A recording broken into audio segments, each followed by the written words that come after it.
will play it in the mid lane as well. The amount of CC and the chain damage that comes from Gato is truly unexpected.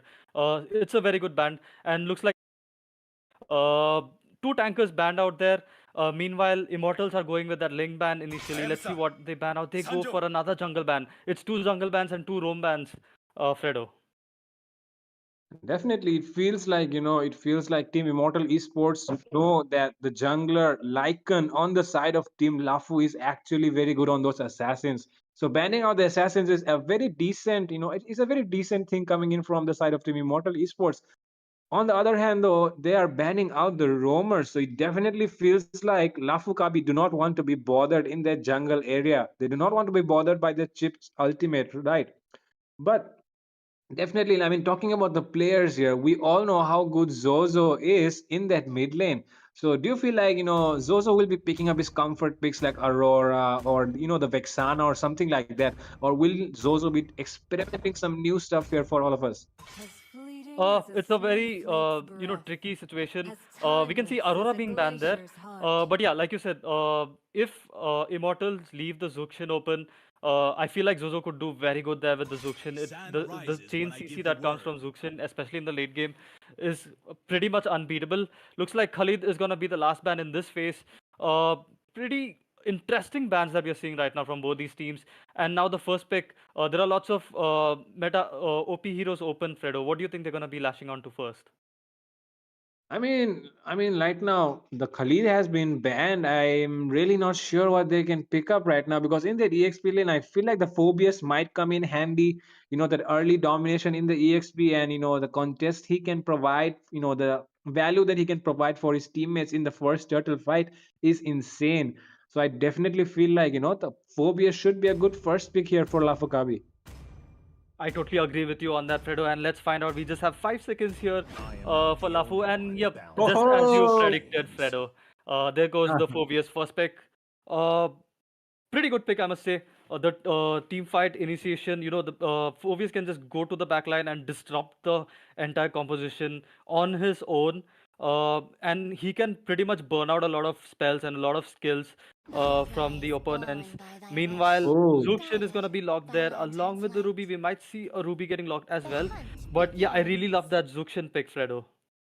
Definitely. I mean, you mentioned it before as well that Zushin could be very good pick coming in from Zozo, but it feels like Team Lafukabi has decided to prioritize the Phobius over the Zushin, and Zushin will be picked up by Team Immortal Esports. And look at that. Like I said, in the jungle role these days, the Hayabusa, the Ling are very dominant. But on top of that, this new hero which has been released, Suyu, is just creating havoc in that jungle area. I mean, he has a lot of sustain. He can deal a lot of damage as well, and his escape skills are insane.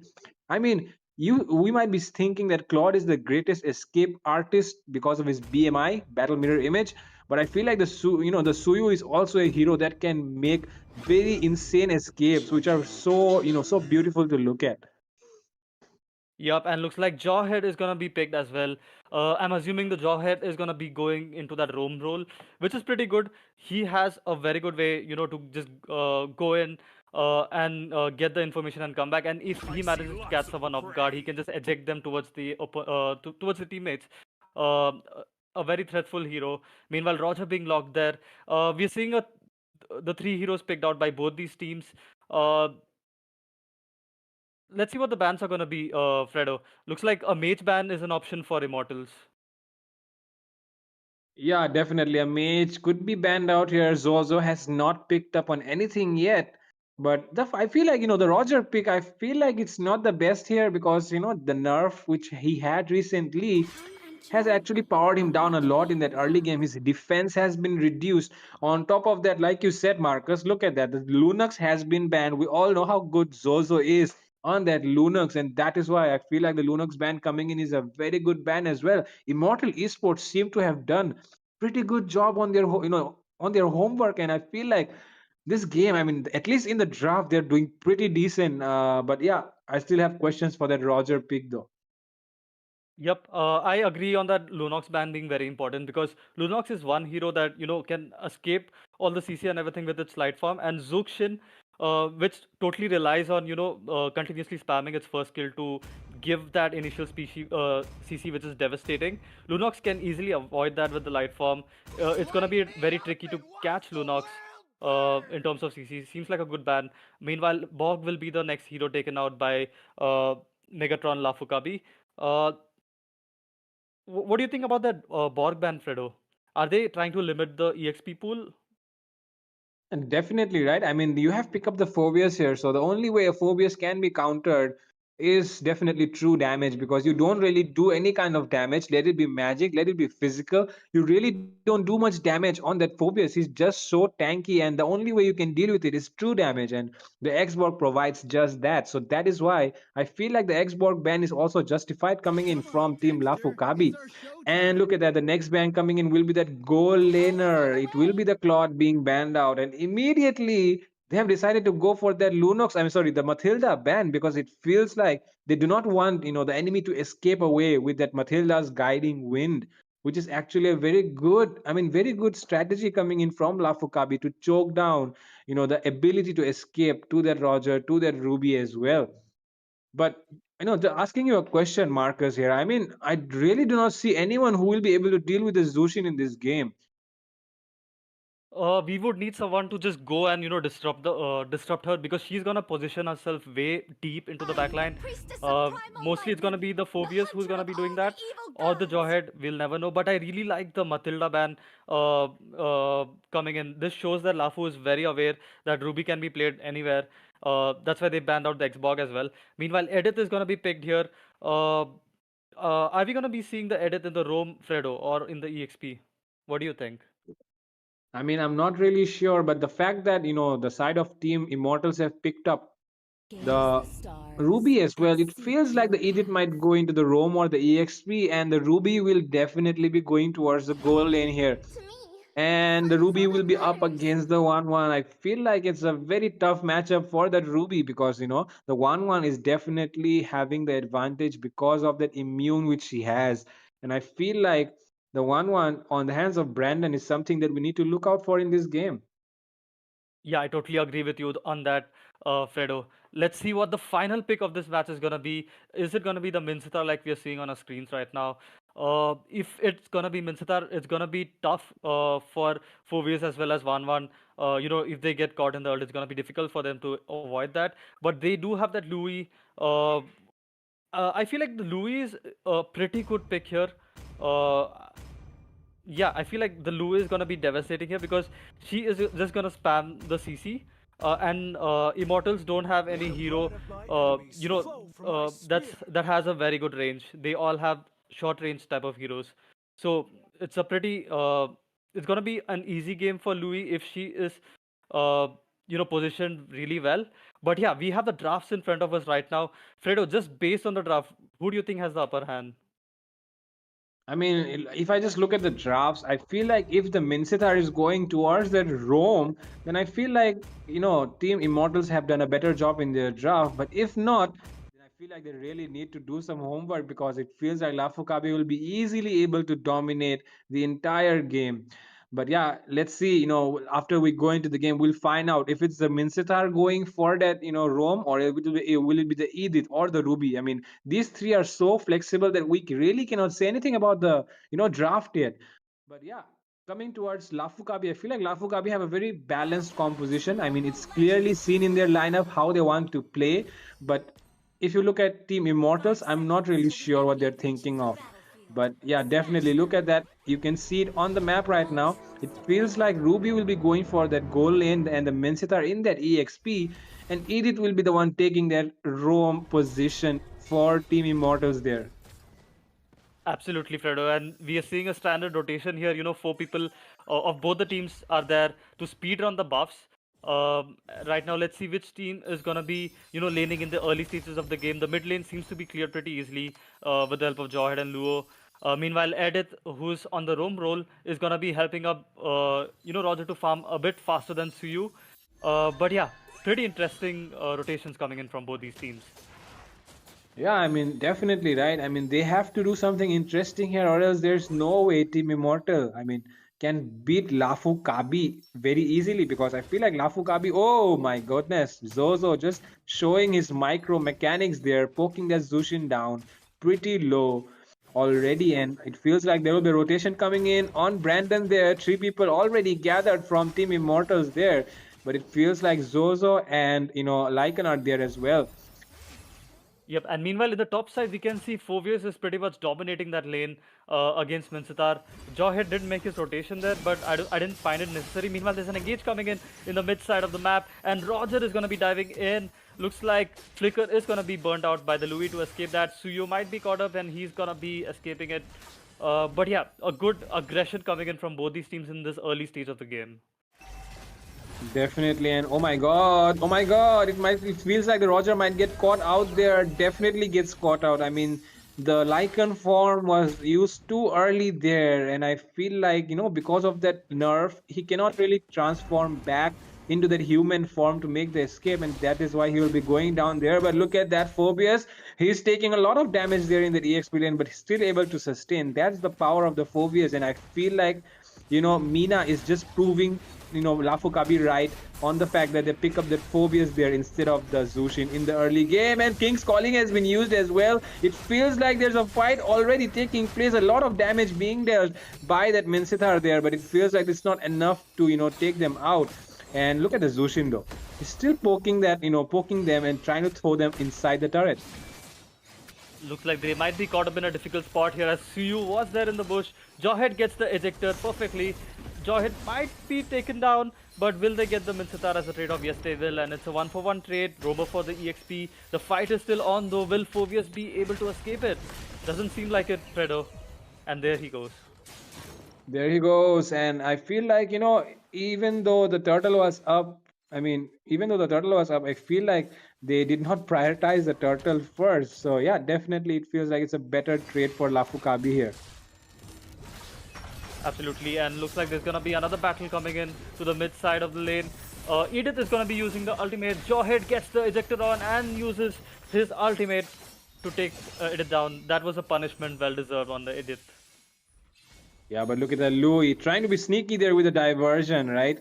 And he tries to get in on that Zushin. Zushin, oh my goodness, look at that. The aggressiveness which they're showing. Going inside the enemy jungle and hunting them down, not letting them farm. And it feels like 1-1. Brendan might be in a tough situation there. Roger goes down, and the 1-1 goes down as well. It feels like the Ruby is still trying to engage onto Zozo. Might be going down, but the shield coming in is so impressive. And the kill secured by that Suyu there. Triple kill. Oh, sorry. Oh my god. He will get shut down immediately, though. The Jawhead gets shut down there by the Zushin. And the second turtle is up already. And I mean, look at the pace of this game, right? It's progressing so fast. It doesn't even feel like, we've, watched it for a minute or so, but we're already on the second turtle. I yeah, and Fredo, that was a huge blunder coming in from the side of Immortals. That was a very good setup coming in from Ruby, who caught the jungler and the mage, but instead they all just focused on the Jawhead. They should have just totally, ignored the Jawhead and gone for the Suyu and the mage, and that could have turned things around for them. But looks like the turtle is gonna be mostly taken by Immortal, but that's gonna be a turtle reset, and it's a 4v4 situation that can happen here in the turtle lane. Definitely, but look at that. Roger secures the turtle this time. It feels like Lafu Kabi have been going too aggressive in the enemy jungle, but they forgot about the neutral objective there. And yeah, definitely in the goal lane though. Look at the goal lane matchup happening though. It feels like Brendan is facing a hard time against the Ruby there. Yep, the Ruby is doing pretty well. Looks like there's gonna be a rotation happening in the bot side. Varman is still in the base though. Uh, Not sure about that situation right now. But Jawhead and Louis are here to clear out that lane for 1-1. Meanwhile, looks like there might be an engage here. Let's see what happens. I mean, they're just playing the game with their minds right now. It feels like they're trying to taunt that Jawhead into, committing some mistake there. But yeah, he's careful about that, and I feel like the 1-1 is having some issues at the moment because he's not online. And definitely with that, we'll have this, first pause of the game. And it feels like the technical issue will take some time to resolve. So don't go anywhere, guys. Stay tuned on the stream. Yep. So far, the early game has been really good, Fredo. We've seen some aggressive engages coming in. Lafu Kabi doing really well on the initial aggression. They got a very good pickoffs. They did manage to get the first turtle, but the second turtle was given away. Looks like Immortals are showing some signs of comeback here in the early stages of the game. But as the game progresses, Fredo, what do you think is going to happen? We are down in the 5 minute mark right now. It's going to be another turtle left. The team that gets this turtle is obviously going to be taking the steering wheel towards the late game. But right now, so far, none of the turrets have fallen yet. Yeah, I mean, the turrets have not fallen, but I feel like there is a possibility, there's a slight possibility that Immortals might be able to make a comeback right now, because it definitely Oh, feels like that goal lane is getting dominated at the moment and we'll be back into the game already. And like we were already, look at that. Suyu, he's making that escape away from the tower right now. He might get caught out in the situation, does not. Like I said before as well, Marcus, the Suyu is not an easy hero to catch. He has a lot of skills to make escapes. yep. Totally agree with you on that one. And looks like the mid lane is down for Immortals. That's going to be the first turret of the game. There's 10 seconds for the turtle to spawn. Roger still in its red buff. Let's see what's going to happen in this turtle fight. Phoveus seems to be clearing his lane. Let's see if he makes his way towards the turtle lane for the gank. And bot lane, Fredo, like you said, Ruby is doing pretty good job against that 1-1 here. Looks like there's going to be an engage here. Team fight coming in the bot side of the map. Yeah, it felt like there was going to be something there, but it's just them poking around, trying to harass the enemy, lowering their HP, baiting their skills and whatnot. Just because the turtle is coming up. Oh, look at the diversion play though being used there by Zozo. Kind of smart move from him, but I feel like they have, noticed. The enemy has noticed them. It might counter them out. Zozo gets caught up with the I'm offended inside the turret, still able to make the escape with the flicker. On the other side, look at that Suyu dealing a lot of damage. The Roger still going in on that Jawhead, takes him down, takes down Zozo as well on the Luo E. It feels like the 1-1, and it's the goal laners up against the, goal laners and junglers up against each other. I mean, it's a very good team fight coming in from both sides, and it seems like Immortal Esports are not giving up the fight. Yep, Immortal looked like in a very bad situation as soon as the got picked off. But the way Roger, made a comeback in that situation, got the kills, made an even trade, the mage and the roamer of both the teams taken aside. That was a very good play coming in from that Roger, and he secures the turtle as well. And looks like the goal difference isn't that much. It's just 1K difference right now, which can turn either ways from one good team fight. Looks like Minstar is going to be pushing down that top side. Let's see if Phoveus manages to defend it. Looks like a potential gank that might happen in the top lane. Definitely, the Phobius understands that there is a setup might be there in that bush right now, so he's careful there. King's Calling has been used. 4 members might jump onto that Phobius right now. Will he be able to sustain it though? I do not feel like it's possible. And the Roger takes that killing spree for himself. Diversion play coming in, taken out there. That Mensitar has been taken out. It's a 3v2 happening. The Suyo has come to the place. He has come to the fight right now. It feels like the Suyu is dealing a lot of damage. Roger been taken out. Shutdown secured by Lycan there. He will be able to take down the Edith as well. The Zushin, though, he still has a lot of skills on him to make that escape. And it feels like the Zushin will be the only one standing from that team fight. Yep, Louis was almost taken off, but that shield coming in, from spamming a first kill, kept her alive, made her sustain enough. Looks like there's gonna be a fight in the goal lane. It's a Ruby versus Van, and Van goes down with the ultimate, but it's not enough to take down the Ruby. But everyone is here in the area. Will Ruby be able to escape that unscathed? She does not have the flicker as well. She dies in the hand of Zozo, and it feels like the Roger is trying to secure something there. Chasing down Zozo there. Oh, 3-man knockup coming in from that Phobius. King's Calling has been used as well. The Edith has popped off her, Eternal Guard, and sorry, Wrath of her. And look at that. The damage coming in though from that Edith. The Edith was the one dealing the most amount of damage in that team fight, and it feels like Rome Edith is actually very interesting in this matchup.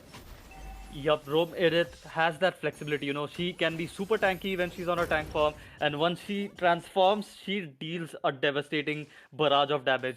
And looks like Jawhead is in a good position right now. Jawhead's ultimate, the Unstoppable Force, is gonna be a very key skill to lock down the backline. He has to get that logged into the Zuxian to pick it off. Right now, from what I'm seeing, Fredo, Zuxian is the one who is, you know, creating a lot of trouble for Lafu Kabi. The CC is very, very annoying to deal with, and she's not letting anyone come close because of that. Definitely, definitely. You pointed that perfectly there. It feels like they have to, prioritize that Zushin pick off there. Otherwise, the team fights are getting very harder. Even if the Phobius is there, I mean, he can be locked down easily when he tries to dive in with that King's Calling, and that's why it's becoming harder and harder for Team Lafokabi to make the engages. And in the late game, I mean, she'll be just spamming her skills here and there, so it will be even harder for them. So they have to pull off this game early. Yep, and we are having a typical Lord dance here, Lord being resetted a number of times. Both the teams don't want to commit yet. They want a perfect pick off before they can commit to the Lord. Let's see who is going to get picked off first. And Phobius is going to be clearing on the top side, making sure there is no pressure coming on the top lane. And looks like we might see Minstar recalling there. It's a 4v5 situation right now. Let's see if Lafukabi is able to capitalize on that. Definitely, but they do not have the vision to understand that Minsitara has recall there.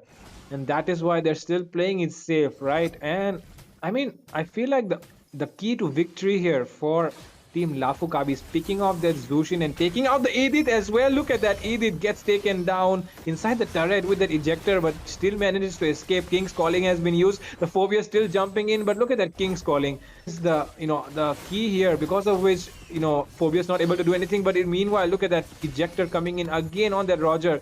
The Zushin able to manage to secure the kill on that Jawhead. The Zozo being taken down as well. Oh my god!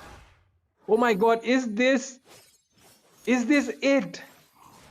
Oh my god, Marcus, I really did not expect Lafu Kabi to be the one, on the losing side here, but I'm expecting that Immortal Esports are actually, playing the right thing. They're doing everything right and they're getting it right. They're climbing on top of Lafu Kabi right now. Yup, and especially that Lord fight was the key here that turned things around.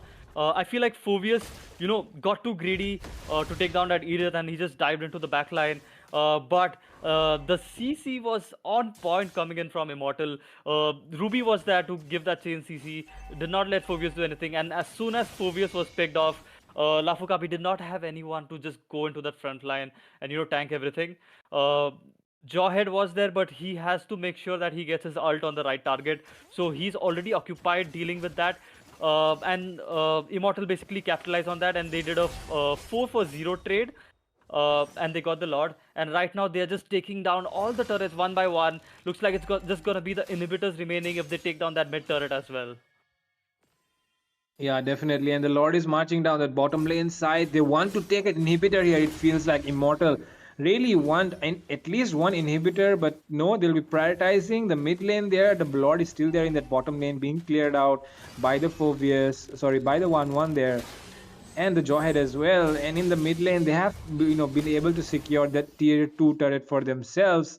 And only the inhibitors remaining from the side of Team Lafu Kabi. Oh my goodness.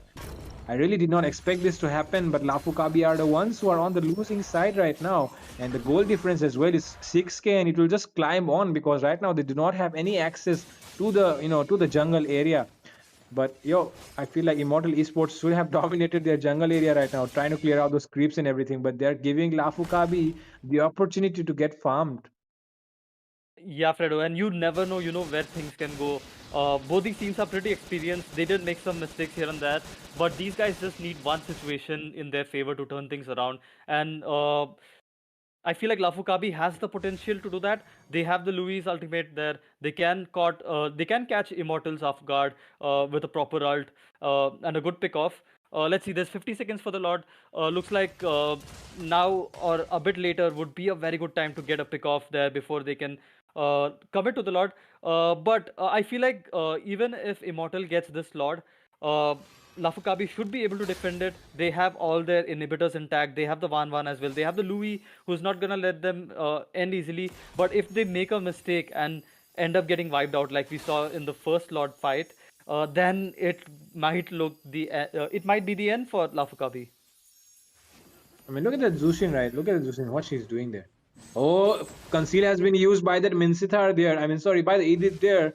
They are not able to catch anyone though, and the Lord is already up. And I mean, right now, the only thing Lafu Kabi should be prioritizing is taking out that Minsithar and the Zushin there, right? Because the Phobias, I mean, the Phobias can actually do a lot in those team fights, but he's not able to do so because of that King's calling.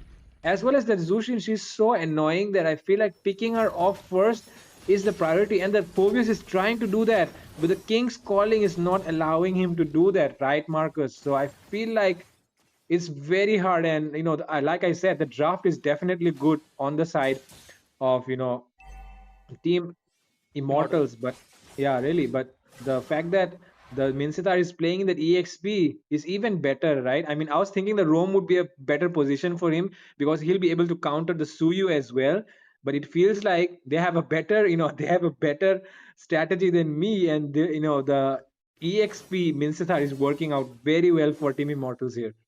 Yep, and at this point of the game, it doesn't really matter if you're a EXP or roam because you're pretty much gonna be grouped up with your team, and it's gonna be a group fight. It's gonna be a brawl type scenario that we're gonna be seeing. And right now, Lord makes his way towards the bot side. Looks like that inhibitor turret might be taken down. Look at the damage coming in from just the Lord. But yeah, the fight is gonna be on. Let's see if Lafukabi is able to survive this fight. Definitely. I mean, look at that 1-1. The 1-1 is, jumping here and there, but not able to deal enough damage. The King's Calling has been used as well. A lot of damage being placed there. It feels like Team Lafu Kabi might get wiped out, but no, they are able to manage to kill down 3 people already. The Roger has used his Winter Crown. Will he be able to escape? Manages to escape there. Only Lycan remaining. Will he be able to defend it? It's a very do or die situation right now. And it feels like the Roger does not have enough HP to do anything. The minion waves are marching in. I feel like he will not be able to defend it. Lycan, oh my goodness, Lafu Kabi losing out against Team Immortal Esports. Congratulations to Team Immortal Esports on defeating the fan favorites of this match. Lafu Kabi goes down against Team Immortals. What a match, Marcus. Yeah, this was totally speechless, especially in the end. For a moment, it looked like Lafukabi might have a comeback. The damage dishing out from the Louis was on point, but the way the Ruby played, I am a huge fan of the Ruby right now. The positioning, the skills was on point, and the end, the I am offended coming in to secure that kill on that Louis, which just left Suyo to defend the base. Was a pretty good job, done securing the victory for the team. What an amazing play coming in from Team Immortals. Congratulations to Team Immortals. Yep, definitely. And shit. Hello, Fredo. That was an amazing gameplay. Thank you, casters, for breaking down this amazing gameplay. Even I was surprised by this game, like how they changed the entire game from the first Lord fight. Before that, they were the ones who were leading. Definitely right. I mean, it was so surprising that Team Immortals even managed to take the Lord 2 times. I mean, Lafukabi was just missing the priority in the game. I mean, they are not prioritizing the objectives. They're going in for those invades in the enemy jungle. But in the end, what matters is objective gameplay, right? And that is why Team Immortals able to defeat Lafukabi in this match. But yeah, it feels like, Marcus, I feel like I want to know your thoughts though on that Phobius pick because the Phobius was actually a very good pick, but the Mensitar was able to shut him down immediately, right? So, I mean, there was no way the Phobius could do anything, but what do you think the Phobius could have done to avoid that Mensitar? Initially I felt like Phobius was doing pretty good laning against that Minzitar. He was having the lane advantage there. He was able to cut minions and rotate. But as soon as we hit the mid game, few wrong engages coming in from Phobius cost Lafukabi a lot of team fights there because he got picked off pretty early on, right before the team fight went to its peak. And this left Lafukabi with no one to frontline. They have a Louis, they have a Suyu, they have a Wan, they have three squishy heroes there. No one there to tank up the damage. You can't really, trust Jawhead enough to tank all that damage. All they needed was Phobius to be alive during those team fights, but that did not happen. If that went to the favor, Lafukabi might, be able to take this fight towards the end. Who knows? But yeah, I feel like Minsitar, the ultimates coming on point was pretty good in making sure that Sui has no way to escape. I really liked that about the Minsitar here, the way it was being played. But yeah, an amazing gameplay, an amazing strategy. The rotations were on point from Immortals. They, man, totally deserved to win this match. And guys, please download MOBA 5 vs 5 from the Play Store and join our WhatsApp group or Discord for the more information about the Northeast Cup. The link is below the description. Now let's go and take a short break.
Very warm welcome, ladies and gentlemen. It's really cold here. It's kind of gray. It's kind of bleak. It's kind of a winter. Very cold. It's very cold than your ex-girlfriend's heart. I know that's the most coldest thing on the planet. Are you guys still with me with the seatbelt on?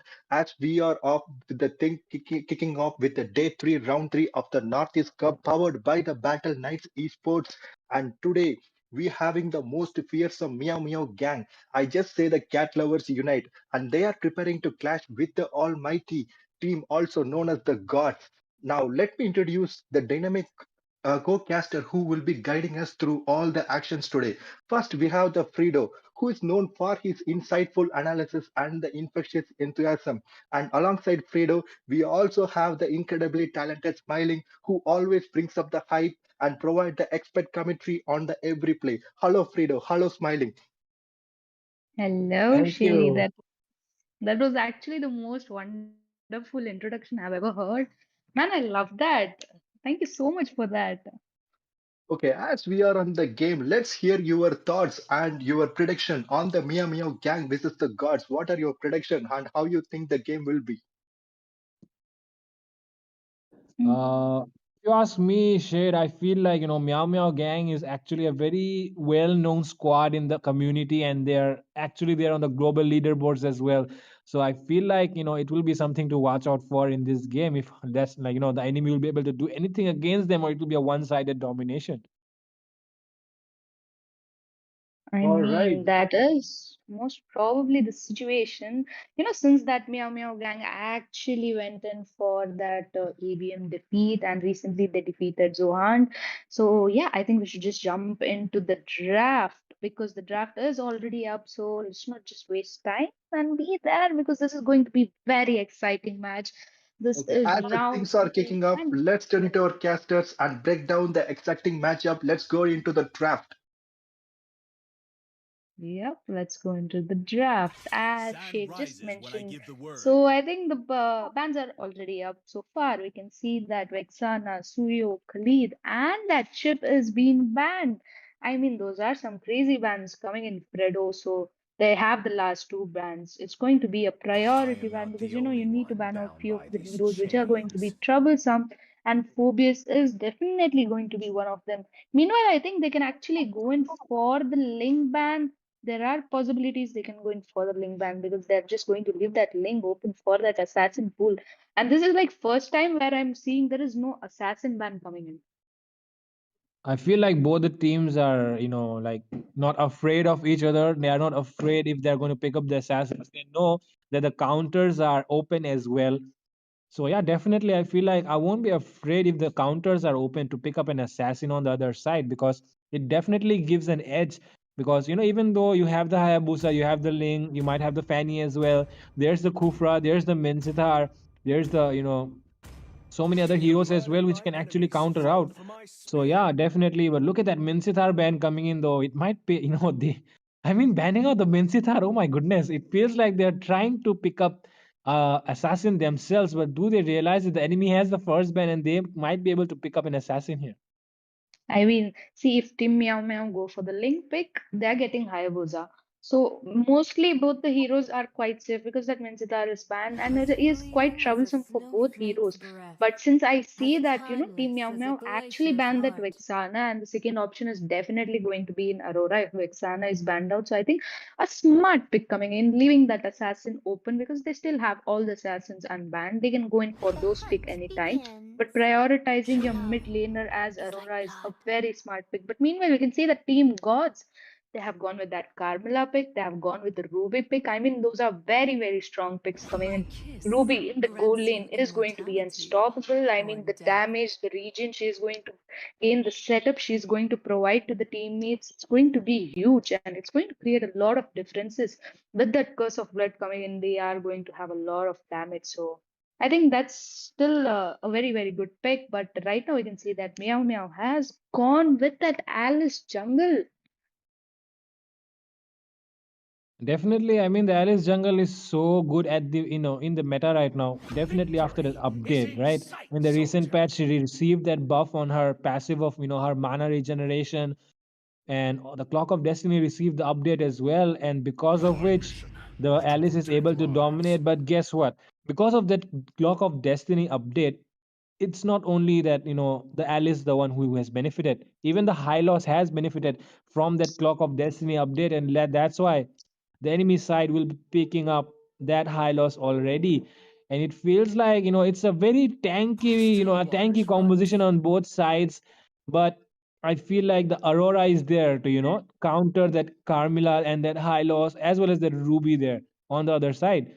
So yeah, definitely the Aurora is actually going to be the key to victory here for Team Meow Meow.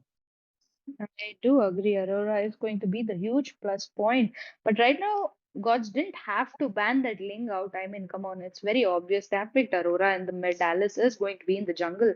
And Moscow is already picked, so Moscow is in the gold. That was quite a waste of ban. But right now, we can see Meow Meow banning out all the mage possibilities that Zask is going to be banned out. Right now, I think they can actually go in for an EXP ban. Maybe, I'm not sure, but to be honest, gods have a lot of tankiness. They have that Ruby, Carmela, as well as that Hylos in the EXP. They're going to deal this insane amount of damage, and there's no one to stop. They need someone who can melt. Obviously, there is Aurora, Alice. Right now, I was actually expecting gods to ban that Angela out because we have seen that Angela and Alice combo. There is no stop to that, and I am hoping or I'm having a feeling that Meow Meow might go for it, but the Last two bans have already been done. They have banned that Edit, they have banned that Zushin, and Lunox is being picked for the mid lane, and there comes the CC pick. Definitely the CC. I mean, the CC is actually a hero that can melt down any tanky, lineup. Maybe not able to completely burst them down, but still deal a decent amount of damage because of the passive which she has. And that's why I feel like the CC is actually a good pick coming in from Meow. And to end the pick there, will it be a Tigreal? Yes, it will definitely be the Tigreal here coming in from their side. But the Tigreal, though, I mean, I'm not really sure about this Tigreal here. What are your thoughts on this Tigreal? Smiling. I mean, I have seen Karma Hits go with that tank composition, and he's quite good. Actually, they would have gone for the Angela pick, but the tankiness here is lacking. They need the front laner in some position. Apart from High Loss, Carmilla is also being pegged. Edith is being banned out. Minstar is being banned out. So Khalid also. I mean, you can shift Khalid to that room, but they need the front laner. They need the tankiness. So I think Tigreal is actually a good composition, but the last pick coming in from Gods is quite surprising because they've gone in for that Martyrs pick. Martyrs as a jungler, long time no see in the tournament, so I'm quite excited for that pick. But honestly, if you ask me which team has a better draft, I would kind of zone towards Meow because I've seen that Joseph in the jungle and the Joseph is unstoppable at a moment. So, yep, this is the draft. It's going to be against Team Meow and Gods. So, this is going to be the game number two, guys. Welcome to the land of Dawn. And right now, we can see everyone are heading to their perspective lanes as they do in the start of the game. So, yeah. Pretty standard rotations coming in from both the teams, and it definitely feels like both the teams are looking to make that EXP lane rotation. I mean, the Alice is forced to take her blue buff early because otherwise, sorry, Alice is forced to take her red buff early because she really wants to have that blue buff when the turtle is up. Otherwise, she won't be able to participate in those team fights, and that is why they will be prioritizing the red buff first. But it feels like the Martis is following the same route, and they might clash somewhere there in that EXP lane. Both the I junglers not prioritizing the goal lane in the first few minutes. I mean, gold lane, I think Gods think that Ruby is there. They don't need to, hold. But again, Moscow is the main priority. If you don't lock that person down, he's just going to, make sure he comes in the map and deal that insane amount of damage, which is going to be hard time to, deal with the Moscow because he's just going to stand behind. There is that Aurora, there is Alice, who is almost level 4 in the bot, but in the top and bot, both places, the fights have begun already. Look at the initiation coming in though from that Moscow Vengeance being popped there. Somehow able to survive. No first blood goes to Moscow there. A very big win there for Meow gang in that skirmish, in that trade. I mean, that trade was quite wonderful. Moscow just giving the proper stun and making sure that they have stun. Meanwhile, they're not stopping there. That Ruby is being quite highly taunted. There is Martyrs, but until the Martyrs reaches, Alice is just going to steal the small creep from his jungle and make sure they are rotating towards that turtle. I mean, the turtle is going to be up. And it's up already. Right now, we can see that both the teams are going to head to the turtle. Meanwhile, Hylo still is not level 4, but CC is, and that's quite a huge plus point because the fight has already begun. Alice has already gone in for the turtle, and right now, Gods are very late for the turtle, and here we might possibly see a fight coming in. Yeah, Joseph retribution on point. He takes down the Martis with the help of that Aurora there. And the CC has been taken down as well, alone in that backline. Oh, double kill for that Aurora as well. Oh my goodness, the Hylos has popped off his glorious pathway, but it was of no use because enemy was far away from that. Yep, that was a good composition for Meow gang. They got the turtle, they got the 2 kills. They have that already 2k goal lead. I mean, we are not even 3 minutes in the game, and the goal lead is so good. And in the bot, Ruby is having the tough time right now. They are trying to focus out Martyrs from getting farmed, but it's not going to be quite easy because there is good backup for Team Gods at this point. But yeah, there is Hylos who is going to make mid rotations. But right now, Moscow needs to retreat because there is Carmela, there is Martis as well as Ruby coming in. But again, there is Joseph as well. The Curse of Blood has been popped out already. Definitely feels like it's an initiation coming in. Tigreal connects his implosion so well. Three members inside that penalty zone. And look at that damage coming in from the Alice as well as the Moscow. Oh my god, it seems like the Moscow is unstoppable in this game. There's no way Mirio, will be able to get shut down by the enemy side. Look at his KDA right now. I mean, it's 3-0-0. Like I said, you better mark that Moscow down in the early game, or you're just going to pay for it. Meanwhile, Sissy in the top, making sure she's chunking out all the gold, and the buff invasion coming in from that Alice was so good. Martis was very low and will be forced to retreat, although he managed to secure the buff. But High Loss is low, will be taken down. Lunox using the light form just to escape from that very bitter position, and the second turtle is going to be up. So, yep, Fredo, I think again Meow can go in for the turtle without any contest. So, there are possible chances Martis might go in, but I don't think he might. He's low on farm and he does not have that gold. He might even lose to a 1v1 versus the Moscow right now. So I definitely feel like they should back off from the turtle.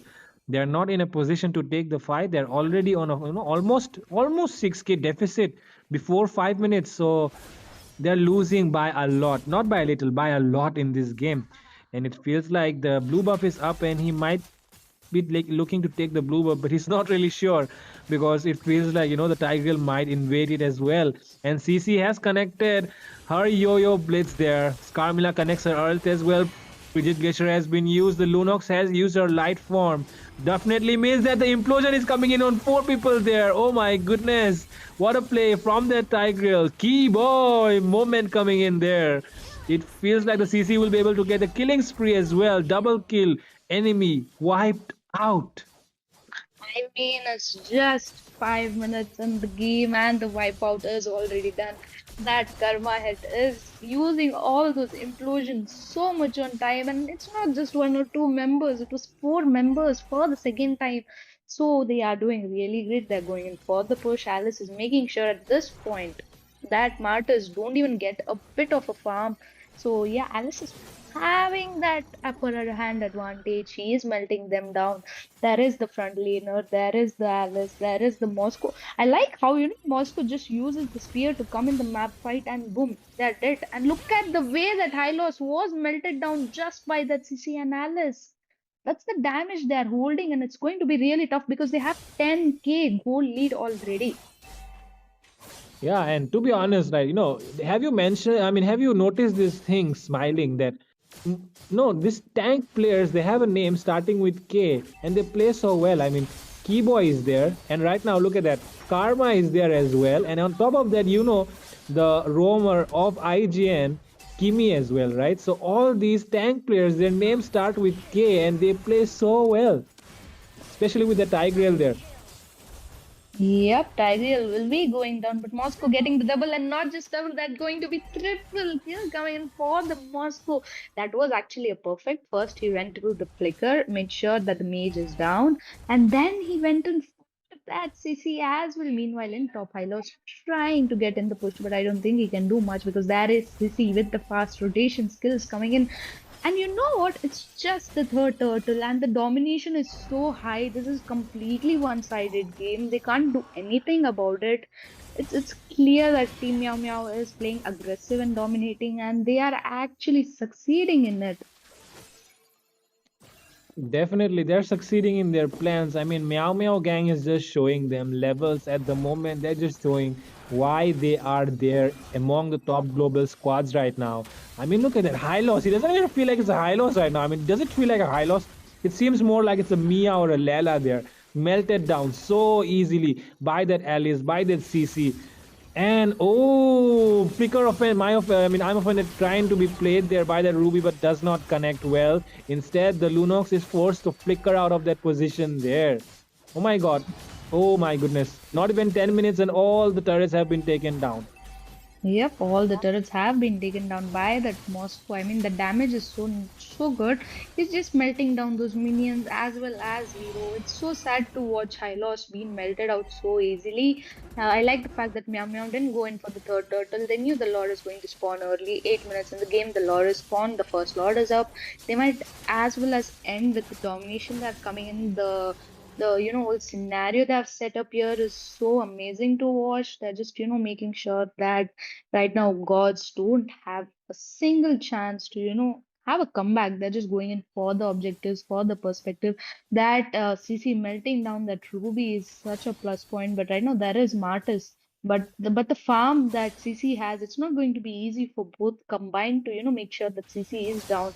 There is backup as well. So I don't think they're going to go in for any skirmish at this point. They Ho ho are. ho!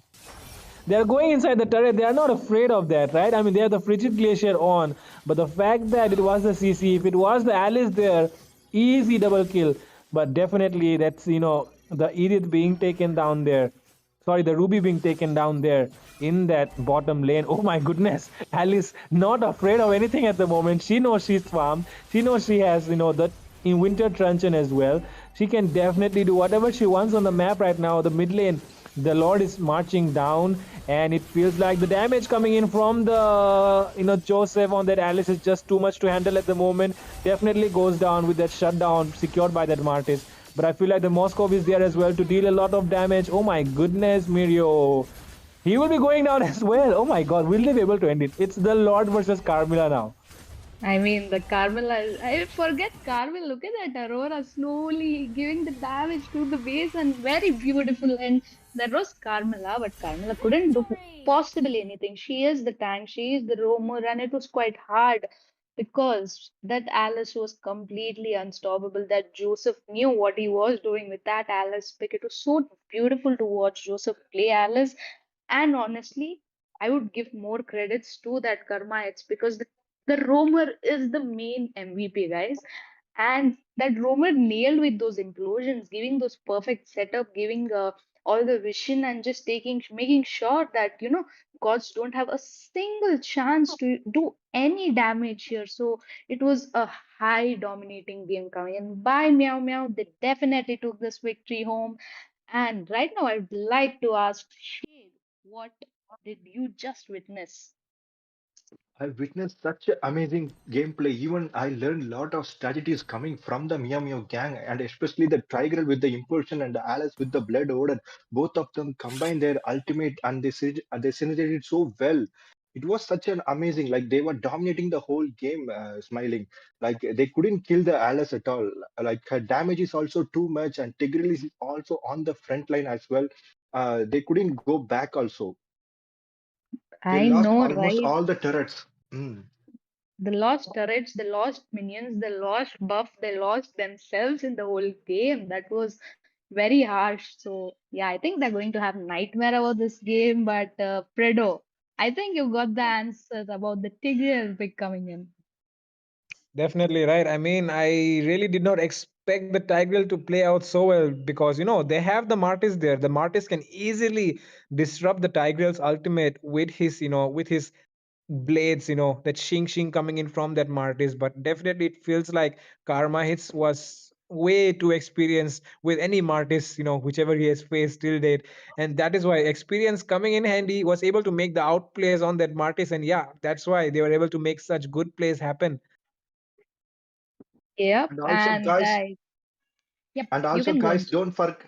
Also, guys, don't forget to join our free Epic Skin giveaway. All you have to do is just comment your IGN on the chat box, your favorite team and the state, and you can get the epic skin that you want. Yep, epic skin, like two epic skins a lot, guys. Come on, everyday giveaway, and you guys should be more active, to be honest, because it's an epic skin. Those cost a lot of diamonds, but you're getting it for free. So I am really hoping you guys are spamming the comment section. And this was the game number two. Meow Meow took the victory, and we are going to be shortly back with another game. This is me smiling, signing off with Shade and Fredo. Thank you guys. Stay tuned because the next match is going to be very interesting match coming in. Also, guys, please download MOBA 5 vs 5 from the Play Store and show support on the on Discord for more information about the Northeast Cup. The link is in the description. Go and check it out. Wait, bro. Chill, bro. Daddy, chill. Do you want to get a free epic skin? Yeah. Battle Knight Esport is doing a free epic skin giveaway. Today, tomorrow, every day, in every live stream of this tournament. Free epic skin, bro. Free epic skin. Free epic skin. Will it extend? Will it extend? Will it extend? Give it to me now. Hey, wait, bro, Give me the please, free epic please, stim, please, bro. please don't kill me, man. I'm just a messenger, bro. Please don't kill me. I have a wife. Give me the I have stim, bro. kids. Please, Give me the please stim, don't kill me, bro. bro. I'm just a messenger, man. Let me tell you how you can join the giveaway. Let me tell you What? how you can join the giveaway. Okay. Just stick around till the end of the live stream, and Okay. the host and the casters they will select you, man. I'm gonna go watch the live stream. Just comment down your UID and the team you are supporting, and they will select you. Please don't kill me, man. Please. If I don't get the skin,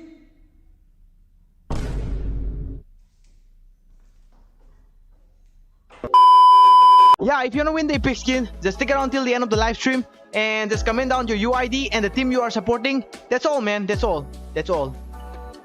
Good luck, guys. Wait, bro. Chill. Bro. Daddy, chill. Do you want to get a free epic skin? Yeah. Battle Night Esport is doing a free epic skin giveaway today, tomorrow, every day, in every live stream of this tournament. Free epic skin, bro. Free epic skin. Free epic skin. Will it extend? Will it extend? Will it extend? Give it to me now. Hey, wait, bro. Give me the please, free epic please, stim, please, bro. Please don't kill me, man. I'm just a messenger, bro.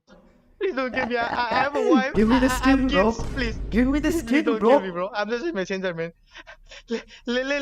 Let me tell you how you can join the giveaway. Let me tell What? you how you can join the giveaway. Okay. Just stick around till the end of the live stream, Okay. and the host and the casters they will select you, man. I'm gonna go watch the live stream. Just comment down your UID and the team you are supporting, and they will select you. Please don't kill me, man. Please. If I don't get the skin,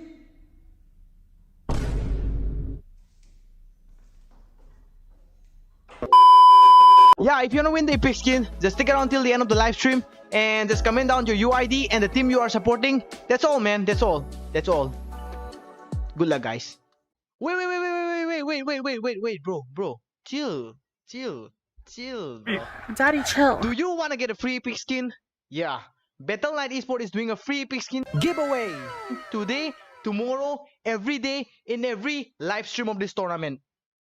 Free epic skin, bro. Free epic skin. Free epic skin. Will it extend? Will it extend? Will it extend? Give it to me now. Hey, wait, bro. Give me the please, free epic please, stim, please, bro. Please don't kill me, man. I'm just a messenger, bro. Please don't kill me. I have a wife. Give me the I have stim, bro. kids. Please. Give me the Please skin, don't kill me, bro. bro. I'm just a messenger, man. Let me tell you how you can join the giveaway. Let me tell What? you how you can join the giveaway. Okay. Just stick around till the end of the live stream, and Okay. the host and the casters they will select you, man. I'm gonna go watch the live stream. Just comment down your UID and the team you are supporting, and they will select you. Please don't kill me, man. Please. If I don't get the skin,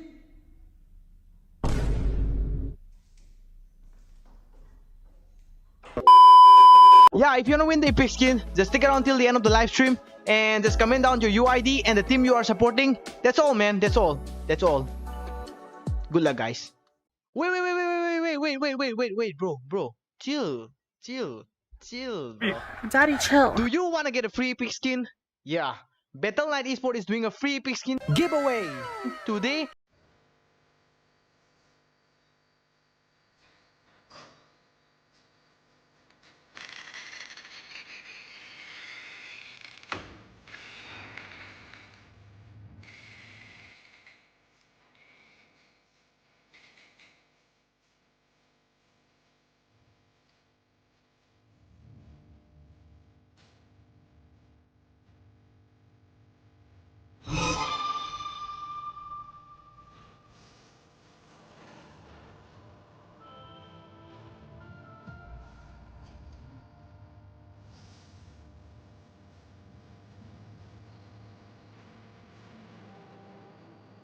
What even season?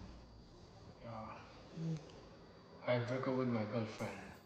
She wants epic skin raw. So look at me. I'm very poor, okay?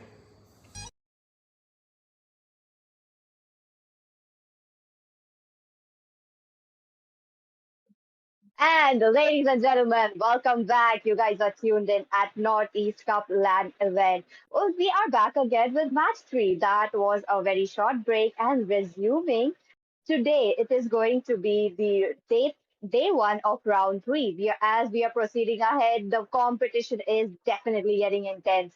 And today, you guys are going to witness the state Manipur battling it out for the matches, and it is going to be none other than Eliminators versus the Brotherhood. They are hailing from the state Manipur, and they are out there to get a spot into this event because there's going to be top four teams that will be battling it out into the LAN event that is going to be held in Assam. And do check out our Instagram page as well because we are always up with the updates and you will be getting more updates as well. With that, let me introduce you to my casters today who are going to go get you through the matches, and they will be none other than most talented guys that I have known. It is none other than Jinx and Soul Sky. Hello, Soul Sky and Jinx. How are you guys doing?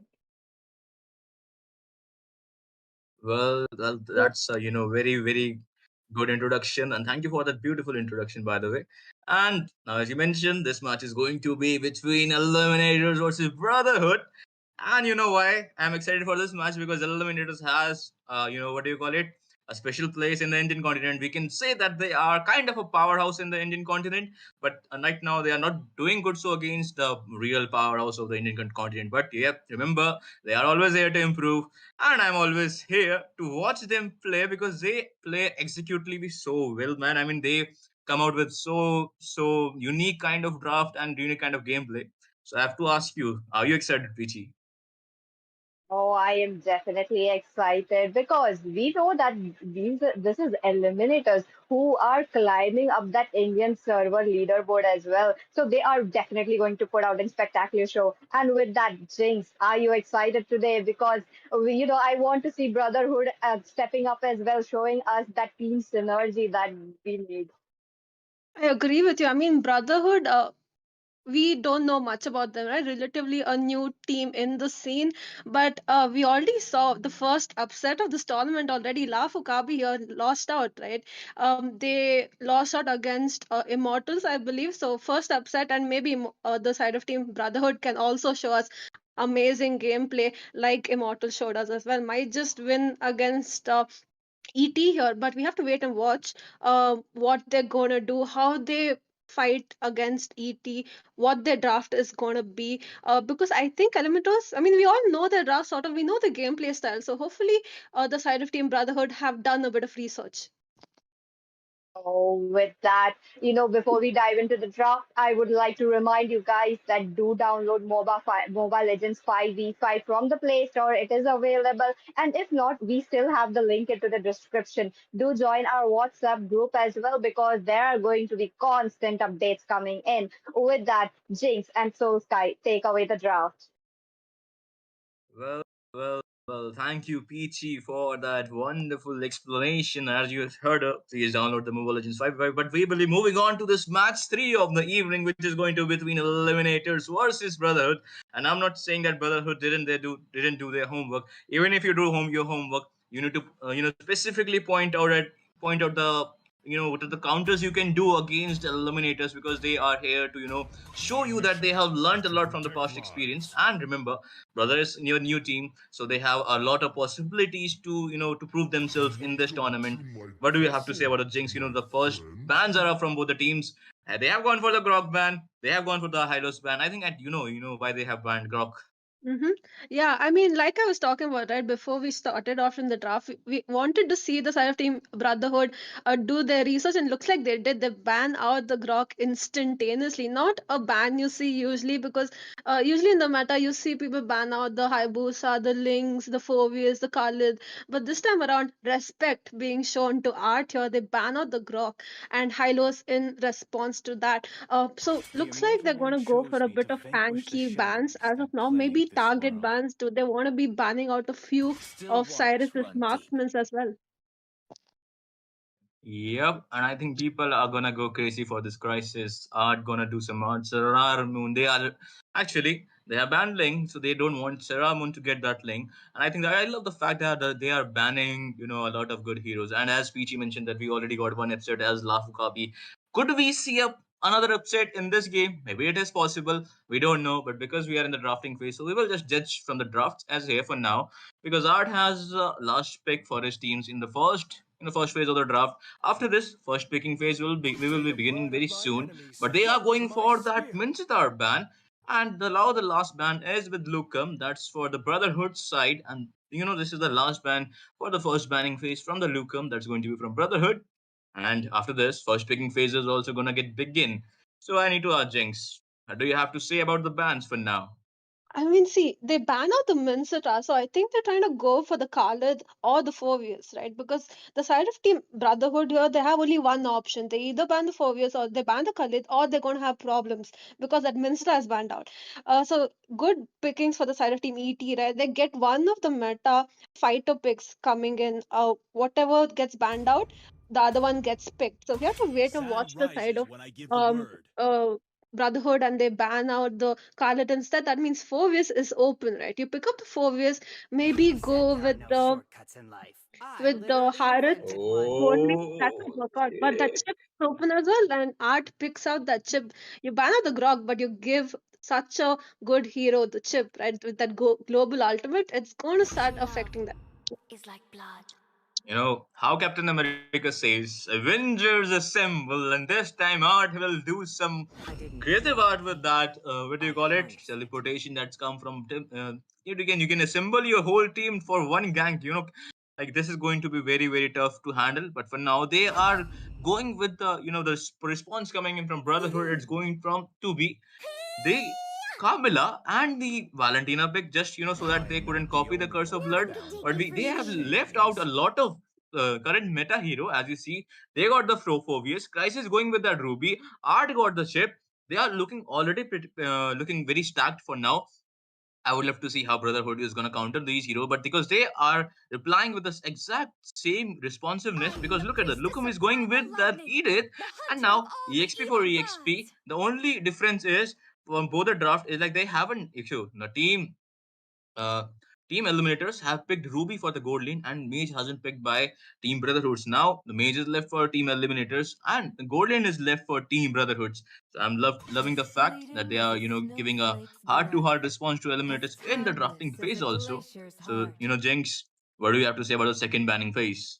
I wish the side of Team Brotherhood had maybe held off on that Carmella pick because Chip was already picked out, right? The Rome is picked out. Maybe wait out and pick up the Fovius instead, but they didn't go for that. They pick up the Carmella as well as the Valentina. Valentina is good, I would admit, but right now she's gonna have a few problems, right? You showed up your draft already. You showed that Carmella is going Rome. You showed that Valentina is going mid, and you showed the Edith is probably going EXP at this point.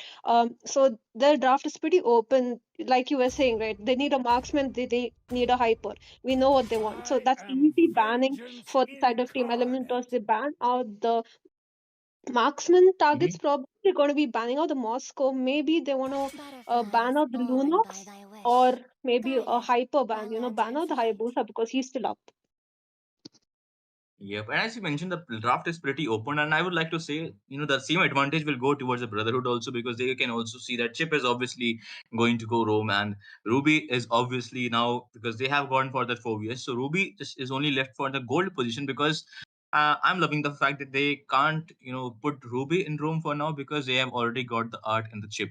But now we are here for the last ban of the second banning phase, and I'm gonna ask you guys also, what do you guys, have predicted this draft, like how this draft will go? Because now, after this last ban, and that's going to be 1-1. Am I only the one that's seeing 1-1 ban, or it is really a 1-1 ban? Because it is quite a peculiar thing for me. I haven't seen a lot of 1-1 bans here. Do you think that that might be some homework ban coming from the Eliminators? Maybe a respect ban. I'm not sure because I have the Phobius, right? You could have countered the 1-1 pretty easily. In fact, Phobius would be having a field day if 1-1 was picked up, but they do ban it out. Not sure. Maybe they just weren't worried about any other hero. But the side of team Brotherhood here, they picked up that Xbox. So one of the good fighter jungles, right? They pick him up, and in response, Sailor Moon here picks up Julian. Did I just call him Sailor Moon? Like, sorry, I I wasn't mean, referring to the anime. it's fine, it's fine. So, how Jenny calls it. If I love the fact how Jenny calls him. It's called Sarar Moon. I mean, that's a lovable accent that you can call him because it's so stylish. It's a classic kind of thing. But yep, I'm not having my favorites. I'm just being a neutral here because ET has the last pick for this. After this, the draft will be completed and they are hovering towards Lilia as their mage, which is quite a good pick against Carmilla because they have a lot of stunning heroes and she has the purify, so she can use her black boots to go back to the some time travel kind of thing because you will be. I forgot the ultimates, how ultimate work, but yeah, when if you will go back to the the previous session when your life was a little bit full. For now, okay, am I seeing a Alucard here? Okay, I'm all for it because even if the Alucard is not in meta, because he is always in my heart. I don't know why I love Alucard so much. But for now, after this pick, Alucard pick, the draft of Brotherhood is also completed. So I need to ask you, Jinx, and our viewers also, that will the power of Brotherhood will come on top in this match, or will Eliminators eliminate this Brotherhood coming from the Brotherhoods? I do have to say though here, from the side of Team Brotherhood, right? They have pretty uh, good lineup, but they all are, sort of like a front to mid composition. They don't have anyone in the back end except the Valentina. So if that Lilia gets farmed up, it's going to be a hard time, especially that Alucard against the Phobius. Look at the amount of dashes because Alucard, he's always jumping behind you. So he's going to get bonked pretty much now. Once again, guys, this is ET versus Brotherhood, game number 3 of today's single eliminations, and both these teams are representing Manipur. So I'm excited for this, right? I hope the side of Team Brotherhood pull off their composition, but that either I think is going to go gold lane. Yep, exactly. And as we were talking, we are in the land of dawn, guys. You guys are watching Northeast Cup Round 3, Day 1. And as you mentioned, Jinx, that is between Eliminators on the blue side, red side, the Brotherhoods. And this is match between, the Alucard as a jungler and the Julian as a jungler. This is going to be pretty fun from the starting. But look at this art. Art maybe just, trying to dash out a little bit, the stealing farm from Alucard for now. But we can see a early bomb coming in from Lilia, and Valentina will have to flicker out. But Mugetsu might get taken down here. Will be running away with a slither of HP for now. Okay, close call, close call.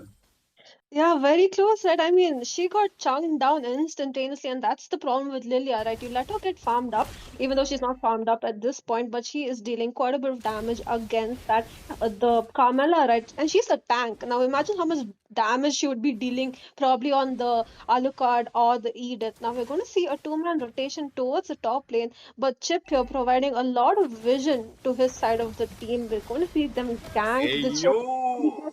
instantly deleted by the Alucard. First blood to him. That's what you want to see from the Alucard, right? You want to see him sort of snowball. Otherwise, it's going to have a tough time. Okay. I mean that Julian got the mid kill also with a stun combo coming in from the Julian, and that was a beauty. But I need to point out that Alucard took out Chip in early phase because he knew that he had the damage to take out the Chip in the beginning, so he did that. Got the first blood for his team. Now what about the one? Again the stun combo coming in, and that's the bomb coming in from the Lilia, and Phobius will do the job to kill the Alucard here. And they are looking for more. No, they are not looking for more. They are going to go for that objective gaming here. That is too bad time to be losing your life. I mean, Alucard, the total was up. he is not yet, he just got the level 4, so he's going to be losing out the turtle and might just lose out the purple buff as well because look at that, the side of team Oh, ET is ready to engage.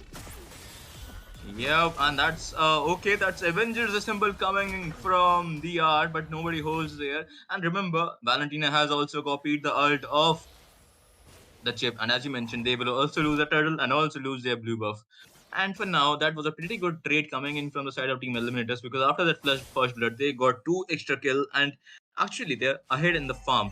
So, do you think that this might affect their gameplay in the early game?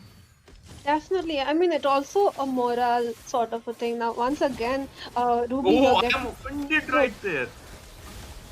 I am offended right there with the cursor bot fall over from Carmilla right there. Carmilla connecting at least 3 people are there. And 2 people is already dead of team eliminators. Julian trying to dash out a little bit damage, but look at that. Carmilla might be in out position, but she will flicker out.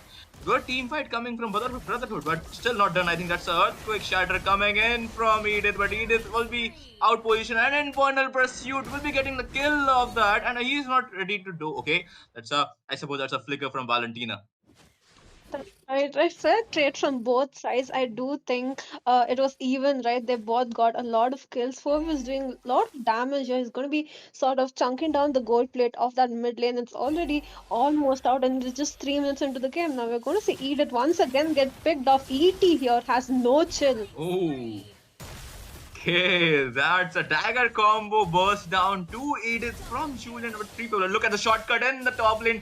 I think that was a pretty good shortcut, but look at the EXP lane. They are waiting for they are waiting for that the turret. They're waiting for the Phobos right there, and I think I would suppose that's a quite out rotation coming in from Eliminators right now.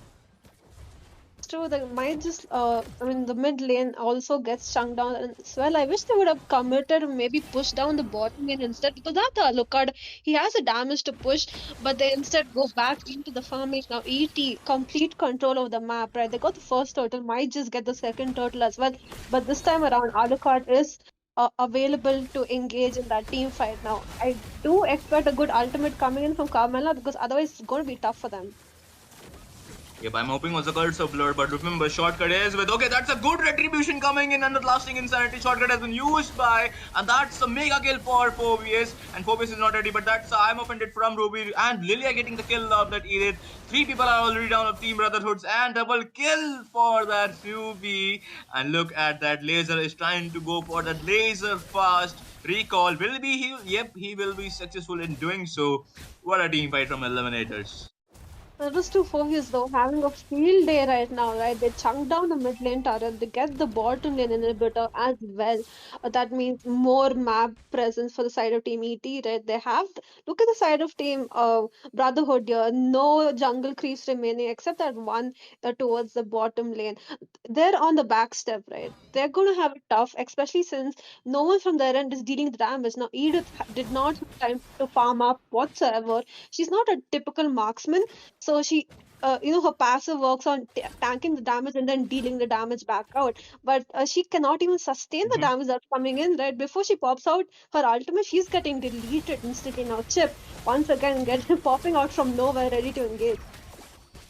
Yeah, that's a curse of blood to the chip, but I think that's a grave mistake, and that's a shortcut coming in for the chip, collecting all his teammate, but that's a stun combo. I mean, that's not a stun combo, but a chain combo coming in from Julian, and Julian, okay, that's a little, okay, did he survive that? Oh, he survived, that's a Raramon is surviving that in the slither of HP, and pretty good team fight coming in from the side of Team Eliminators. They are not stopping here, and I need to point out they got I think the gold lane turret and the mid lane turret before 5 minutes mark. So remember they got all that gold plating. But look at that, they're not stopping. Alucard getting the kill of Lilia, benefiting from the out. I think it's a not out position, but a little overextension coming in from the Eliminators. And look at a slither of HP. Carmilla will be running away. Yeah, this is what I was saying, right? In the draft, I feel like the Sarah Team Brotherhood sort of lost out. Now, instead of the Carmela, they could have picked out the Phobius, maybe had a better chance, especially towards the EXP side, because Xbox doesn't seem to be doing much. They're probably playing very defensive, right? They're just defending the turrets. They're being very responsive to the side of Team ET. Now, wherever ET goes, they're going there to support no split push or no farming coming in from there. And now they get the third turtle as well. So ET is having a good time in this match, already with a 10K goal lead. Yep, exactly. And the chunking down of the gold plating approx all the the tier one turret really helped them to expand that momentum from the Brotherhood, because now they are ahead approx 10k as you mentioned. And after this, if Team Brotherhoods need to come back in this game, they really need to pull off a little defensive kind of gameplay. Wait for Eliminators to do some mistake, or maybe the Curse of Blood on 5 people. That's will be satisfying to watch. But okay, no wishful thinking here. My bad, guys. But remember that now the Team Brotherhood is only left with the inhibitors, and it's just 8 minutes mark. And after in 70 seconds, the Lord will be up. That's going to be the first Luminous Lord of this battlefield. And the chip, look at the chip. He's just giving dashing, like giving a lot of vision. And I think till there's a lot of not more fight going on in the battlefield, we can see the builds for now. And I need to ask you, Jinx, do you see? Okay, wait. I think there might be a little bit skirmish going on here and there. But I think we can still look at the Bears because they are already ahead 10k. So with the 10k gold lead, you have the greatest of advantage in this game. That is true, but meanwhile, though, they're going to get that bottom inhibitor as well. Another team fight coming in. ET don't want to end it before the Lord comes. I mean, they have used a shortcut there right in the base, but I think one people will be getting down. That's going to be the Mugetsu, and that's a Carmilla for Brotherhoods. And they are not waiting for a lot. They have like 70 seconds is a lot. We need to end with this right now. And they got two inhibitors in just 1 minute mark. And look at that damage coming from the Lilia. It's a lot. And I need to point out the stun combo from Julian is also point, taking out down, helping to take down a lot of tanky heroes of the Team Brotherhoods. And I think the fight is gonna start real soon because they have taken all the inhibitors and now they are going for that Lord. Now we can talk about the builds. So now we can talk about the builds, right? I mean, look at the other side of Team ET, right? Dominant size on that chip. Not much other items, but you have to give it up for Sarar Moon. I said it right this time. He has almost a full build, right? Just two more items, and then I mean, he's already doing enough damage. I don't think he even needs any more items at this point because the base is open from the side of Team Brotherhood, right? How are they going to defend this? It's not even a Luminous Lord, but they just might lose out because they have no damage whatsoever, maybe other than the Alucard. Now, checklist, right? What they need to do, probably get a good ultimate from the Carmella, land on 5 people, and maybe then they have a good chance to counter this. But look at the minions coming in from side of ET now. Once again, gets caught out so quickly, she doesn't even have time to pop out that ultimate. Ooh, that's a triple, man. I am offended coming in, and that's a lasting insanity from Xbox. That the lasting insanity will not last for long.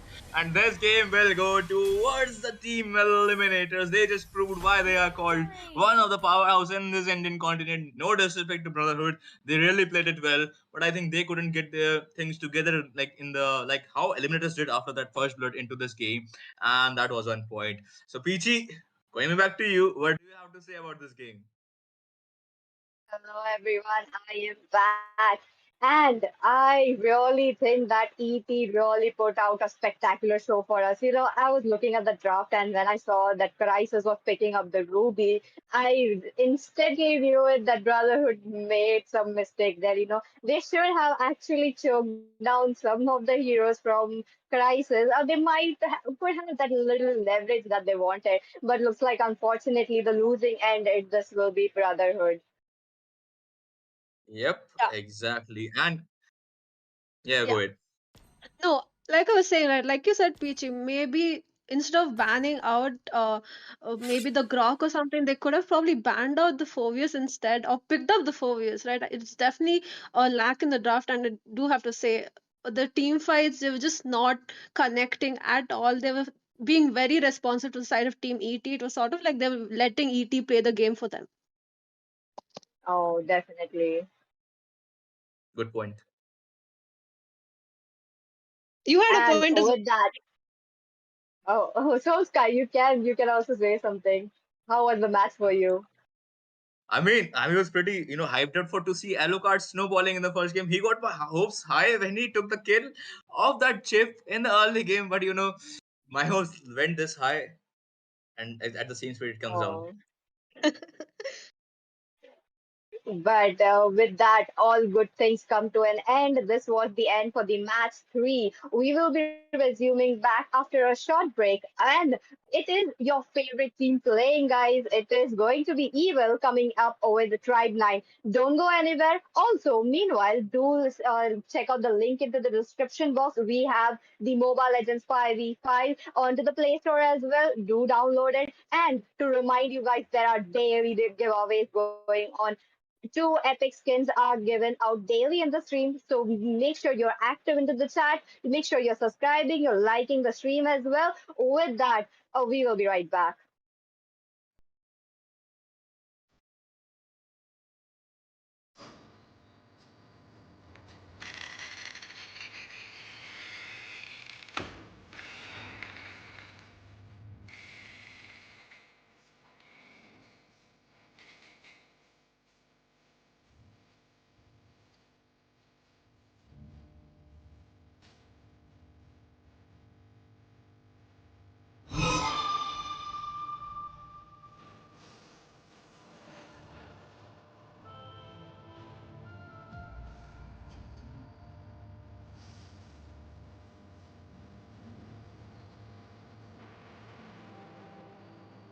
What even city? I broke up with my girlfriend. She wants Ittic skin raw. See, look at me. I'm very poor, okay? I don't have money to buy skin. Look at this. Look at this. Hey, you guys.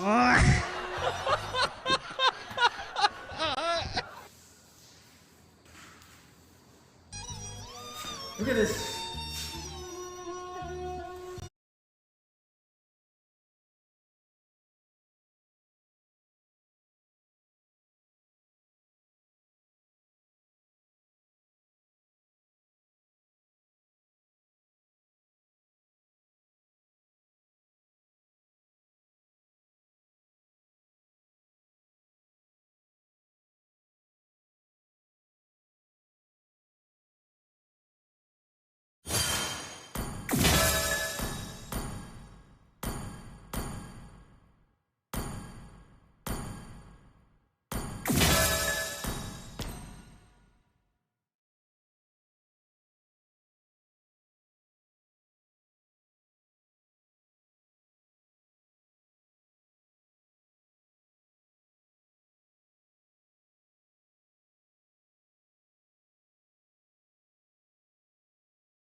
Binance is for everyone. Whether you're a newbie or pro, Binance makes crypto easy.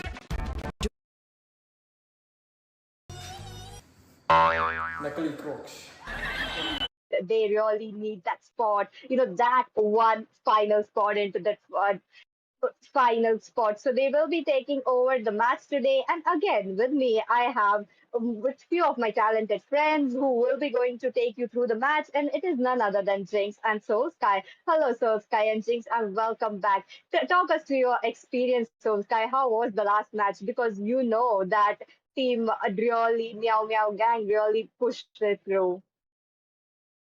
I mean, if you see that now, previous things are previous thing, but yeah, I need to point out the previous Mhm. match was, head start to the, even if your team, actually, I'm just talking about the red team, the opponent team, okay, the team who won was the Eliminators. So, yep. So when they Brotherhood, didn't right? get the head start, yeah, so the Brotherhoods that got the head start in the game, but Eliminators didn't got the head start. But after that, they also retaliated with the the instant double kill after that. That was on point. So I'm expecting same from Evil. And there is a poll, guys, that will Evil finish this match under 10 minutes? What do you have to say? And what do you have to say, Peachy and Jing? So first, go with first. Give me your answer, Peachy. Highly possible because you know that Evil is one of the oldest squad in the Indian server, and they are actually stepping up as well since they are back into the Mobile Legends 5v5 scene. I do believe that they will be completing the match under 10 seconds. What are your thoughts, James? I don't know. I'm always rooting for the underdogs. Now, Tribe 9 here. I hope they can not let Evil beat them under 10 minutes, right? I hope so. I mean, I want interesting match, guys.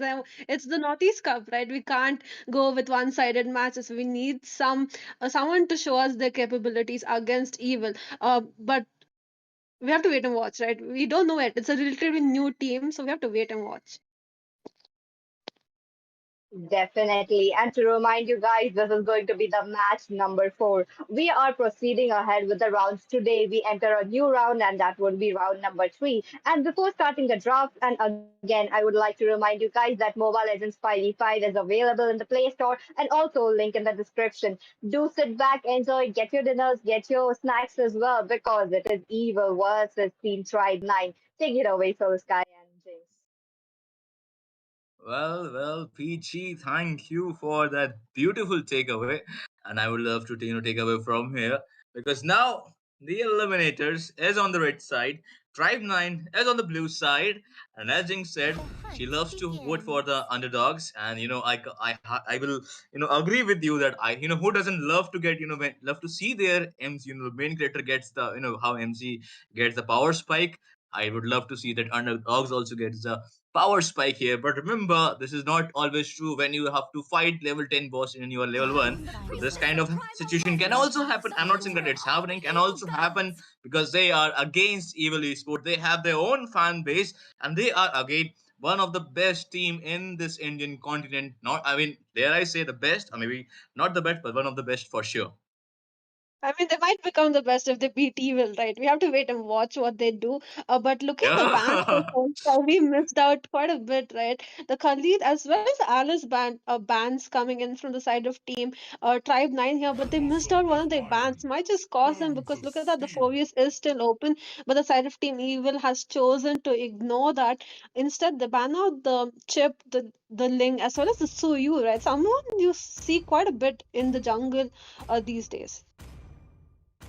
Yep, exactly. And I love the fact that they banned Suyu because, shout out to Animal that how he speaks Suyu with the Uncle Roger reference, Suyu. But yep.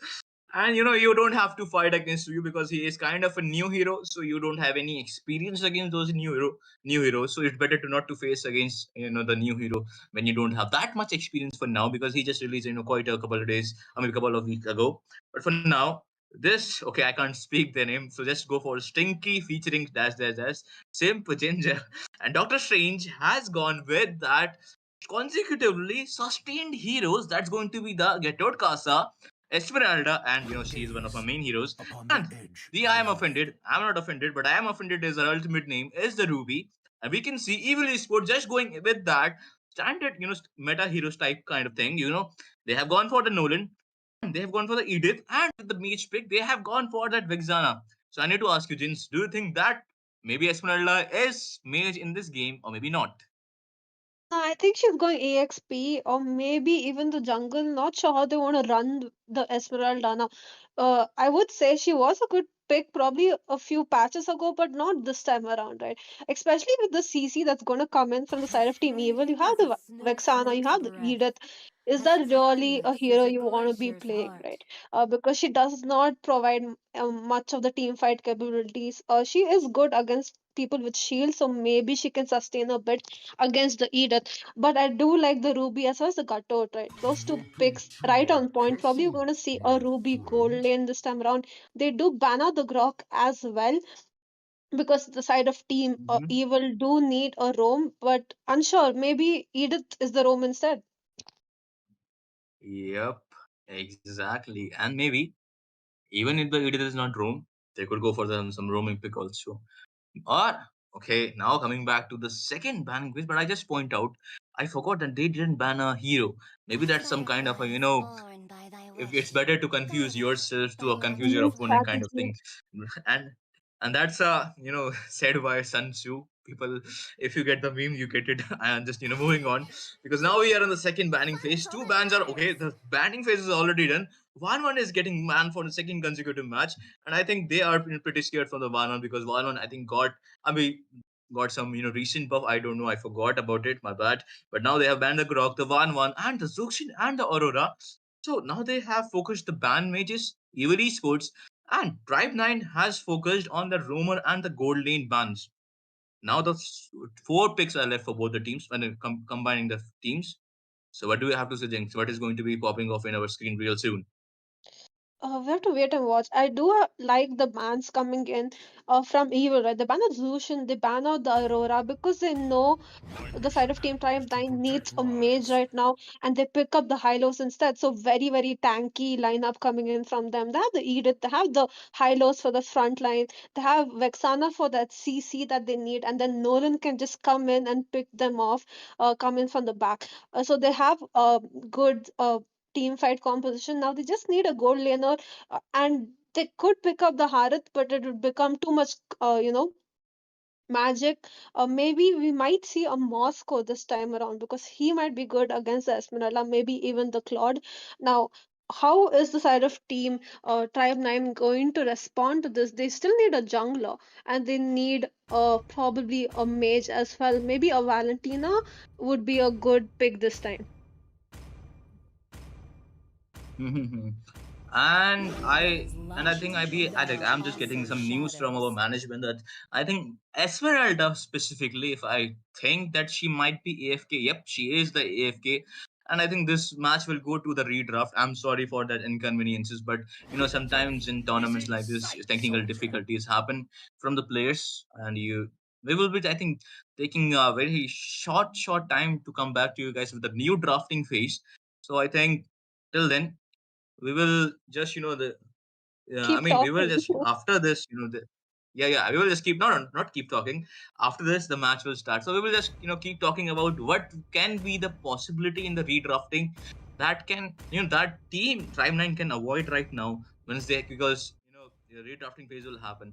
So Jinx, what do you have to say? We do have to wait a bit, right? Just for the redraft. But like I was saying, the side of Team Evil looked very strong from the draft they were showing us. They did pick out the Moscow towards the end. I was thinking why, the side of Team Tribe 9 would pick up the Esmeralda. Good to know that she was AFK because Esmeralda was not something I was wanting to see, right? They probably could have picked up an assassin, maybe the Hayabusa, or maybe even a fighter jungle, right? Maybe we could have seen an Xborg or Roger or something like that instead of the Esmeralda. Hopefully they do fix up the draft this time around, but Evil looked pretty strong, right? They look strong.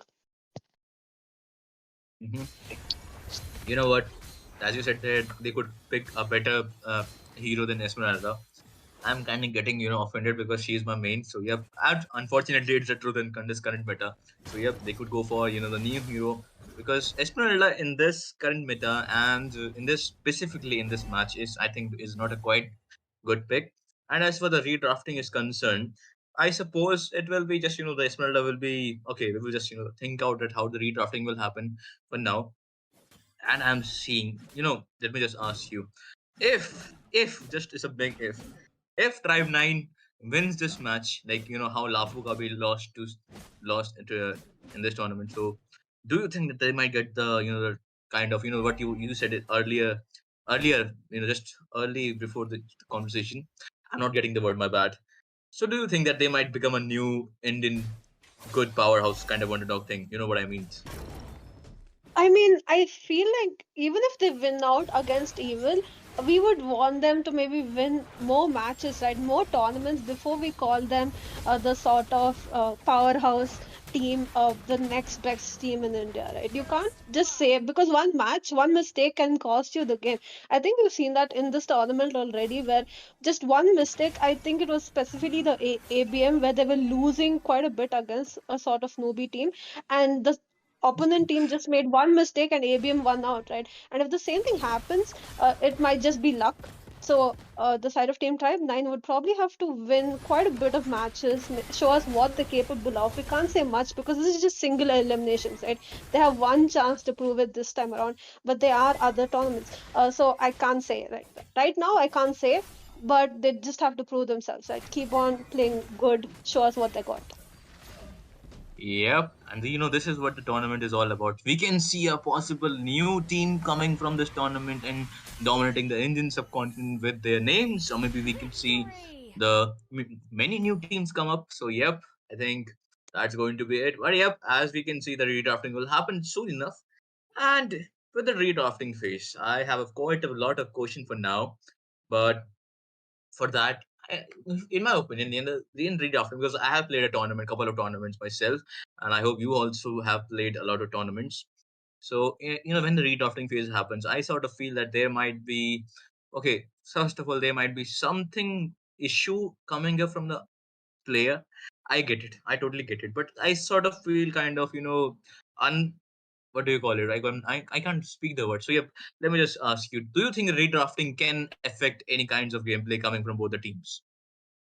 It could. Now, the side of team Tribe 9, they sort of know what the evil wants to pick up, right? They know the Nolan is going to be there.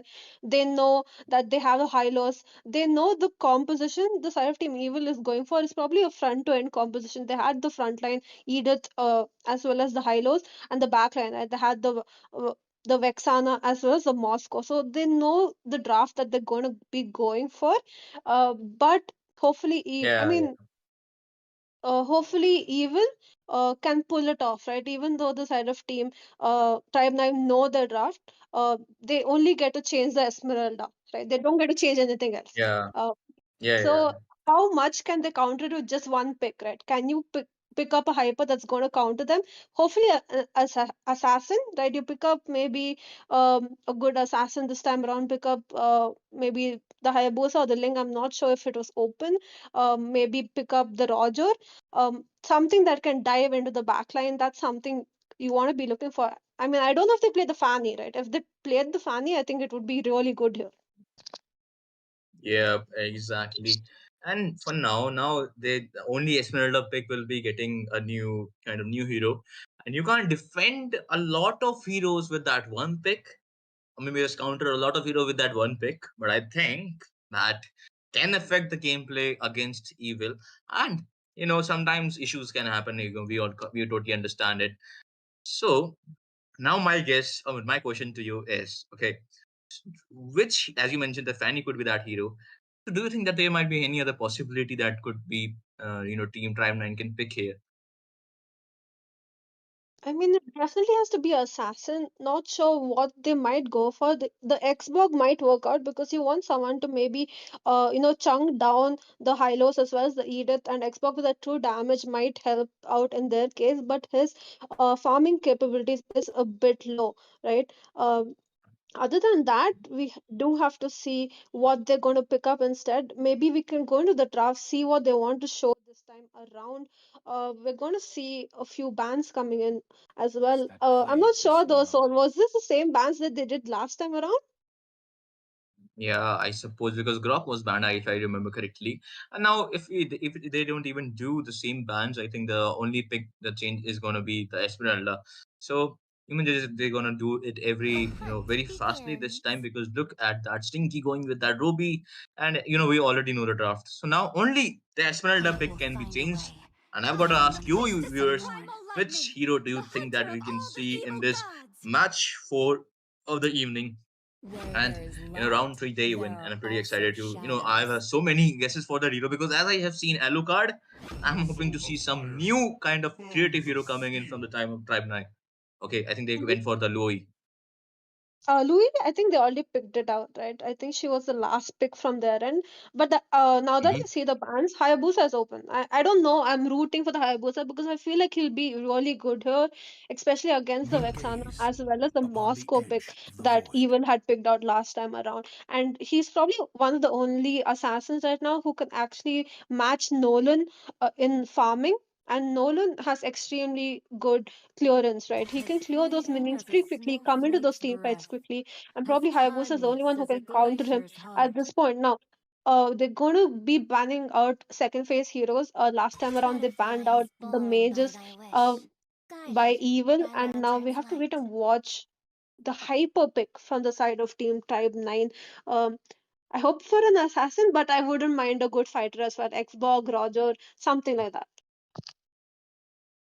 Yep. And I think, as you mentioned, the Roger might be up, maybe some Hayabusa. So now the hyper possibilities are a lot, as you mentioned. But now I think they are taking their time for the bans, and after this, the last banning phase, the last picking phase will be up, and both the teams will be completed with their draft. And if Hayabusa might be up for this game, I think he might have an upper advantage against Lonan because after the recent nerf also on Hayabusa, I think he's pretty viable as jungler. But you need to, have a possibility that you could have, you know, with Nolan and with Hayabusa. I personally think, okay, they went for that Jawhead for now, and Doctor Strange have the last pick. We will have to see what he is gonna pick here. He is taking his time for now, and I was saying, if Hayabusa wants to, dominate this game, I mean, not dominate, just, have a head start in this game, he really needs to, gather up all those early kills that he could do it if the Hayabusa pick is up. But I think he is hovering towards CC, and I mean, any of us couldn't, predict this pick. Or did you have this possibility in your brain, Jinx? No, no, definitely not the Jawhead. I don't think it's good. I mean, who's going to dive into the back line, right? Who's going to catch the Vexana? Who's going to catch the Moscow? Because Vexana, as soon as you dive, she can stun the Jawhead pretty quickly, knock him up, and it's going to be a GG for the side of Team Tribe 9. I would have preferred something else, but they've already logged in the draft at this point now.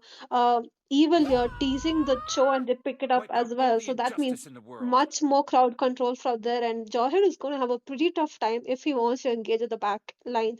Now, the only chance they have is probably the Toad Gacha as well as the Louis coming in with the diversion gameplay.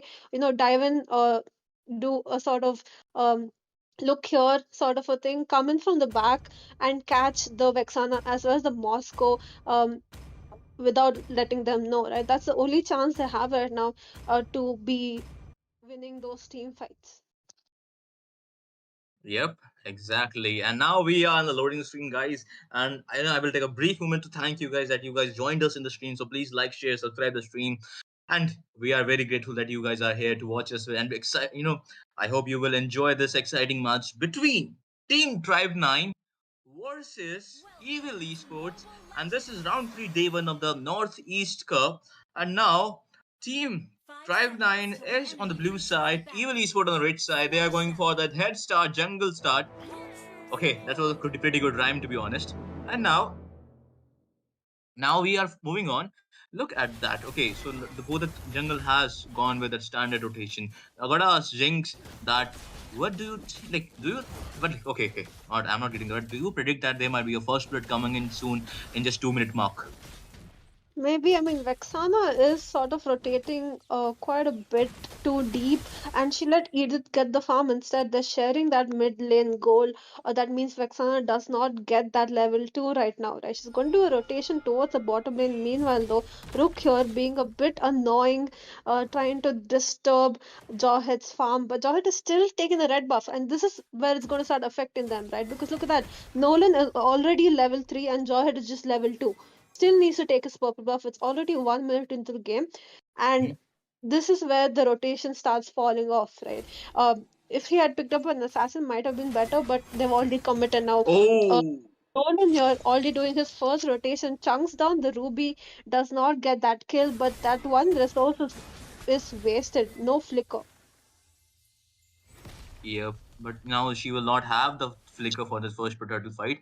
And I love the fact that Cho is cutting the lane and he is gonna have the advantage for the early rotation than the CC. But Cho has been chunked down pretty low, so he will have to recover. But meanwhile, we can see in the gold lane, Nolan with that first blood again to Ruby. I think he had used his fracture plus retribution, and he will be moving on to the first turtle real soon because his blue buff is up.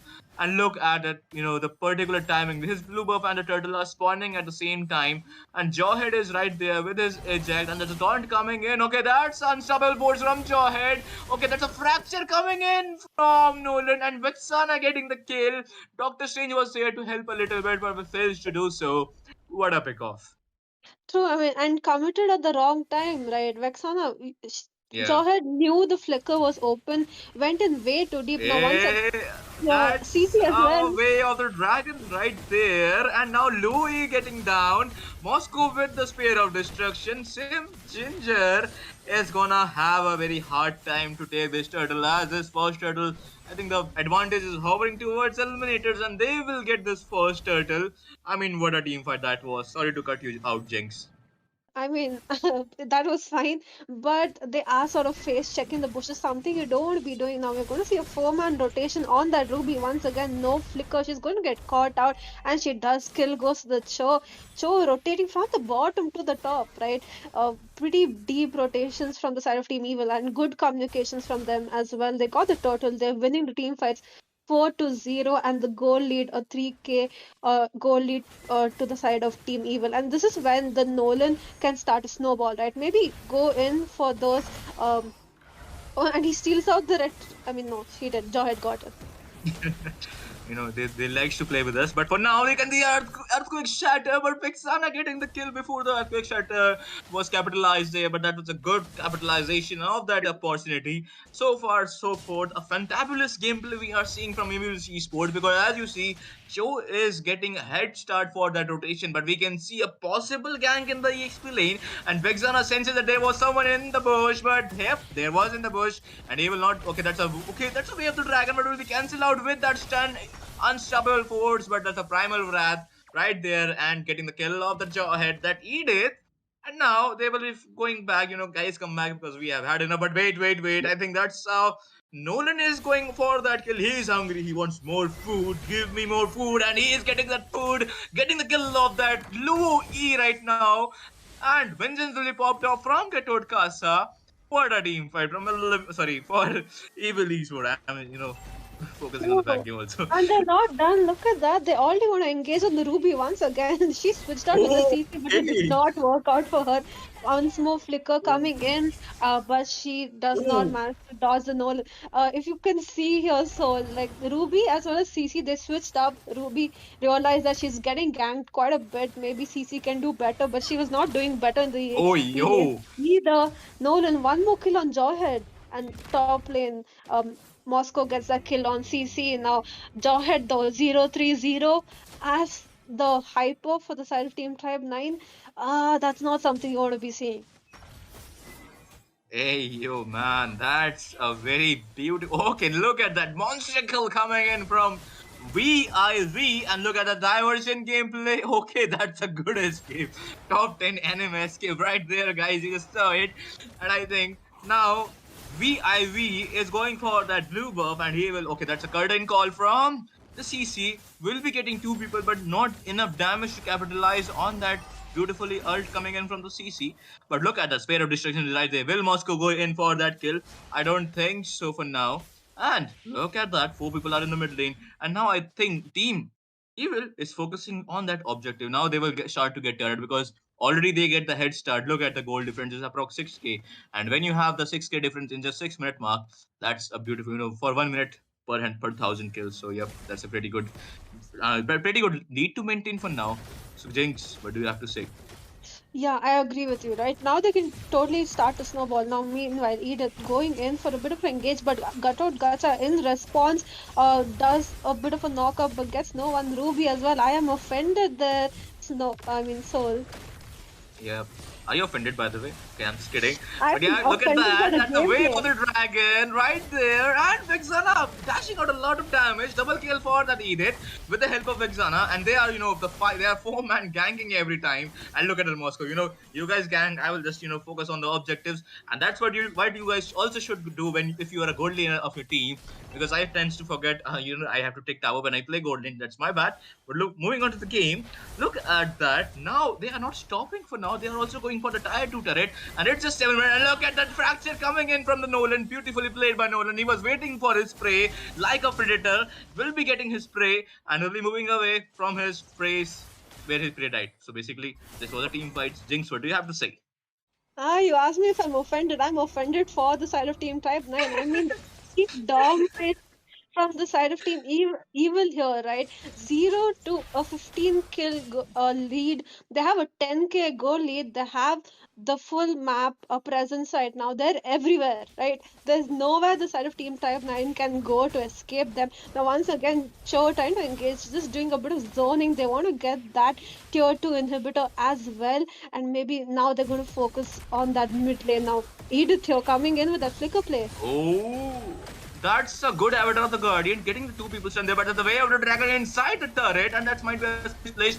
But look at that same Ginger is going to get down here. That's a get out Casa, and look at that double kill for that Moskov. Now Moskov is again back to the team fights because he thinks why you should guys have all the kills? I should also get the kills. But look at this. This is just 8 minute marks, and the kill ratio is 17 to 0.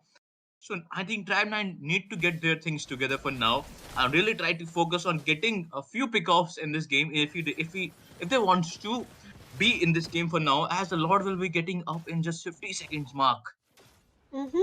I do have to say though, Tribe 9, their draft is lacking right now. Now they have just sort of like mid to early game composition, no late game whatsoever. They have the Ruby, but she's gotten picked off 5 times, right? So what is she going to do in this game? Probably nothing.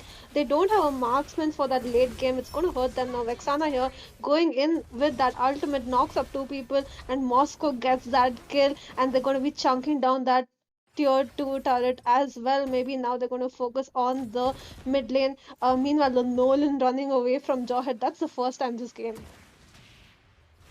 Yep, exactly. And now, as you mentioned, that was the first time Nolan getting away from his prey. And I suppose Nolan is playing too good in this match. I mean, he was just waiting for a proper opportunity, getting the kill with those fracture and the passive combo, and running away like nothing happened. Not running away, just going away like nothing happened. And that's a cold kill coming from Nolan, and they're not stopping it because now they are going for that Lord. And the prediction, will they end this in 10 minutes mark?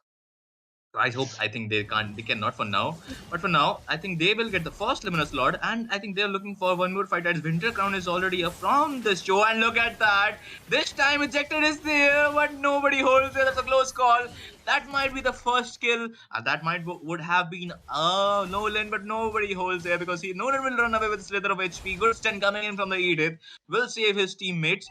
And for now, yes, Jinx, you were about to say something. I'm sorry to cut you out.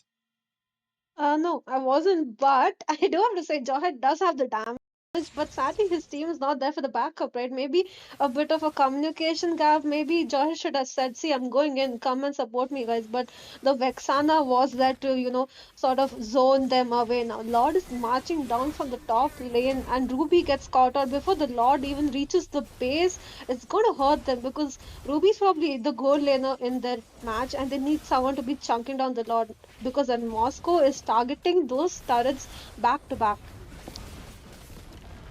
Yep.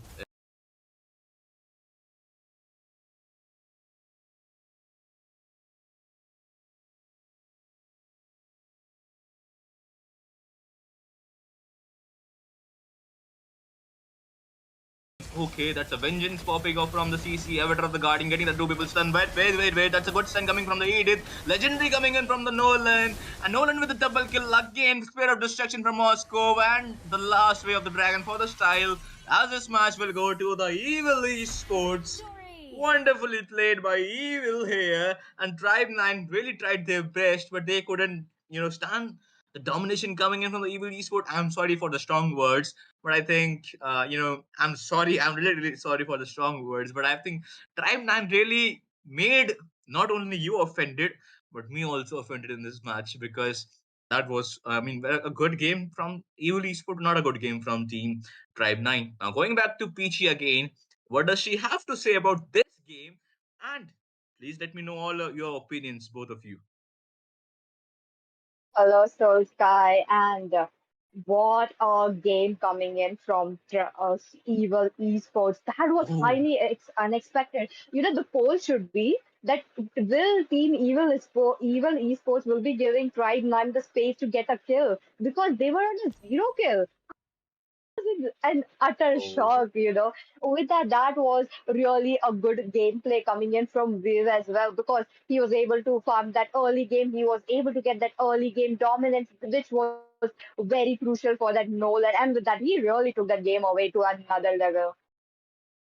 Yep, exactly. And as you said, even if Evil Esport didn't end their game for in the 10 minutes mark, they really ended the game in 10 minutes 38 seconds. You know what do they Yes. deserve? And thank you for Jings for this idea. They are gonna deserve this MVP coming from the Soul Sky. Now, I think I need to go back to you, PC. Do you have to say about the how the team Evil Esports played so dominating manner? Looking at the draft from the side of Team Evil Esports, on theory, it really looks a little kind of, paperish because that support coming in from Chow, the Chow is just be there to popping his way of dragon, and Vexana is going to be there at the back line as well, chunking down a lot of HP from the Tribe 9. They were doing it. They did not have hard CC kind of situation there yet they were able to manage to get a lot of support for Viv, a lot of support for the Eaters as well. Even though we saw a lot of good I'm offended coming in from Ruby, but that was just not enough. Now, Jinx, what are your thoughts about this match? Because I am mind blown for this. Yeah, I mean, like Sol was saying, right? I think we both were sort of offended watching the gameplay. But he did give the MVP up to the Nolan, which is deserved. Now, I do have to say this. I have to Team Tribe 9. I think the draft was lacking. Maybe the hyper as well as the EXP could have been different. Definitely a bit of miscommunication when they were taking those team fights, right? Gatot Gacha going in alone, no support from his team. The Louis was playing way too safe, and Jawhead was getting picked off back to back, and then they started picking off the Ruby, right? The gold laner and the hyper, two of the two of the people that you want to be carrying you in the game, and they just get caught out back to back. It just hurt them completely. Evil showing us. I mean, I heard they fell off a bit, not as good as they used to be, but I have to say they are as good as they used to be, right? The 36 seconds of something that they took away from the 10-minute poll that we put up, that's negligible. I mean, it's almost like they ended the game in 10 minutes. Definitely, Jinx. They really put up a spectacular show for us, and that was it for match number 4. A special shout out for Mr. Phillips, Yuzaki, as well as Asuya for being here and supporting, and a shout out for you all viewers as well, because you guys are doing an amazing job seeing all those matches. Cheering for your favorite teams. And don't forget, there is going to be daily giveaways as well. 2 epic skins are going to be given. So do make sure you guys are at the end of the stream as well because we will be announcing the winners very soon. With that, this was match number 4 for you. After a short break, we will be right back with match number 5. Wait, bro. Chill, bro.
5 seconds till the enemy reaches the battlefield. Smash them! All troops deployed! Darn it! I went a bit too far. Darn it! I went a bit too far. You tagglers can't even touch my shadow.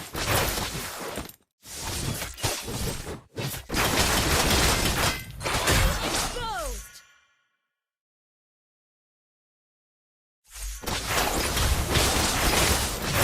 Where are you looking? I am here. I went a bit too far. I'm planning on a surprise attack. Where are you looking? I'm here. Where are you looking? I am here.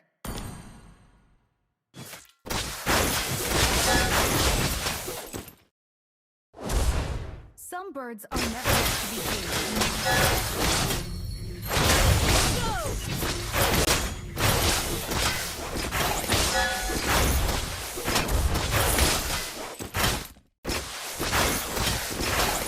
Where are you looking? I am here.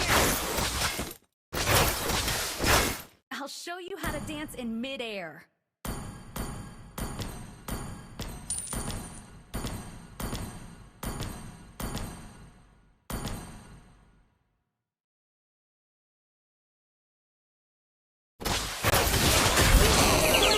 Enemy.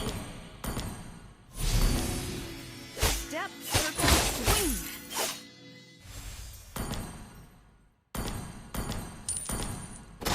Darn it! I went a bit too far.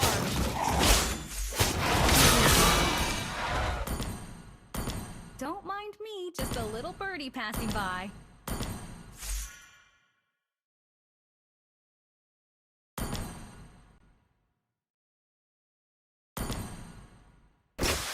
Where are you looking? I am here. Go! Where are you looking? I am here. Darn it! I went a bit too far.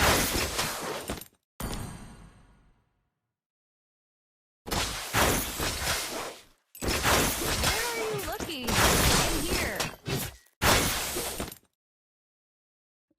Fighting on sight.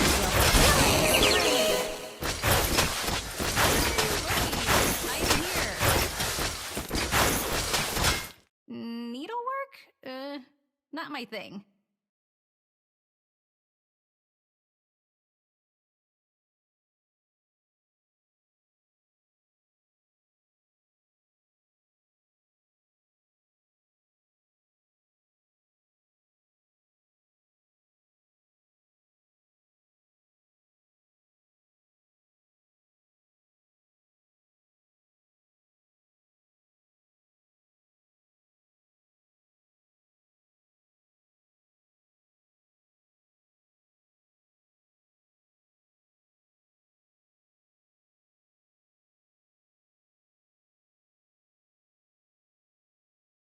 My brother and I will shoulder the family glory.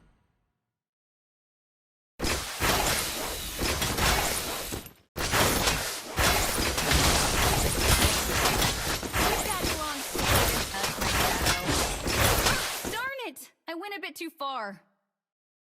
Where are you looking? I am here.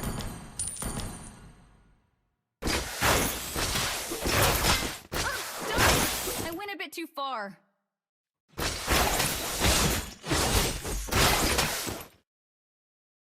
I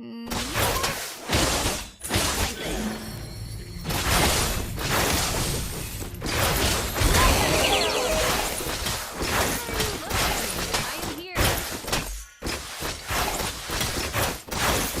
Darn it!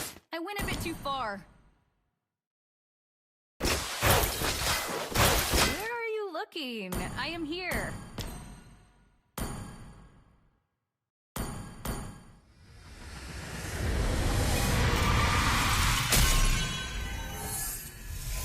Victory!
useless. Talking about backline engagers, we have another NBA star.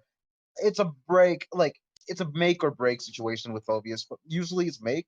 He always jumps in, doing so much damage, destroying teams with his jumps and destruction all over. And well, again, destruction all over. Eternal Guard and Vexana not gonna be a part of this match. Well, unless of course, no, there's no option. She's already banned. I'm sorry.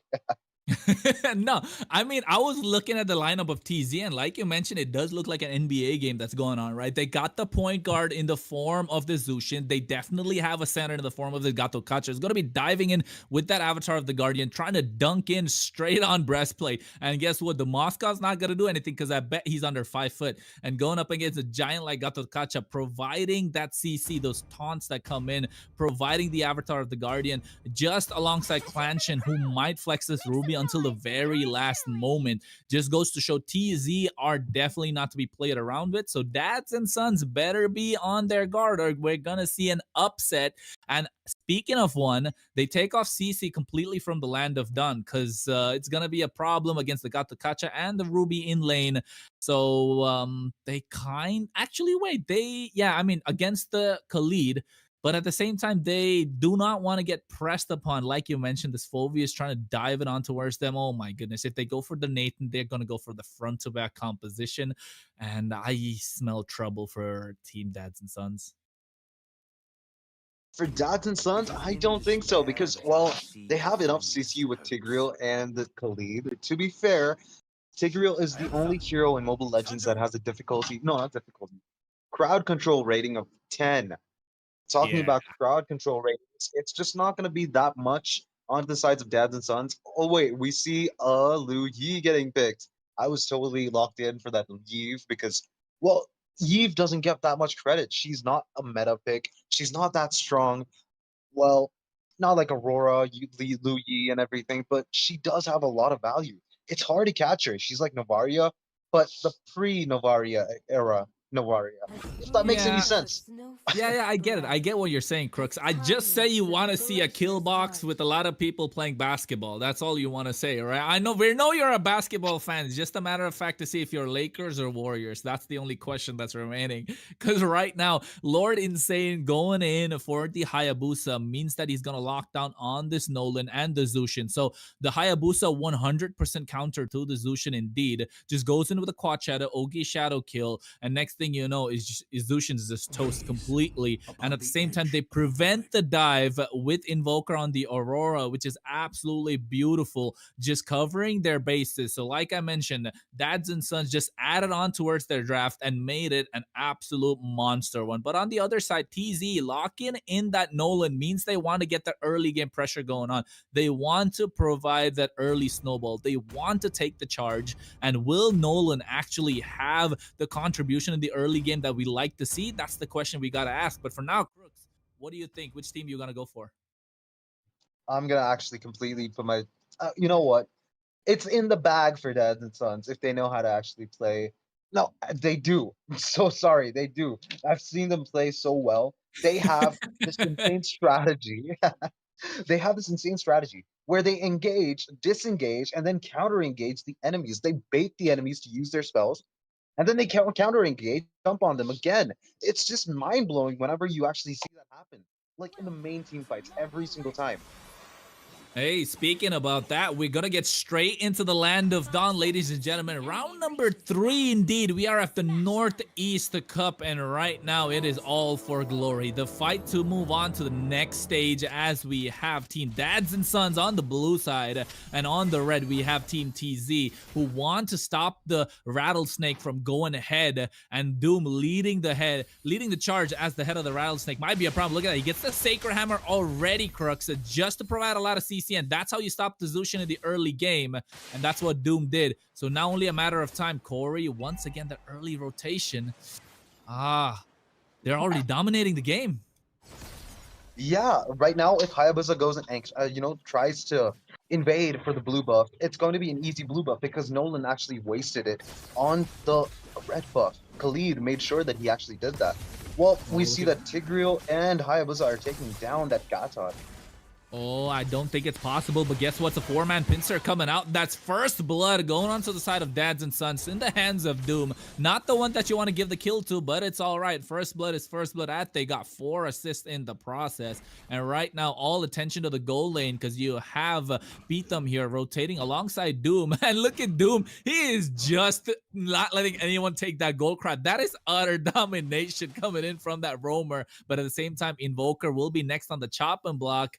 And DieTZ realizes not a good trade to make. Oh, Doom and Insane. He gets the Sacred Hammer. Insane could go in Quad Shadow. He does have the Ogi Shadow Kill Retribution present as well. That he gets it as the kill goes into the hands of Invoker. And this time around, Turtle's gonna spawn in about 10 seconds, Crooks. I think this is gonna be a spicy one. Yes, sir. Invoker going in for the Ice Wall. The only thing that you actually are missing right now is the Ghost Walk. If you guys understand Dota references. Just kidding. Oh, well, then again, Ruby right now, Clashin? Oh, damn, that's actually a pretty cool name. He's giving Clanshin. He's giving, like, good vision right now. He's just there. Oh, guess what? He gets the I'm offended but misses the flicker. But Corey QT just hit level 4. He has the Raging Sandstorm but gets dunked on. At the same time, behind his Doom, Quad Shadow comes in. There's the Raging Sandstorm that we were looking for. Flicker is there as well. Clanshin gets taken down. Frigid Glacier popped. But at the same time, Quicksand Guard. But oh my goodness, Doom gets the implosion. And there's the Ogi Shadow kill. A double kill into Lord Insane. Put some respect on this man. Because right now, they're dominating the game. 5 kills to 0, 3,000 ahead in gold in less than 3 minutes. Yes, sir. That moment when Nolan actually backed off, went across the wall, he shouldn't have come back. The only thing that he did to make his team come back into that area where Tigreal could pull off the implosion, that was just because of Nolan. That was not really, suggested. You shouldn't have done that, but it's all right. We make mistakes. There's always the late game. One team fight is all it takes to defeat one team in a matter of minutes. Oh, Invoker, and guess what? Hydra is there as well. He gets taken instantly. They want to burst him, and they do. But at the same time, Doom probably wants to go for the implosion. Doesn't have it. Fracture comes out from DieTZ, but there it is. The Raging Sandstorm, and that's a double kill for the tank. Not something you see every day, but guess what? Doom spelling disaster for the side of TZ.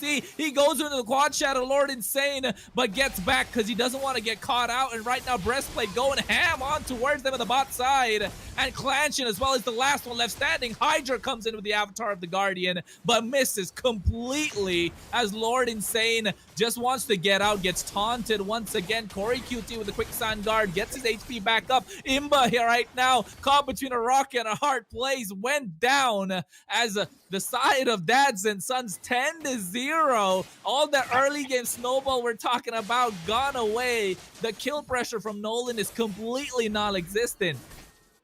Yeah, like, to be honest, Khalid there did a good decision. He actually stood there in the bush trying to bait out the Ruby and the Gatot, but instead, the moment he used Sandville, he got some HP back, and he was ready to engage on the Nathan was coming in through the safe way. Oh my goodness. The lane. Oh my goodness. Sorry to cut you off, Crooks. That was just beautiful to see. Can you tell me what happened? I really didn't notice. Yeah, because, like, the Gatot was trying to go in, or rather, Clanshin was trying to provide some sort of CC, but Invoker sniffed it out instantly and used, oh, never mind, in the top side, Corey Cutie gets the kill, and that's the extension that came in from the mid lane, where they used that Frigid Glacier, not afraid to use it on someone as tanky as Clanshin at this point, and completely dominating the mid side of the river. And then next thing, the follow-up comes from Corey Cutie, picks up the kill, and that's it. And look right now, DieTZ, he smells something that he can get, but not really the right time. Quad Shadow from Lord Insane as well, and they back off.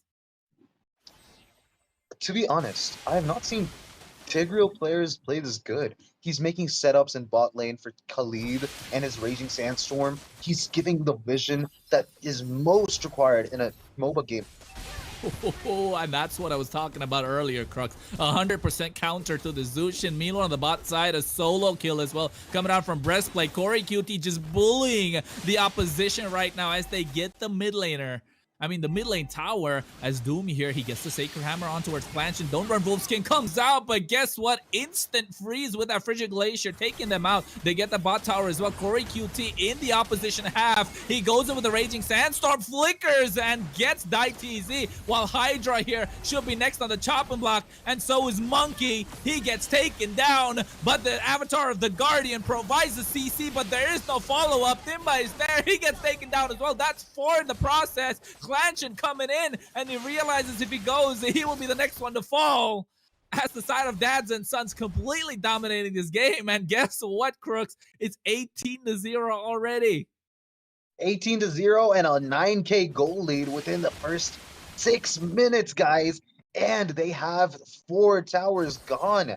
Well, meanwhile, Dads and Sons don't even have 1 tower down. I'm offended. Flicker, I'm offended. Oh, Invoker got caught, but guess what? Die TZ is there. He doesn't want to go in. He doesn't have the damage, but Lantern Flare coming out from Monkey DP Tom as well. Doom, he wants to get dunked on, and he realizes he gets behind. Corey QT creating the separation, and oh my goodness, the quad shadow, an instant delete coming in on the top side. As guess what, Crooks? The goal lead, it's not even 10 minutes, but they're already over 10,000. Oh my jeez, oh my days. Nolan does not even have a chance to buy. Oh, wait. He almost went down, and with the slightest bit of HP that's available, but guess what? Spear of Destruction even hit on towards him. I thought he'd be taken off. And this is utter domination indeed. Dads and Sons. Oh my goodness, showing levels to the TZ brothers coming in from India this time around. On the red side, on desk, it's with me, Crooks, and I am Kronos. And what an action-packed game this has been so far. Yes, sir. Ruby getting caught in. She gets taken down by the Aurora. That was not a really good decision because all his teammates are going real far behind. They're not willing to engage. They're not supposed to engage. And yet Ruby is trying her best to set up one flicker, maybe an offended flicker, but no, it's not happening. We can't see it happen. It's not at all happening. And they're going for the first Lord after getting 3 turtles. This is going to be the first Lord. 2 turtles, I think. Did they take the 3rd turtle? It's the 2 turtles. The 8th-minute Lord is theirs. And guess what, Crooks? I was gonna say, every time Clanchin wants to use the I'm offended, Doom's like, hey, I'm offended that you're trying to use it right in front of my face. Sacred hammers him, and they just chain CC them to death. And like you mentioned, the CC that's provided by Doom, the Tigreal, is at an all-time high. He's the only hero that's kind of rated 10 out of 10 in terms of crowd control, and that's what he's providing to his team. Well, he's rated 10 by 10. Jesus! Oh, he got him destroyed. Monster kill coming in from Breastplate, and right now Corey just dancing around in the mid lane as Die TZ can't even get his orange buff. The Lord marching in from the top lane. This spells, this could be all she wrote. This is going to be a 9-minute, 10-minute game. This is not going to be... the I'm offended with the flicker as well from Clanchin, but the Frigid Glacier provides what they need. He goes in with the quad shadow, and the Oki shadow kill gets the monster kill with the flicker Raging Sandstorm from Corey QT. They get 2, they get 3, they get 4, and this is an enemy concedes defeat. I have not seen this happen in a tournament, Crooks, and this is the first time I've faced it, and I've seen it with my own eyes. Yeah, I mean, to be fair, they saved us exactly 8 seconds of gameplay. But, well, saving time is all that matters, to be honest. All of Team... Oh my god. All of Team TZ actually have 3.0, except for that Nolan. Oh my god. Are we seeing this right now? Oh, no. It's all right, Crooks. I'm telling you, you are seeing it. I got 4 eyes on me. I know you don't got glasses on right now, but I can definitely see that. But at the same time, it is kudos to them, the TZ brothers from India, Team TZ. They made it all the way to round 3. And of course, this is where the competition starts getting serious for Dads and Sons. It was just another day at the office, but at the same time, they are trying not to show their cards because every time they play a good team, they kind of have to hide what they're trying to do. And speaking of trying to hide what they're trying to do, Ray doesn't want to hide anymore. He just popped up on screen. Yay. Ray, you're muted, Ray. Oh my God, Ray. I think Ray didn't realize that he's muted yet. Oh my God. Actually, that was a bug on my head. I'm really embarrassed. That was stupid of my head. But anyways, what a game. A complete, like, oh my God, what just happened? How there was not a single kill on the board? I have no, like, just like they have no kills, I have no words for this game because I couldn't even understand what was happening at this point of the game because what really happened, Kronos? Like, seriously, I'm confused right now. I think it was utter domination from the top team coming out of Meghalaya. It could be the top team coming out from that state, and that's in the form of dads and sons. And I think I was cutting off Crooks quite some time in the previous one, but Crooks, of course, you got a lot to say because you saw what what kind of draft they were going for, Crooks. You saw what they wanted to do with that gameplay as well. It's just, I think, was there a lack of execution, or is just that paying too much respect to the side of dads and sons? Well, in short, actually, 60% of the match is decided the moment you get your heroes down and you're set to get into the land of Dawn. But 40%, it could be based on luck or skill or execution. Yeah, you're right. There could have been a chance for TZ to actually come through and get this win, but it's dads and sons, guys. Breastplate was already like really fed. Even if it crossed the 10-minute mark, Breastplate was there to carry the game. This is not. I couldn't see anything happening, especially with that Tigreal implosion and the raging sandstorm coming in. That combination, the frigid glacier was just there to make the icing on the cake. Like, you get what I'm saying, right? The icing on the cake. Cherry. Bro, and guess what? Zushin wanted to put the cherry on top, but slipped and fell down. Yeah, it's all right though. It's all right because sometimes even I go 3-0 and it's respectable. Respectable indeed. They did have a good game, not gonna lie. They tried something. It's just that the competition was a little too hard for them. Of course, it's round 3, and out of trying to face one of the top teams from Meghalaya as well, right, Ray? Definitely. I mean, they are one of the top teams, and they just showed why they are. The competition is actually getting serious right now. The teams aren't showing any mercy. Usually the games that I cast for that instance,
Our turret has been destroyed.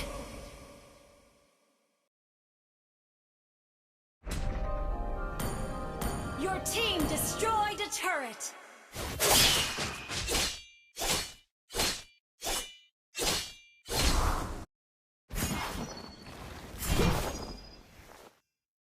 An ally has been slain. Killing spree. Enemy double kill. Enemy triple kill.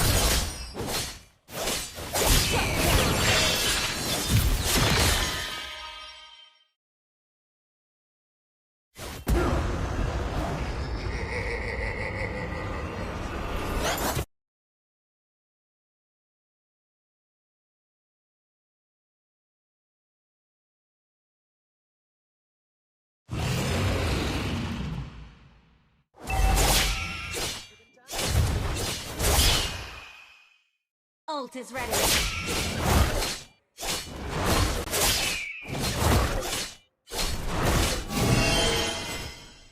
Battle spell in cooldown.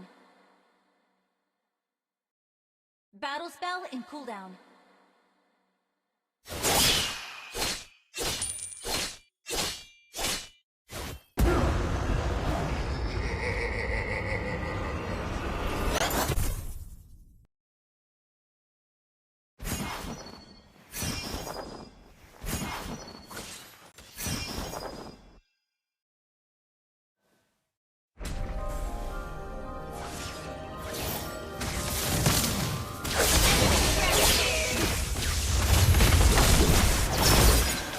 Ally has been slain.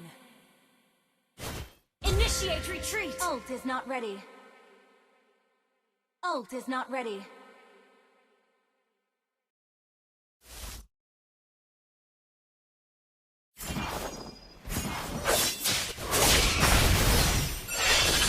Enemy. You have slain an enemy. Ult is not ready.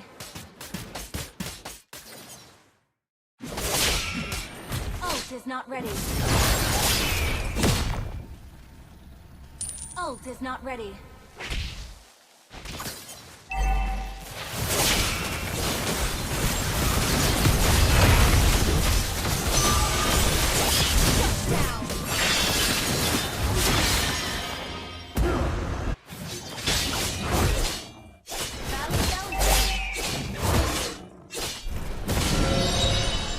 Our turret has been destroyed.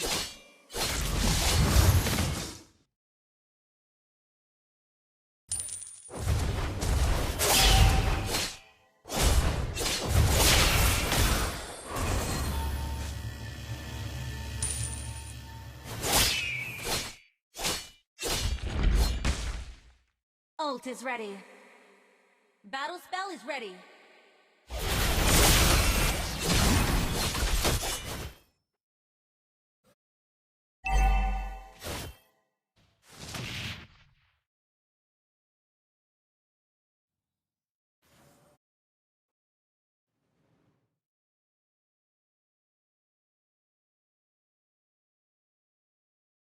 Battle spell is ready. Ult is ready.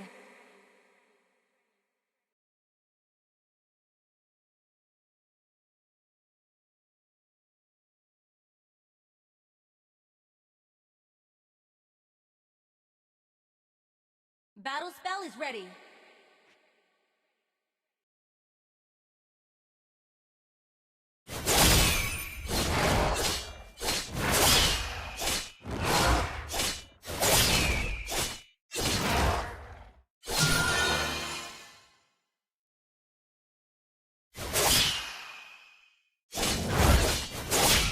Battle spell is ready.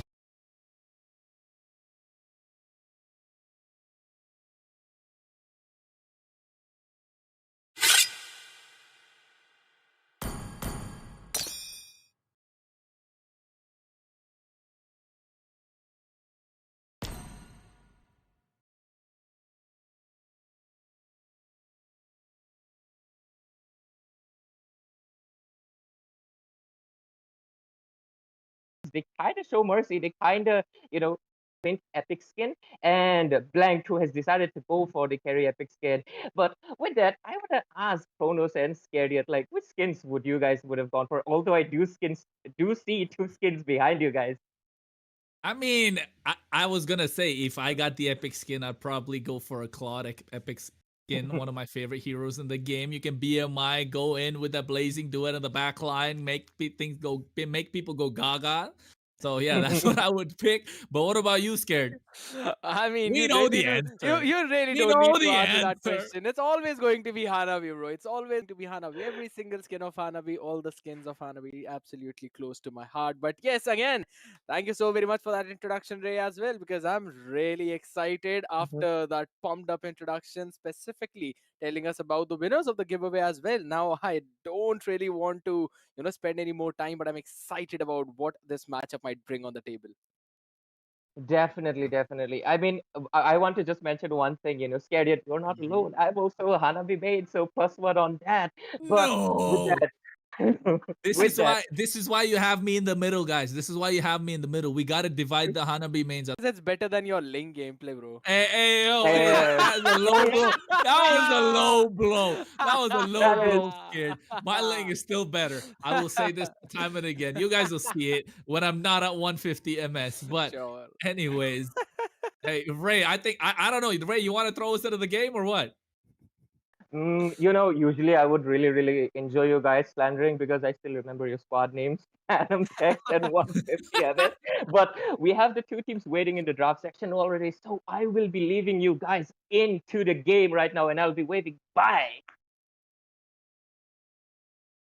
I think he did say goodbye indeed, scared. And right now we are in the draft phase. The first phase of the draft almost over. And I know, scared, you're looking at those bans. We know that man who sits in the permaban section, that chip completely taken off the table. But at the same time, he's in his home. We know he's in his home. But at the same time, this Vexana means they want the mid lane control. Highly possible. There's also a Phobius and Edith ban. Now that means that's the EXP choke I was about to mention, that we might possibly see the first pick a lead, because now you don't really have anyone else to counter this man. But again, if Overwatch Esports, they lock in the Aurora as well, that means they've got a pretty solid counter for that very early diving engage Khalid. But the question is, Kronos, if this Khalid actually goes into the room, you bring in a lot more diversity into your draft itself. I mean, I agree with the fact that it does bring diversity, but at the same time, it's a niche, right? If you put the Khalid on the roam, it's a niche that you gotta fill. You gotta know how to play that composition because it's not easily executed. You have a specific win condition in the early phase of the game.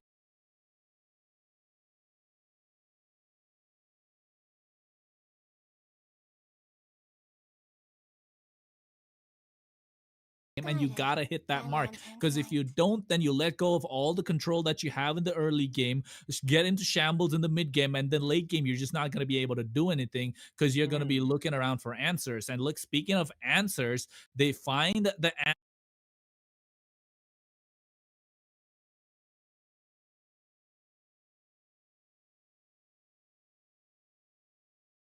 answer for this Aurora in the form of the Hayabusa, and the mid lane priority trying to be contested through the Zushin, but at the same time the Fanny might be the answer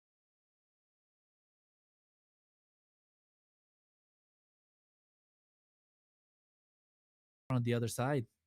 It's trying to be contested through the Zushin, but at the same time the Fanny might be the answer on the other side.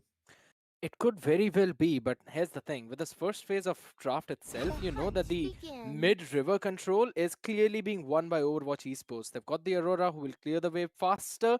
Now, again, considering this Khalid is going to that EXP lane because that's how the banning phase went, that means you now need to have some kind of roam that actually clears out the wave and helps Zushin out.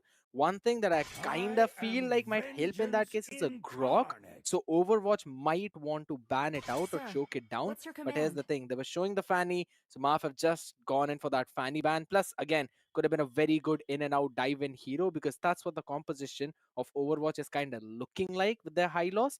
But at the same time, since they locked in the Ruby, I think so. What they really want to go is for just to kite around a bit, pause, pair it up with a frigid glacier, catch a few people, and then pull in with the I'm offended. So more of a re-engage comp.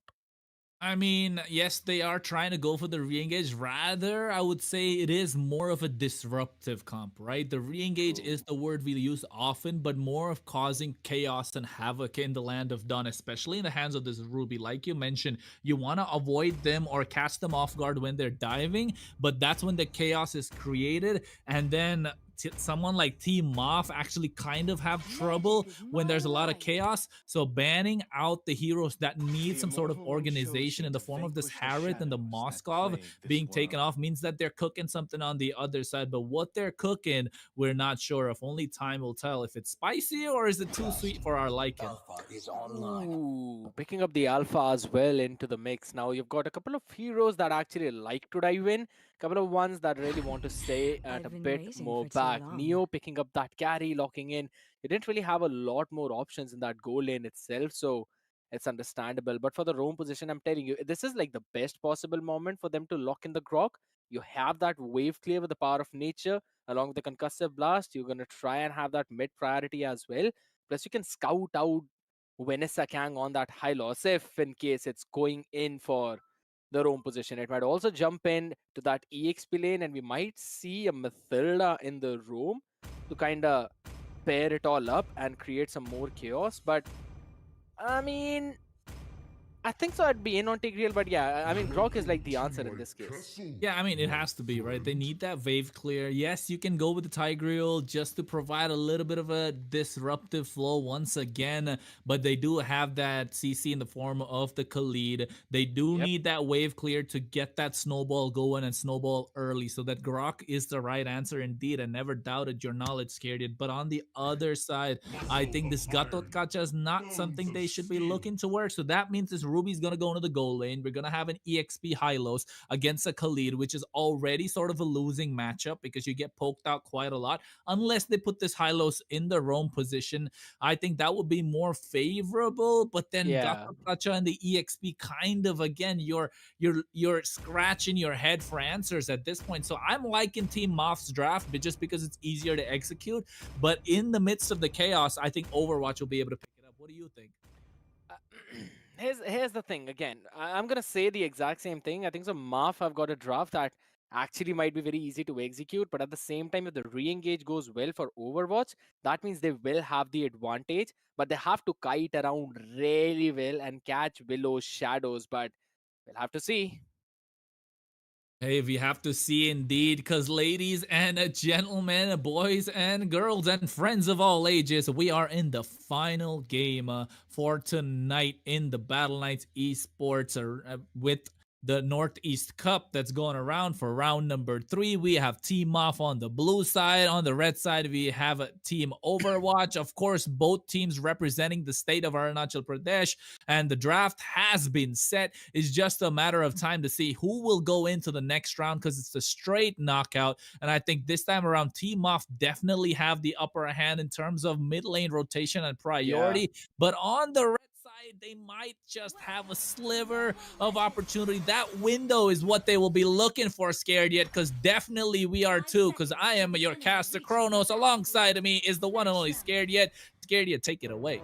Well, thank you so very much for that. And indeed, I'm pretty pumped up for what's going to happen in this one. But one thing is for sure, since both the teams are now starting in from the southern quadrant or the lower half of the map, their rotation is going to end up over towards that gold lane. A big leash already coming in for Vasudev Kumar, making sure... Whoa.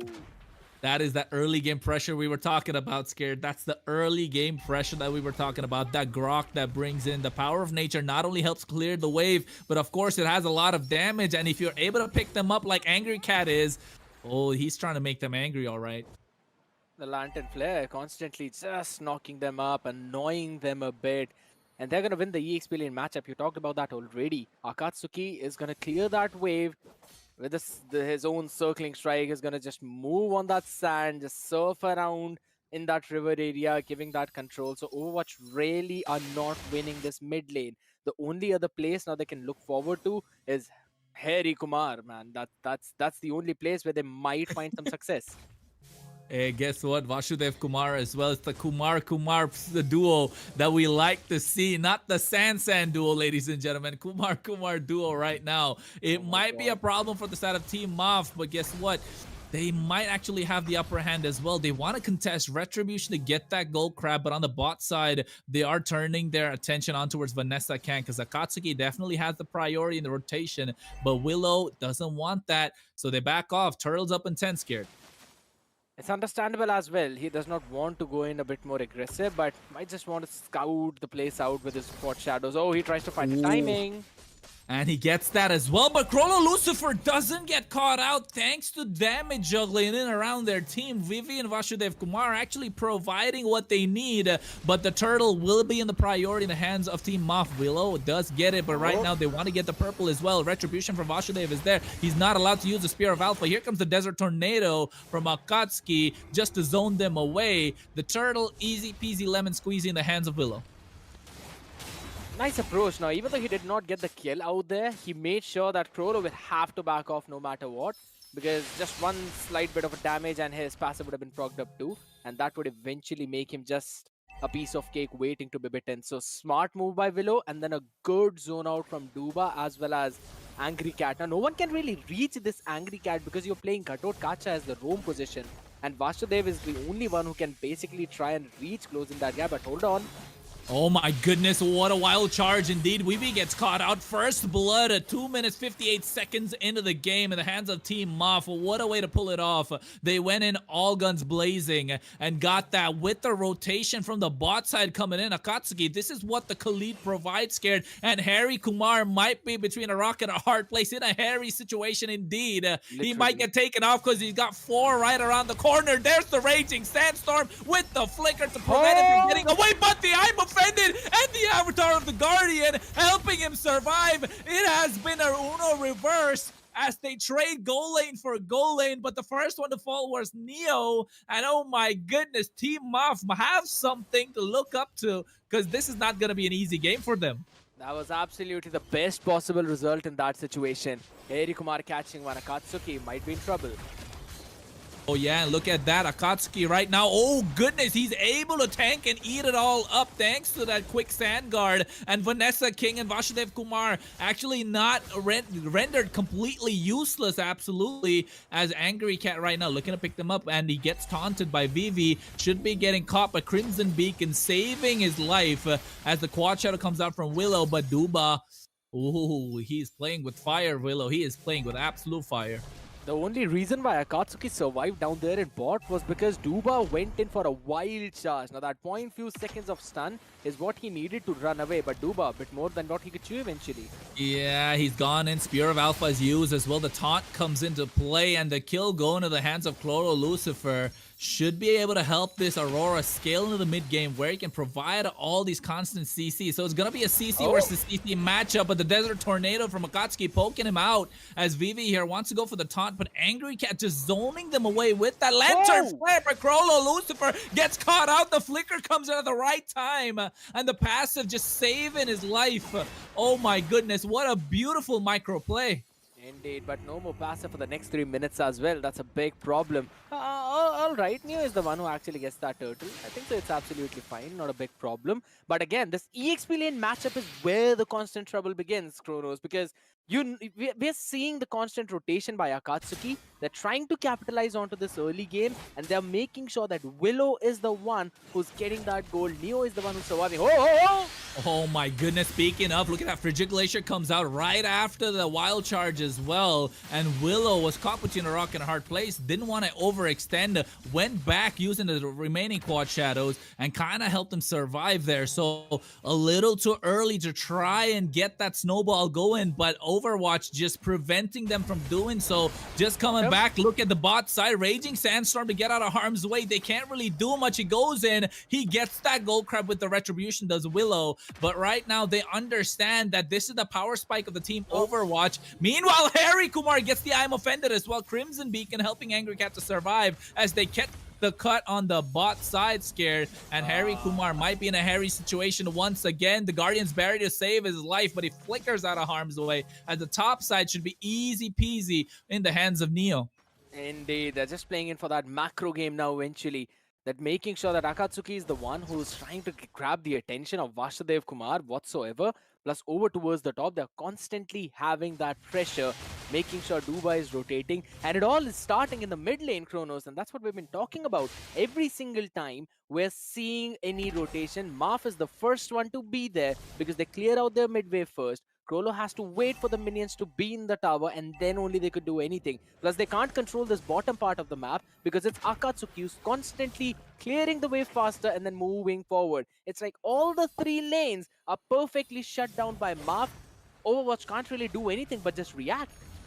Yeah, I agree. And the fact that they are reacting actually in a positive way for themselves, make sure that they are still in the game. That's why you see a 2-2 kill score and there's the 1.4k goal lead. And it all comes down to the fact that Akatsuki's trying to rotate and make the most out of the opportunity. Look at Vivi, he goes in for the top, but on the other side, Vasudev Kumar is the where. He's the one that gets caught out as here comes the Avatar of the Guardian, catches two. And at the same time, Frigid Glacier is popped as well. The turtle in the hands of Willow as the Glorious Pathway is used as Vanessa has to run out of harm's way, and Neo picking up a double is the best possible situation for the side of Team Moff as he tries to extend it. They try to go, but the Pride of Ice helps save Frollo Lucifer, and right now Angry Cat goes in with the Crimson Beacon as well. Absolute beautiful play coming in from the side of Team Moff. Just when I was about to say they're doing good on the side of Overwatch, seems like they put themselves in a pickle as Vanessa King will be the next to fall. Neo is on a complete killing spree. Yeah, just for 1 minion. Now here's the big problem coming in for Overwatch, and that's the fact that you really need this Avatar of the Guardian to be one of the re-engage tools. You need someone else to open things up for you so that you can actually surprise the other side. If the other side see it coming, then Marth are just gonna sidestep all of that CC. Now here's the thing. Even though they were able to get a good AOG onto a couple of people, but because of the Purifies coming in from Neo and Angry Cat, they did not even use the Purify in the previous fight, so that's the fun part. They can just sidestep all of that because they've got Akatsuki in the enemy's faces, in their backline. Duba does not care about any CC, and that's why he was the man who was on the other side too. Vasudev Kumar does not have enough items right now to burst down these two tanky, beefy players, and that's a big problem. And there's no marksman as well on the other side, Kronos. They were really relying on this early game snowball of the alpha, which has been completely denied by Marth. Yeah, and I agree completely, right? You did need that early game snowball from Vasudev, but at this point around, they gotta find answers that they have to get themselves, which comes in with Vasudev Kumar once again leading the charge. He needs to get a really great Spear of Alpha, just like he's going about to right now on towards Akatsuki, but the Raging Sandstorm saving him, and Vasudev Kumar actually not going for it, but meanwhile on the top side, Harry Kumar as well, able to save himself after Duba used the wild charge, but they did get what they wanted as the Lord is coming up. But meanwhile, Akatsuki just providing so much vision for his team and making sure that they do not get flanked from the side whatsoever. It's such a good play coming in from Marth, right? Because if they find themselves in between a mixer grinder, they've got Duba and they've got his wild charge to just go for the disengage. If they really want to try and make things bad for the other side, you've got Akatsuki with the Raging Sandstorm. You can't really crowd control any of that. And the only thing that can actually disrupt it on the other side are the utilities or the tools that they're using to engage. So eventually there's no one to actually stop him from the quicksand guard and standing in between four people, just being like, yeah, you know what, you did all that damage, but guess what, I can heal better. Oh, wait a Ooh. second. Harry, oh my goodness. He is always in a sticky situation, and Duba right now doesn't have the wild charge, but I think if they slow down the wave scared, he might have it back up again. It could very well be possible. And one important thing is that you've got to manage those waves, and Marth is doing that perfectly. The mid cannon still alive, top cleared, bot cleared. They're going to stack in on the inhibitors at the perfect time. But Duba, ooh, without the flicker though, Duba forced to use it to save himself because Harry right now has the flicker, has the I'm offended. He's the one to make the play while Vanessa should be the one using the glorious pathway to cut them off as Angry Cat has the CC to pick him up and drop him down. They get the clear in the mid lane thanks to the holy defense, and the top side as well actually might go down, but the Spear of Alpha saves the day. Here comes the second set of super minions down the mid lane, and the top side coming in soon, but the wild charge connects on towards 3, and the Raging Sandstorm on towards 4. AOG trying to save the day. Willow goes down, Vasudev goes down. 1-for-1 trade, but at the same time, I think both the teams got what they wanted. The successful defense with a successful penetration coming in from both angles. I think that was a beautiful play from both teams as Neo makes the most of the opportunity. Ultimate Opportunist picks up the top inhibitor, and looks like they're gonna be once again trying to penetrate to the mid lane, but will not be able to do so. And oh my goodness, scared, break down that fight because I was taken aback too. I mean, this is the best possible result for both of these teams that you mentioned, because Marth, yeah, really, they got a big chain CC coming in, but as you mentioned, that AOG was important. Plus, the positioning of Frollo Lucifer in that fight, he used the flicker at the perfect moment to dodge all of that. Had that not been the case, he would have been finished off instantly, and there would have been no way for them to defend because Neo would have then just free hitted the other side. One thing I really want to say is the fact that I'm impressed by the positions of both of these mages, Krollo as well as Angry Cat. They're doing a phenomenal job. But here's the thing: now that Willow has picked up the Blade of Despair, you know that VV is going to be bursted down even faster. This is like a very good item to counter the Gadot Kacha. You get some extra bit of damage whenever the target is in a very low HP. But oh my goodness, look at the HP of Vanessa already. Yeah, I think that Centaur has to go back to the base because guess what? Neo with that speedy light will dishing out the damage like no tomorrow. True damage indeed. The higher the HP, the more the damage thanks to those light wheels, which is being a problem for the side of Team Overwatch. But at the same time, look at Team Muff. They want to get this Lord started. They should probably wait until the 11-second mark scared. Will they or not? No, they don't. They want to go in all guns blazing. They have 10 seconds to make sure they get themselves organized to try and end this game. Because if they don't, I can possibly smell a comeback, even though it's not possible, just because of how Overwatch have organized themselves so far. Yeah, and just to break it down for the audience, the reason why you would want to wait for that 11-second mark is because your minion waves spawn. So you wait for that time, then you burst down the Lord so that you've got the maximum amount of time to manage those waves perfectly. But they've done it right now. And here's the thing. You've got the Flicker, you've got the Wild Charge available for Duba. Yes, there are all the battle spells available on the other side. But if in case Krollo gets caught, that means it's about it. And Vasudev needs to stay safe. I love the fact how Duba is just opening so much. This could be the end, Kronos. Yeah, I think this is because the Lord is quite healthy in the top side. It's a luminous one indeed. Duba does have the wild charge along with the flicker, just waiting for the opportunity to pounce. And seems like this could be it because he goes in. The Guardian's Barrier is used as well. And he gets the wild charge right on time, but the AOG completely misses all targets. But the Raging Sandstorm, 5 people, the Frigid Glacier not gonna do much as they get taken down one after another. It is 1 for 1, 2 for 1. Make that 3. The base crystal still left standing. Vasudev is trying to defend, but the Spear of Alpha gets that. He gets picked up by Angry Cat. The base crystal left exposed. They can't really do much. Team Muff, take the game, take the base, move on to the next round. Oh my goodness, was that exciting or not, ladies and gentlemen? Oh my, that was such a highlight play coming in. We talked about it, Akatsuki jumping in with the Raging Sandstorm. My man just went in for a full tanky mode. And even after that, he was just able to do so much. And that's the win condition that we talked about, Kronos, because yeah, it's going to be Duba trying to face tank everything. You're going to funnel the other team to a specific angle, and that's where Akatsuki jumps in with the Raging Sandstorm, and everyone will just move in for that follow-up. Now, I agree Krollo on the Aurora did his level best. I mean, not even dying once is actually a pretty solid feat to achieve. But at the same time, there's just a lot of mobility on the other side to catch them in that frigid glacier. And that timing was not basically a friend of Overwatch because the AOG, again, they've got quite a lot of tools to re-engage, but not something that can hold the other side down for you to re-engage that well.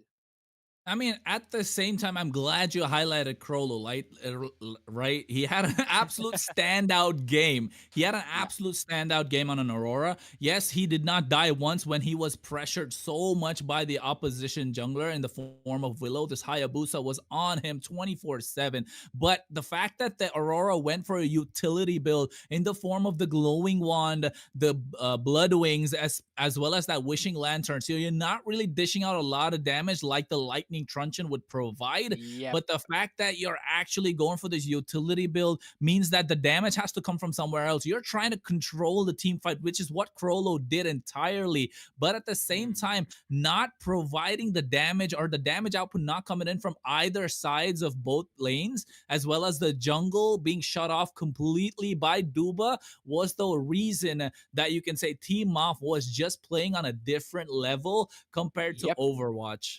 Yeah, I mean, the entire early game momentum was set in by Akatsuki with his constant rotations towards that, mid lane. And he made sure that the entire southern part of that map was controlled by Muff. You control that part of the map, the only place you have to focus is top side. And that's where you've got your carry. There's a Ruby on the other side. You can't really make any crazy outplays, right? And there's a man that I know who really wants to make the entry on this desk and talk about what exactly happened. So, Ray, Welcome back. I know you've been waiting for a while, but man, oh man, what a game! You're muted again, Ray. It always happens, doesn't it? You're always muting yourself when you're trying to give a banger intro. But guess what, my friend? Just like how the Khalid wanted to give an intro in the end, it didn't work out. I But mean, here you are, Ray. Here you are. I swear there's a pattern and I'm not able to. But anyways, anyways, we'll forget that happened, okay? We'll forget that happened. But anyways, like I think so far that was one of the most exciting matches that happened tonight because so far, I mean, Kronos was in the previous match, it was complete annihilation. But this time, Overwatch was holding off quite well despite giving out the Khalid. You know, the Fredo effect is completely real. He's dominating so badly in the XP lane right now. 400% increase, yeah, definitely make it 500 in the India right now. But with that, you guys have already given a perfect analysis. And the only thing I would like, mention, both teams did well, but obviously Marth came out at the top. And I really, really loved, just like you guys mentioned, Krolo's positioning was really great. Despite so many engages happening onto him, he was able to like dodge so many of them with really great micro skills of his with by flicker as well as timing the sets, right? So it was impressive. And that is all I'd really, really say about this game. And anything you guys have to say to our viewers or anything? I mean, it's just going back to the game a little bit. I think the story just started with the draft itself, right? Like Scared mentioned, we Definitely. have this Khalid that was being picked up, and that's the narrative we were going with as well. The Khalid dominated the EXP side, getting that control in the mid lane through the Grok as well. And that domination just completely tilted over to the fact that Team Overwatch just didn't have an answer. Yes, it looked like it was an even Steven kind of game, but if you take a look at the goal lead, Scared, it was about 10,000. Oh. I mean, it was just a perfect execution coming in from Team Muff. I 100% agree. Plus, I still remember the fact that you mentioned that the only way Overwatch actually wins it is if they can create the chaos in the entire, attacking sequence that were coming in from Marv because they had the engage com. They were the ones who were diving on the other side. So yeah, I like the idea of the Aurora and Crowler was doing his own job, but at the same time, there's just enough amount of, you could say, no crowd control-ish situation skills that you can't really create that chaos. And the most important fact that always came in was you needed Harry Kumar to be in those situations on that Ruby. If he's And not not, there, you can't disrupt anything on the other side. I mean, And he's not yeah. supposed to be in a hairy situation, but guess what? He was living up to his name. My man was just getting caught as well. We kind of got the glimpse of how well he would fit in the entire sequence when he was being dived upon on the top side and yet managed to go 1 for 1. Now, that was a clear cut indication.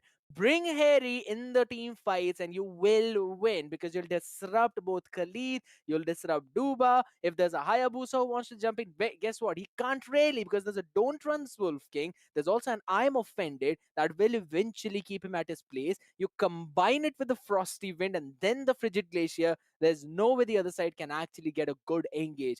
But it's just the fact that the jigsaw puzzle pieces were not being fit at the perfect points, and that was the main problem that actually came in. And I know, Kronos, there are a few stats that you want to say, but there's one fun stat that I also kind of, found out on my own. It is the fact that the Khalid in the room is not having that good of a success rate. It's come down to just what 37% ish or something.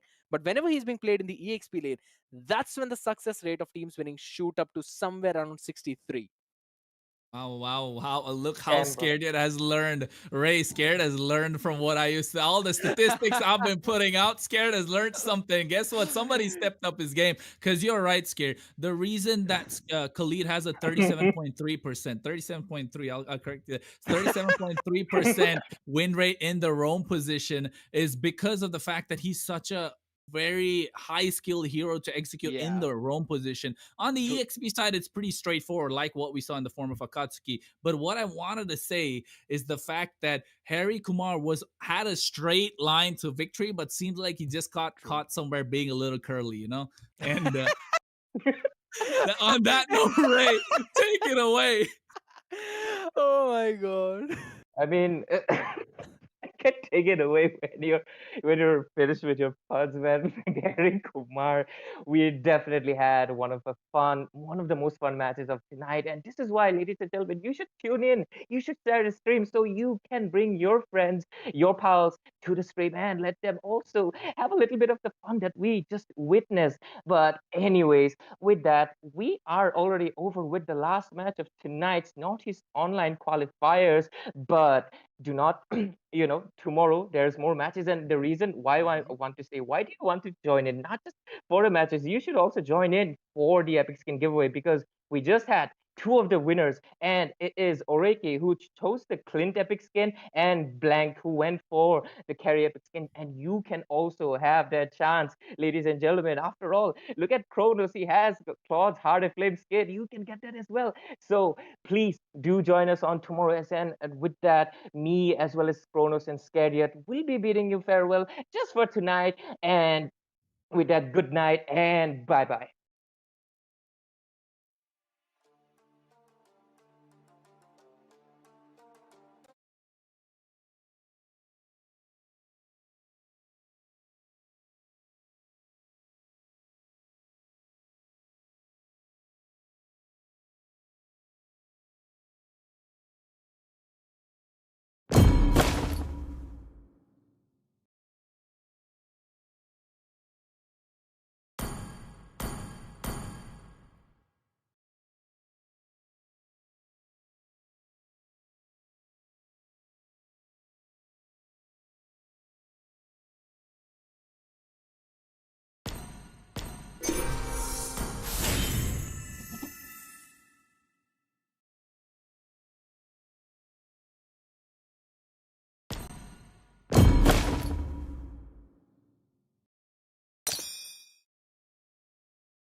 Your team is banning.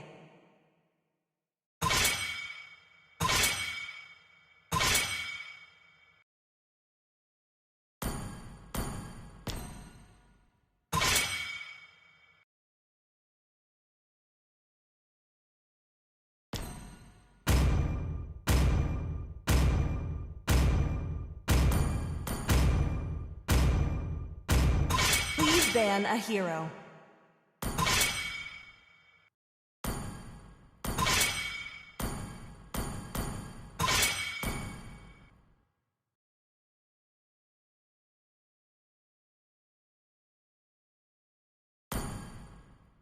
The enemy is picking.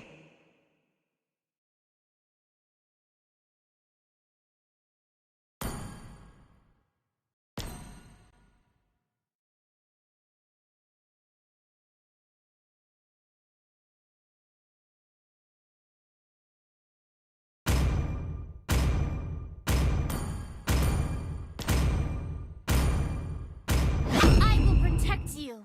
Your team is picking. The Immortal One chose me to vanquish the shadows that plague this world.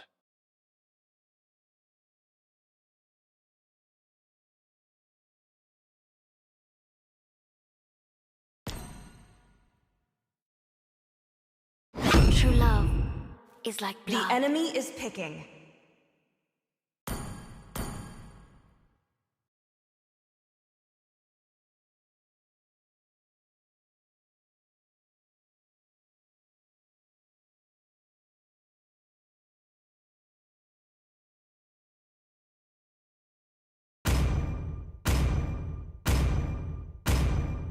I see lots of prey.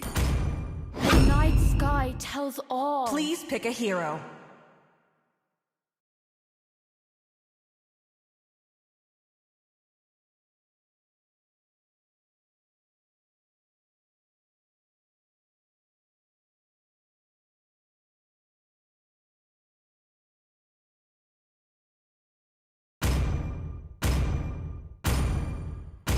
Sometimes wisdom works better than brute strength. I am the legend of Zlatan. The enemy is picking.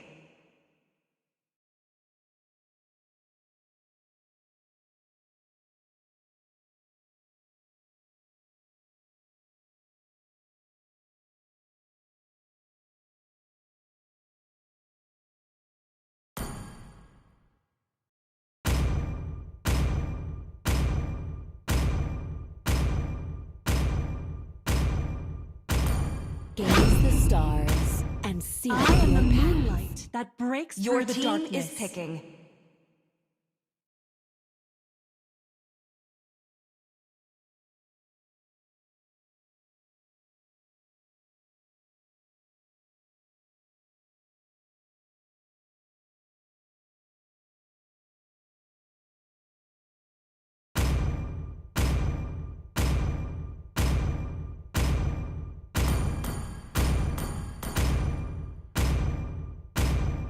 Humble and Koopa are the best partners in the world!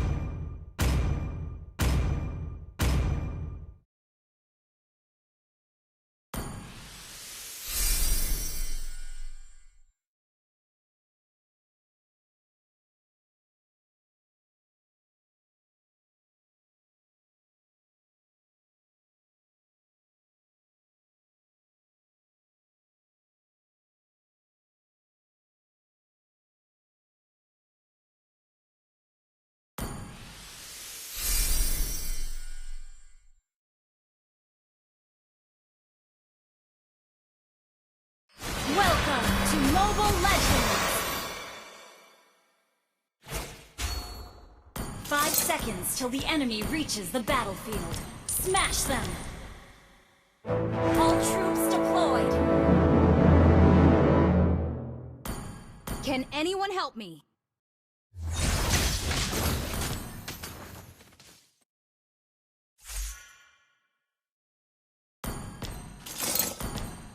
You can't catch me.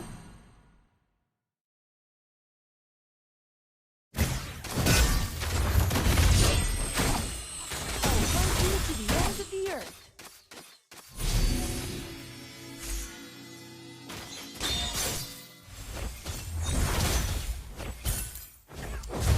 Your demeanor disappoints me.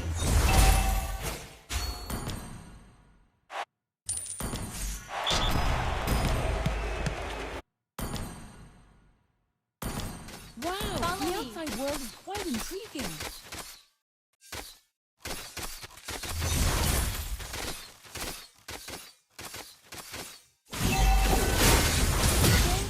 First blood.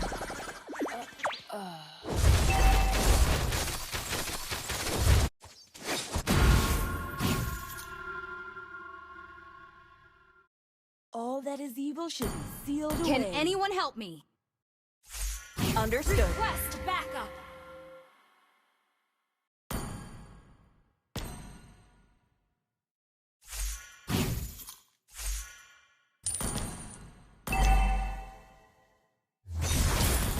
Wow, I'm touched by your focus.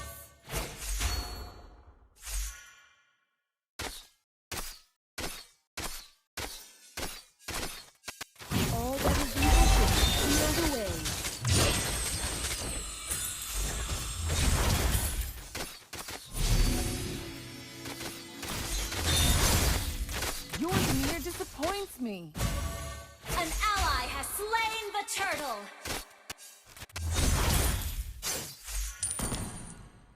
I'll hunt you to the ends of the earth.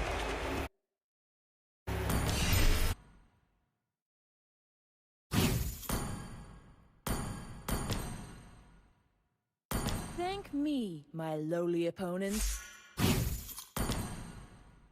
An enemy has been slain. An ally has been slain. Your team destroyed a turret. Evildoers, prepare for your judgment! You have been slain. My empire. An enemy has been slain.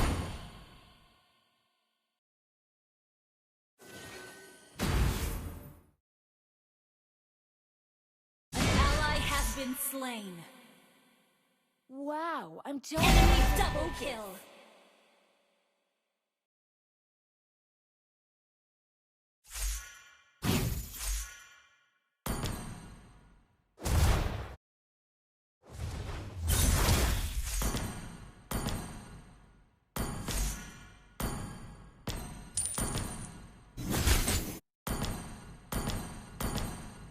Wow, the outside world is quite intriguing. Evildoers, prepare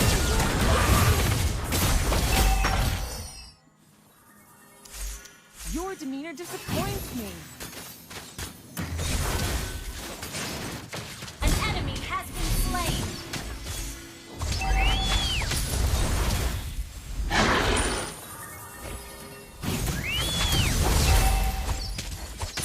I'll hunt you to the ends of the earth.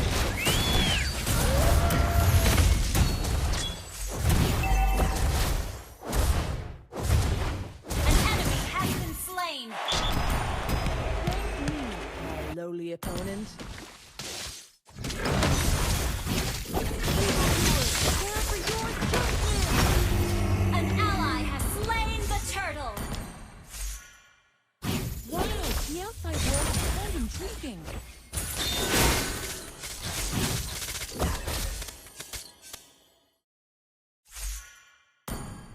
All that is evil should be sealed away.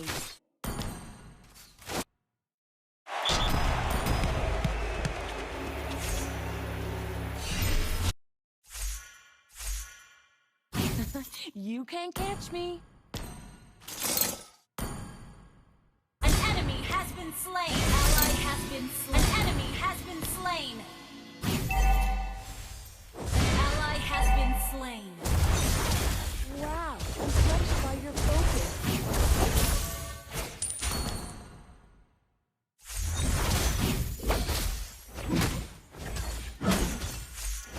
Your demeanor disappoints me.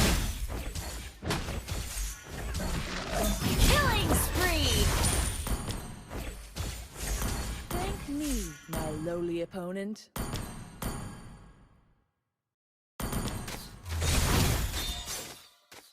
Shut down. Mega kill.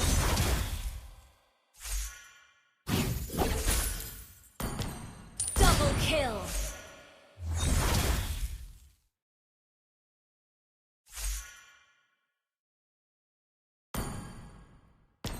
Your team destroyed a turret. You have been slain. An enemy has been slain.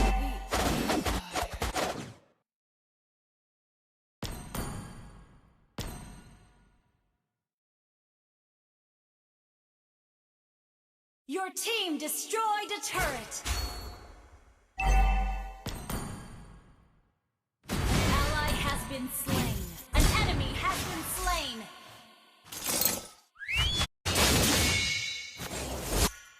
Monster kill. Shut down.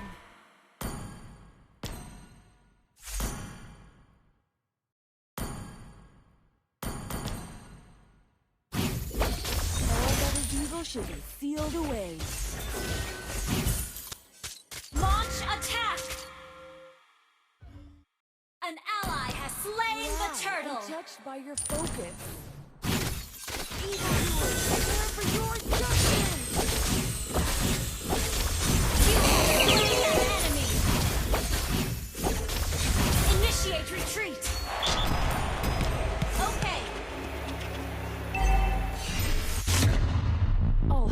to the ends of the earth.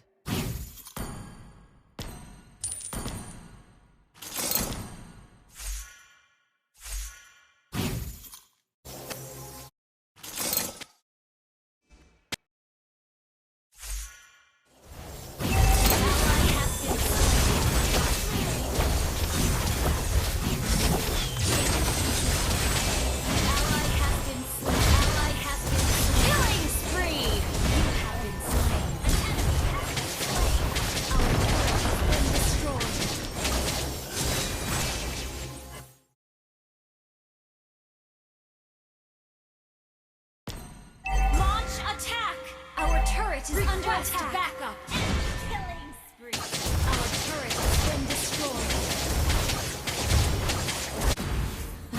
destroyed. You can't catch me.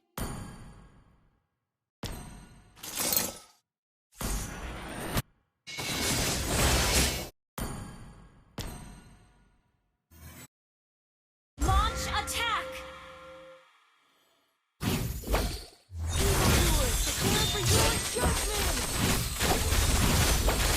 You have been slain. An enemy has been slain.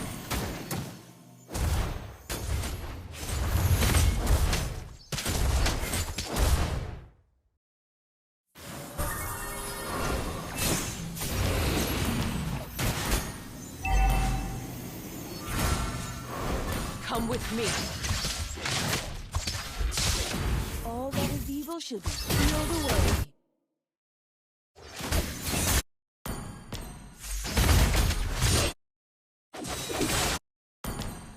An enemy has been slain. An enemy has been slain. Double kill. Gather up the Lord!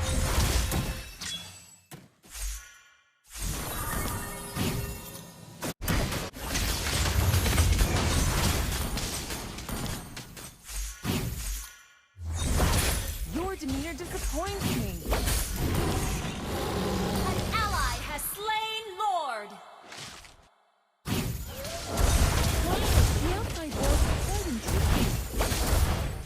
You destroyed a turret.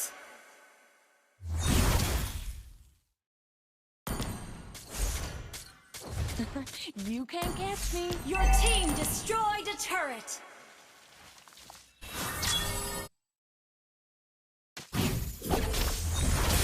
I'll hunt you to the ends of the earth.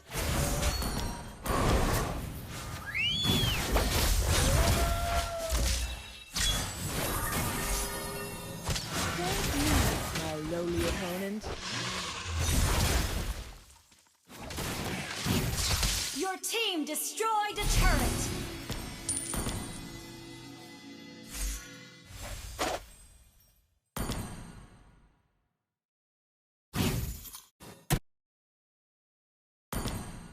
Wow, I'm touched by your Killing spree.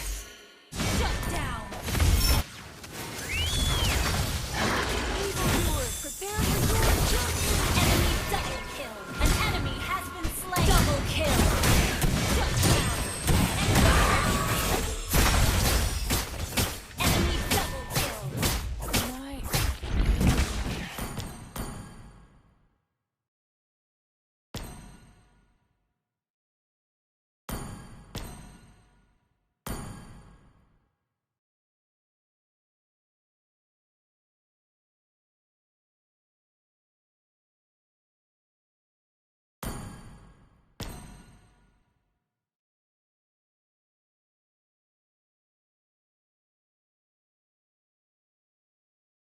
Thank me, my lowly opponent.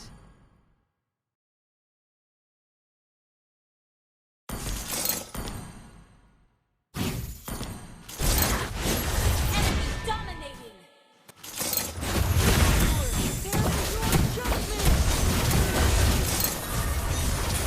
Our turret has been destroyed.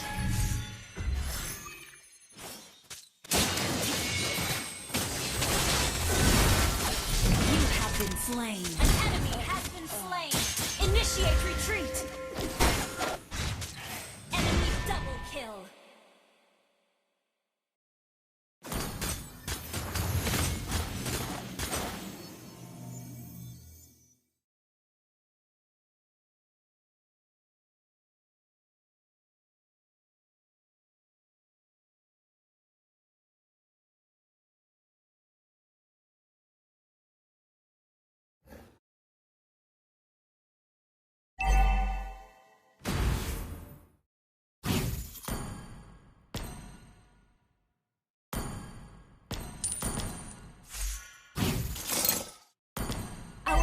turret is under attack. You can't catch me. Our turret has been destroyed. Our turret is under attack. Down.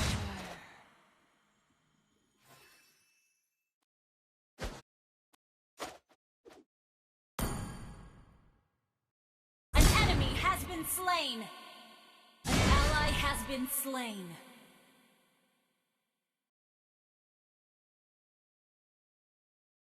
Enemy godlike. Our inhibitor turret is under attack. Our turret has been destroyed. I'll hunt you to the ends of the earth.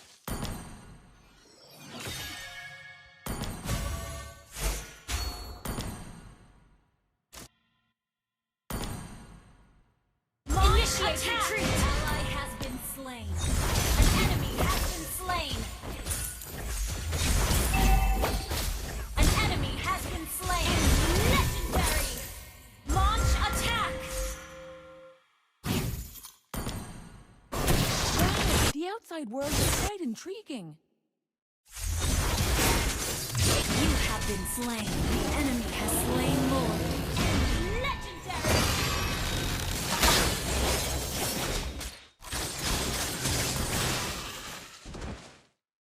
Our turret is under attack. We're behind in gold. Our turret has been destroyed.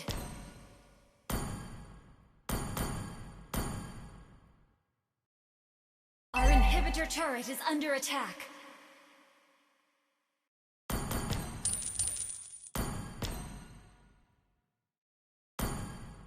Our inhibitor turret is under attack. Our turret has been destroyed. Our inhibitor turret is under attack. Our turret has been destroyed.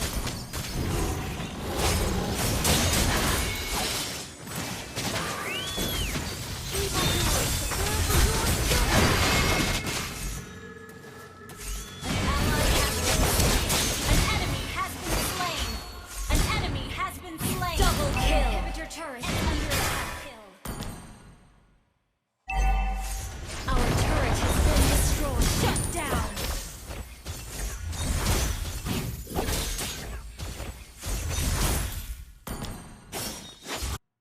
Wow, the outside world is quite intriguing. Killing spree. I'll hunt you. Request backup. Launch attack. Understood.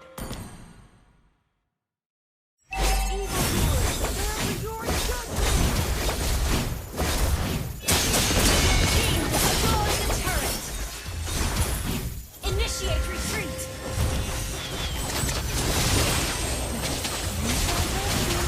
You have been slain.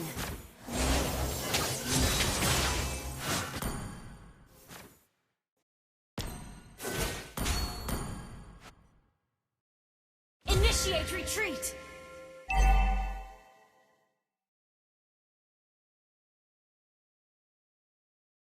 An ally has been slain. An enemy has been slain.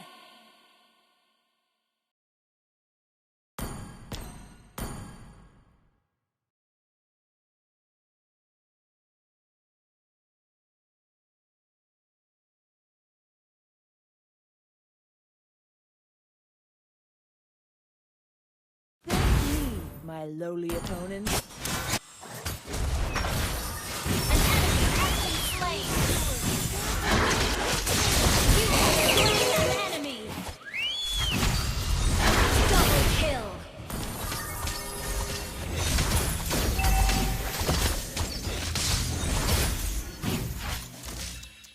Your demeanor Attack disappoints the Lord. me. Initiate retreat.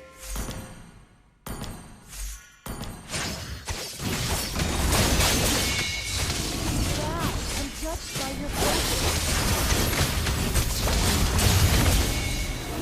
An ally has slain Lord. I'll hunt you to the ends of the earth.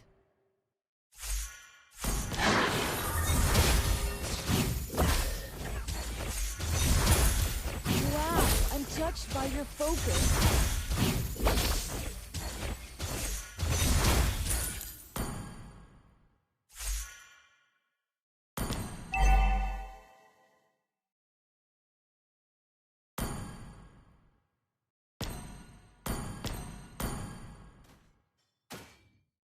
Wow, the outside world is quite Request backup.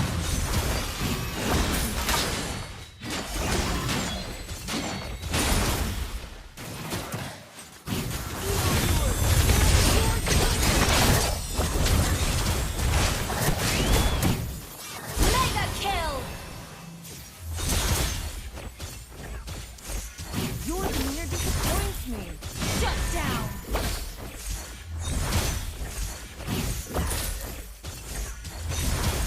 An enemy has been slain.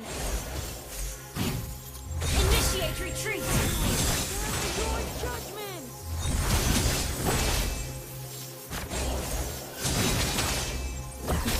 You can't catch me.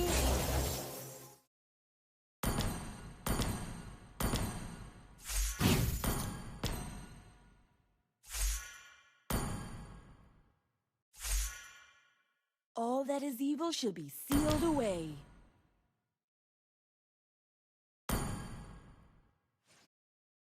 Thank me, my lowly opponent.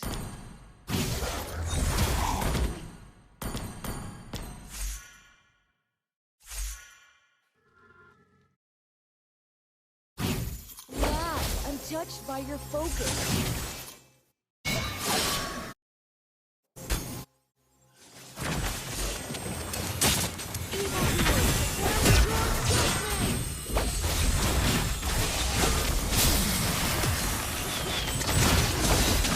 Been slain. For the glory of the Empire. Ally has been slain. An enemy has been slain.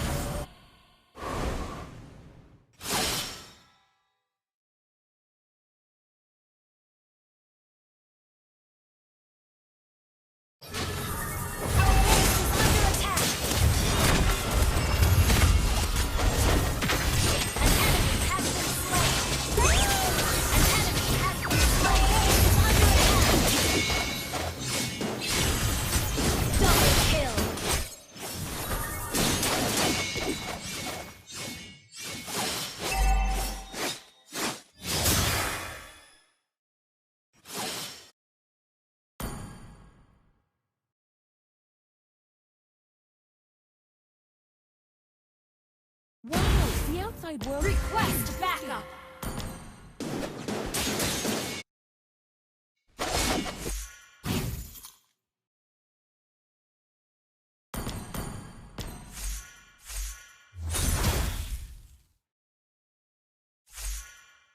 I'll hunt you to the end of the earth.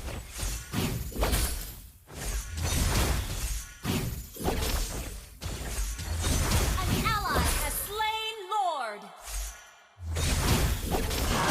You can't catch me. Request backup.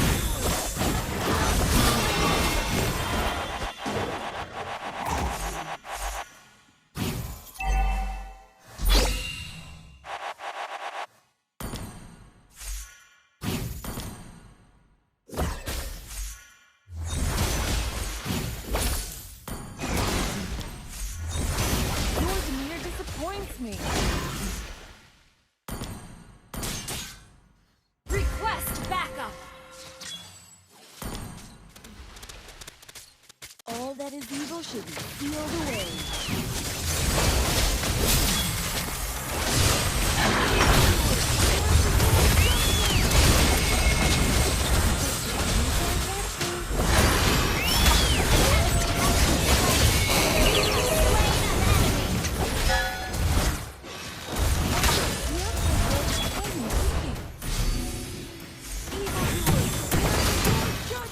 Your team destroyed a turret. Ally has been slain. Your team destroyed a turret. Enemy has been slain.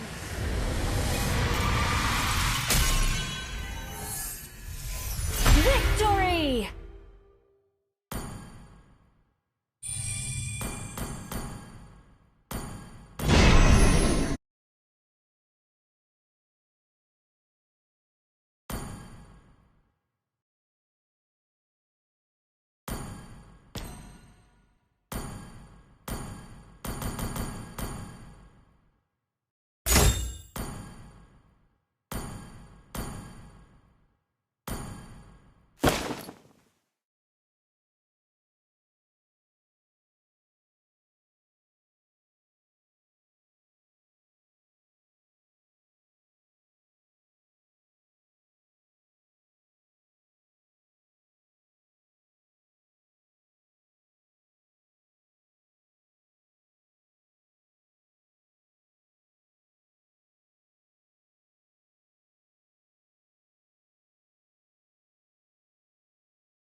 Your team is banning.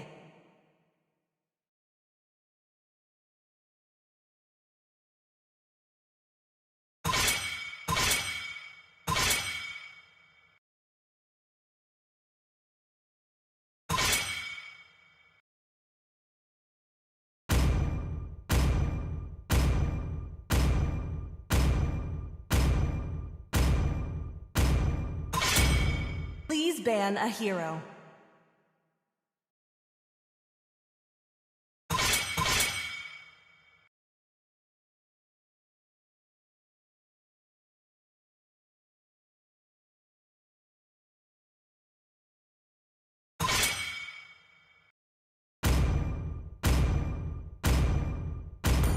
The enemy is picking.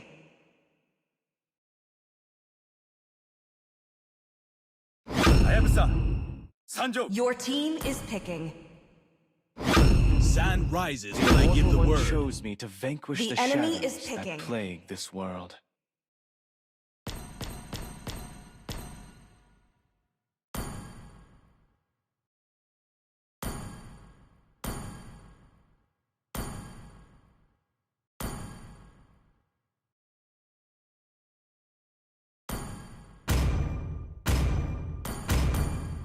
Muscle of iron. Bones of Hope will steel. find a way. Your team Even when is all picking. is forlorn.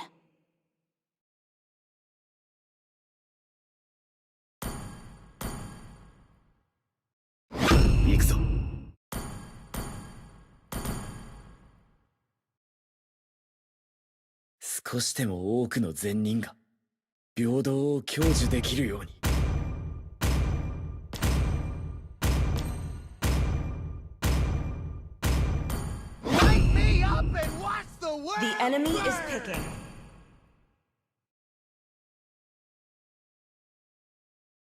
I'm the flare that's gonna light up the entire star!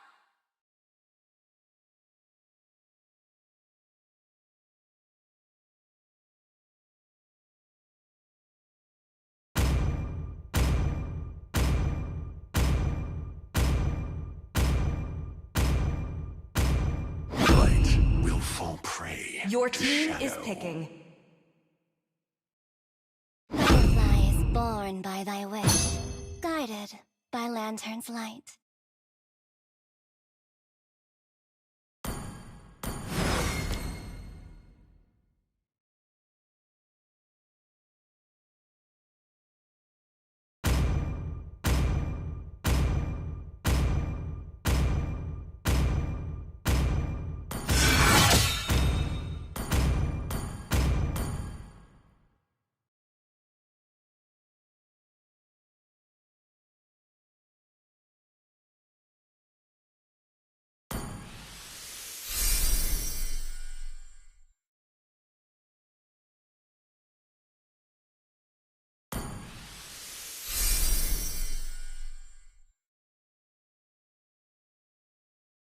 Welcome to Mobile Legends!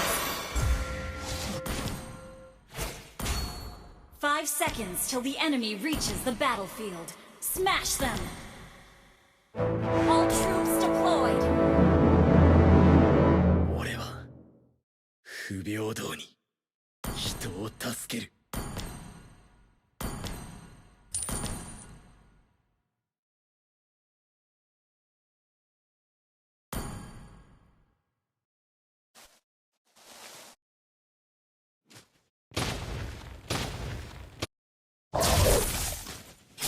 First blood! 自分の上司に従って人を助ける。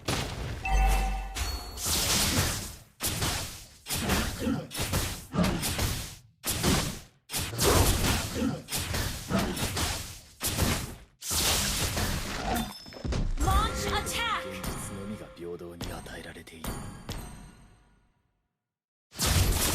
An ally has been slain.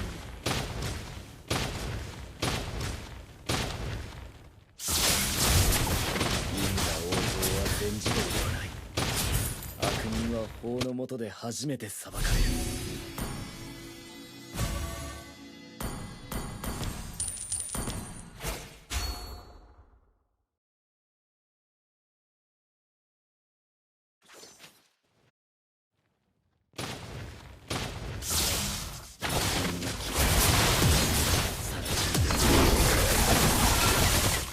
ちょ前に息をしやがる。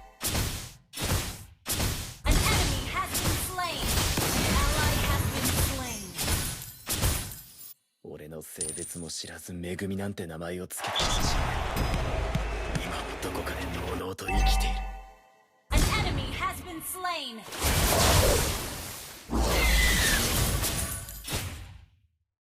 俺は強くなる。そのためなら何だって。疲れた。 An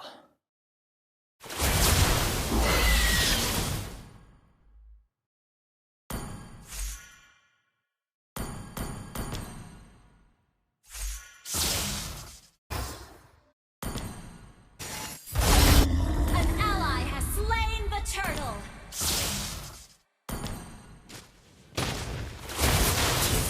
後悔、侮辱、人間の負の感情が呪いの源になる。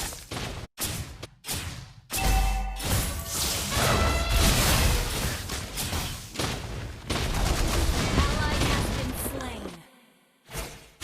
性別も知らずめぐみ今もどこかでのうのうと生きている。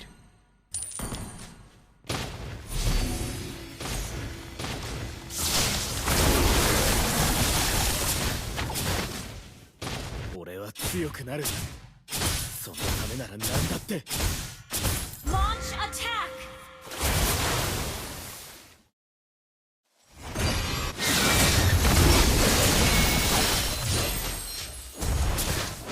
An enemy has been slain.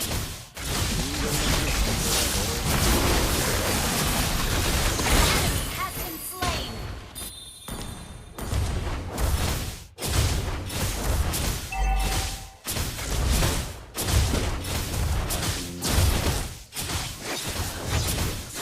Ally has been slain. ちょ前に息をしやがる。 Your team destroyed the turret.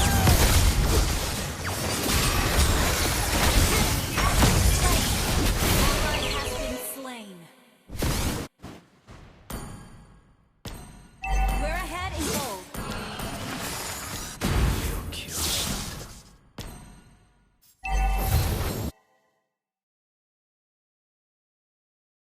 Request backup.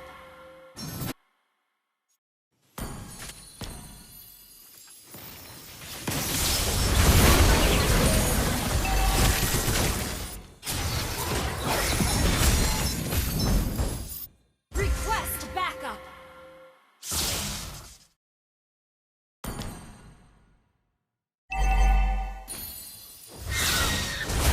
An enemy has been slain.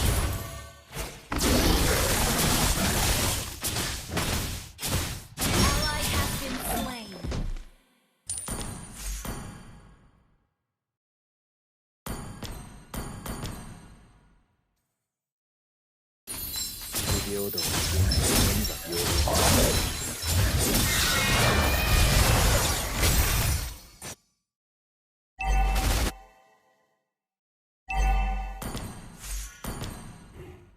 An ally has slain the turtle.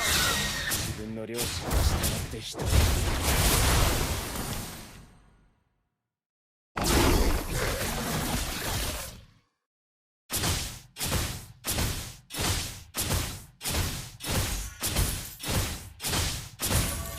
俺は強くなるの。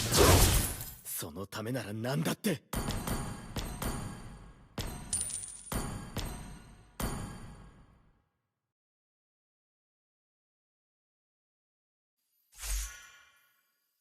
自分の両親に従って人を助ける。因果応報は全自動ではない。悪人を Ally has been 初めて裁かれる。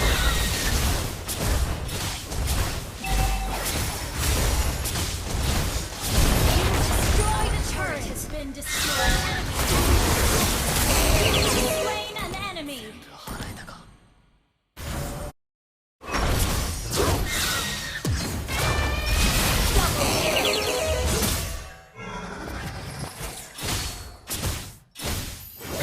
Double kill.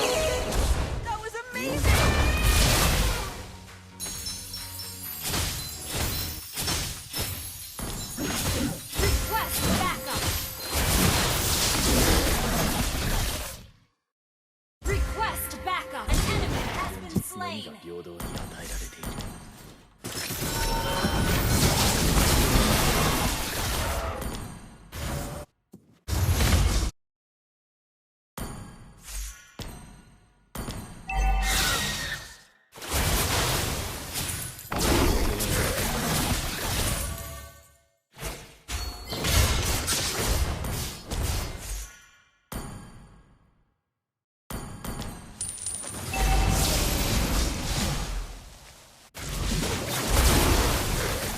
悪人が嫌いだ。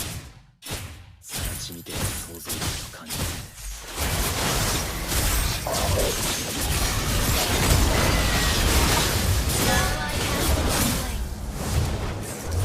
An enemy has been slain. You destroyed a turret. Double kill. Ally has been slain. 俺の性別も知らず「めぐみ」なんて名前を付けた父親は Well done.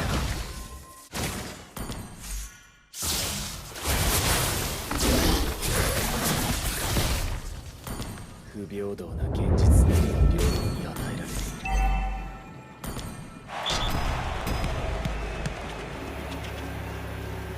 Request backup. 悪人が嫌いだ。更地みてえな想像力と感受性で一丁前に息をしやがる。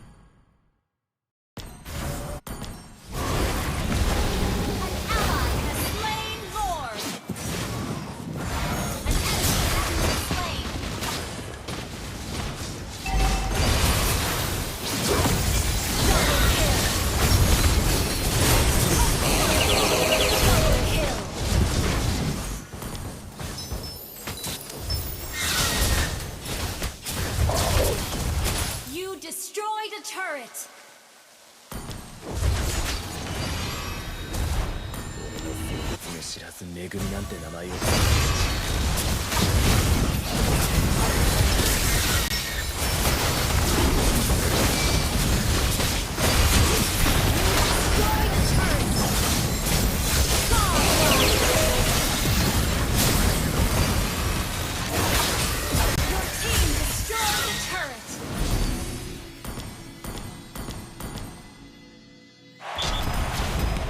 Killing spree.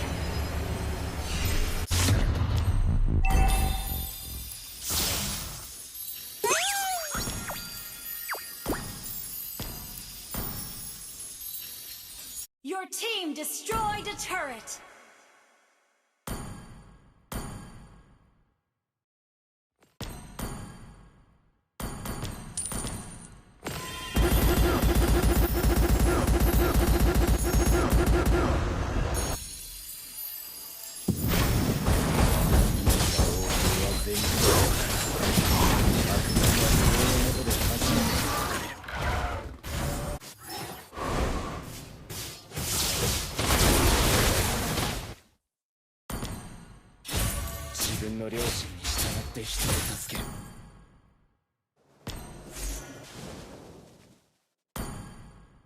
Request backup.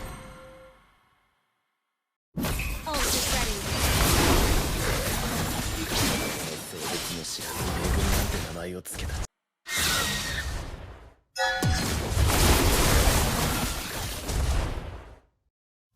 Launch attack.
Please ban a hero.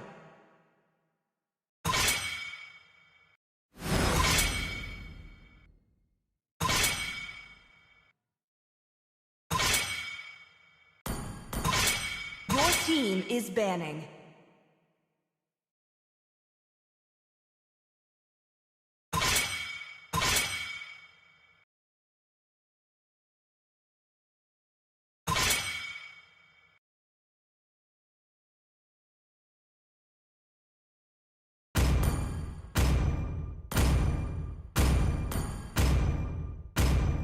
The enemy is picking.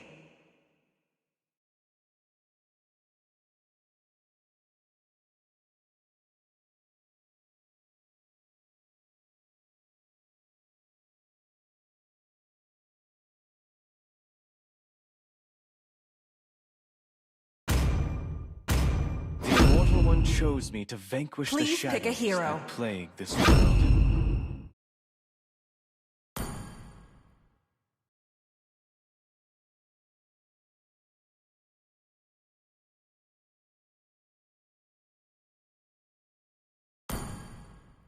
The hunt begins. The enemy is picking.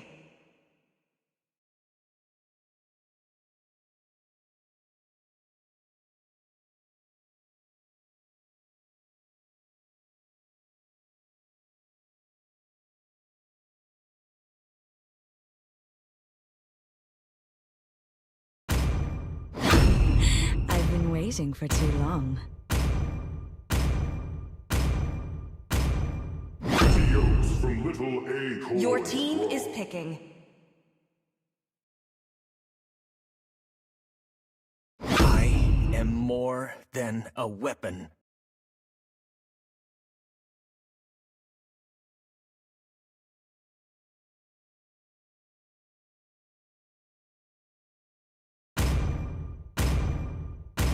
Time to take the field. The enemy is picking.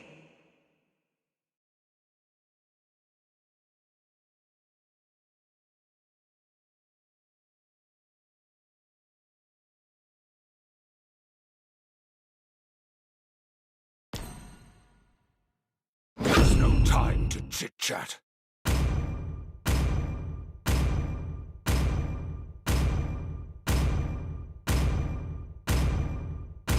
Test. Alpha is online. Your team is picking.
Welcome to Mobile Legends!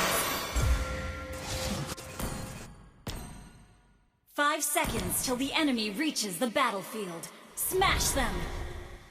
All troops deployed!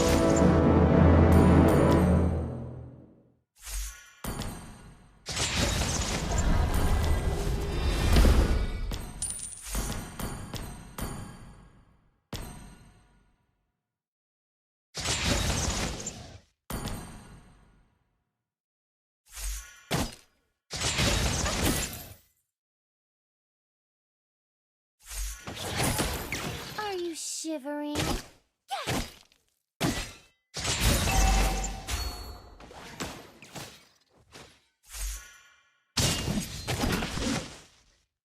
The wolf is coming.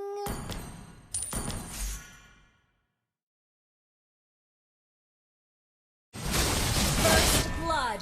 An enemy has been slain. Enemy double kill. I wash my hook with blood.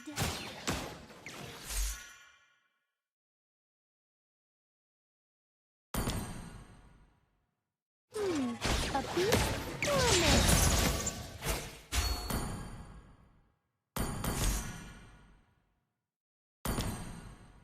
I love the feeling of chasing prey.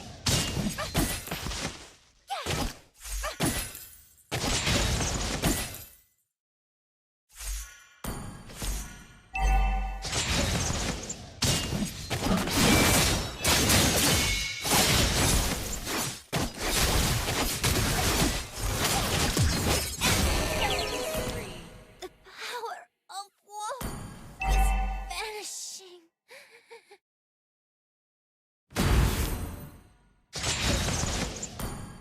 Taking a life.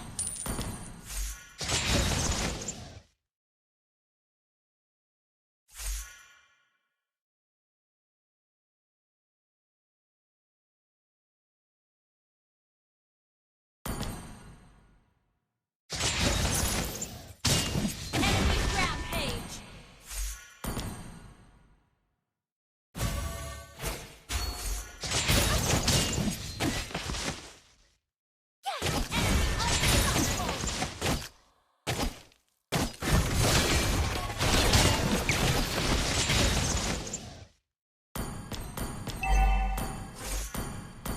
I should change my skin of Ally has been. The enemy has slain the turtle.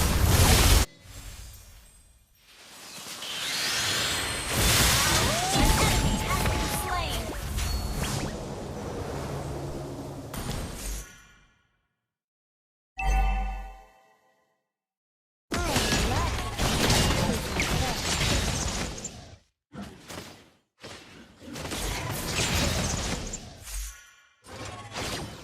An enemy has been slain.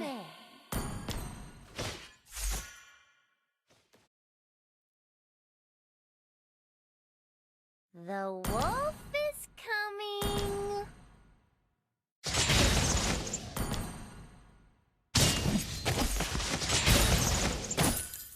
Are you shivering?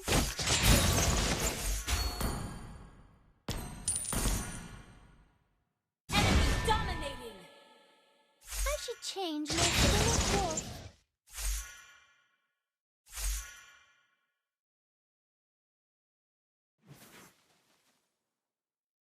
Taking a life.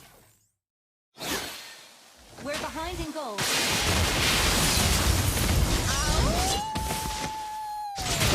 I wash my hook with blood. Launch attack. Enemy run. An enemy has been slain.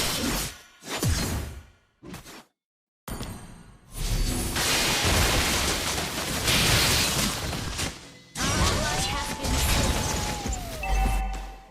Enemy double kill. Power of wolf is vanishing. We're behind in gold. An enemy Your has team been slain. Destroyed a turret.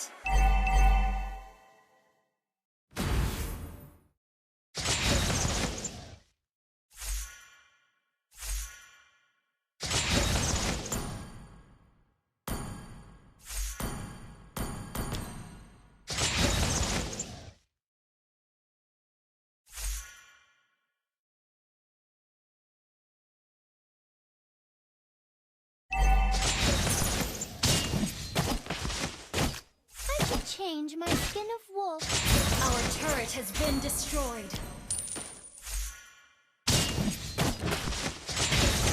The enemy has slain the turtle. Are you shivering?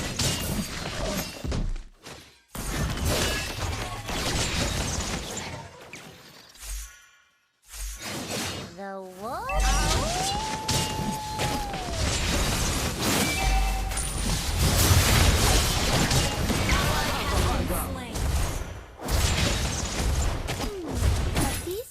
Enemy double kill.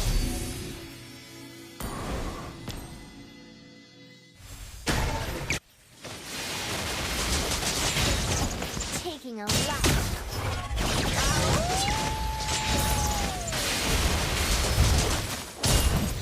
Enemy legendary. Our turret is under attack. Feeling of chasing prey.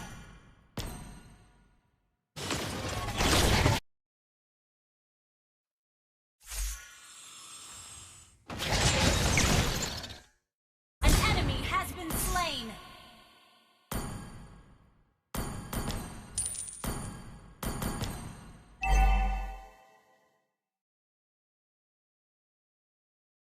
Our turret has been destroyed. Our turret is under attack. I wash my hook with blood. Enemy legendary.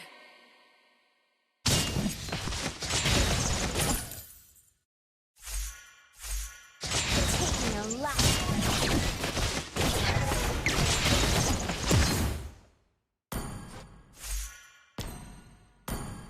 Launch attack.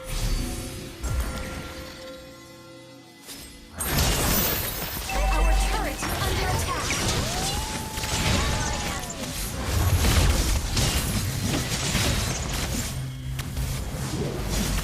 Enemy double kill. Enemy triple kill. Don't give up. Let's try again. Enemy legendary. Our turret has been destroyed. Arigato. Our turret is under attack.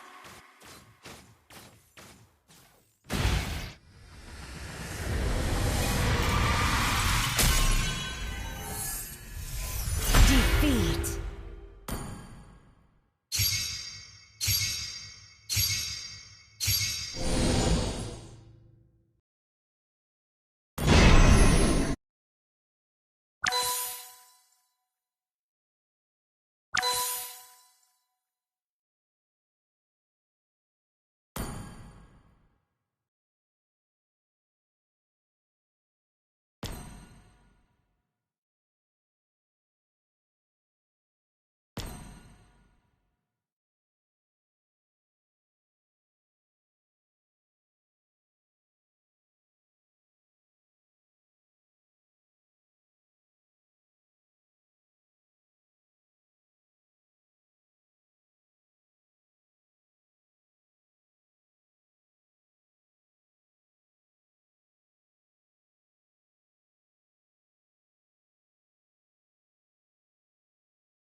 Please ban a hero.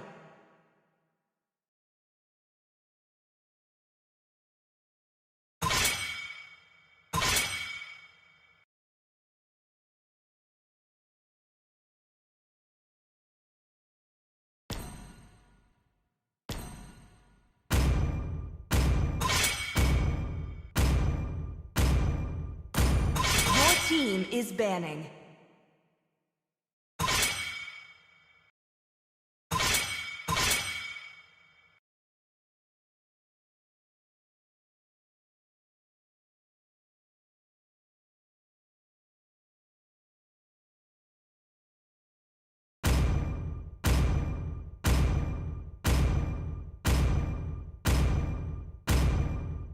The enemy is picking.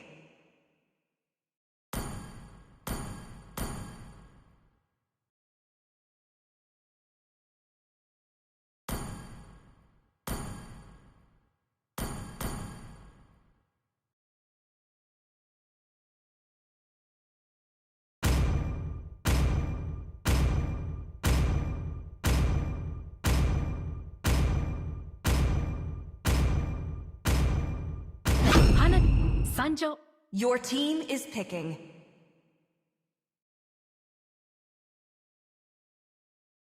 Sand rises when I give the word. Time to take the field. The enemy is picking.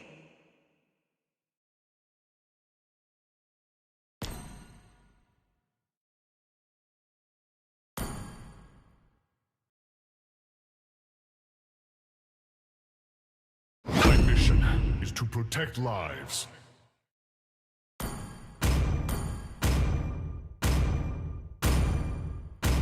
I will choose my own path. Please pick a hero. Light me up and watch the world burn!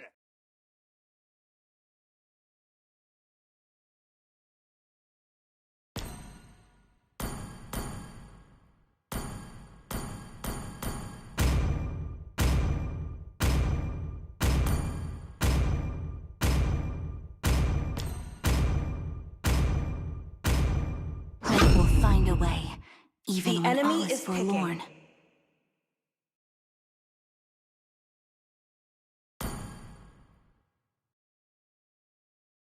Always on the way.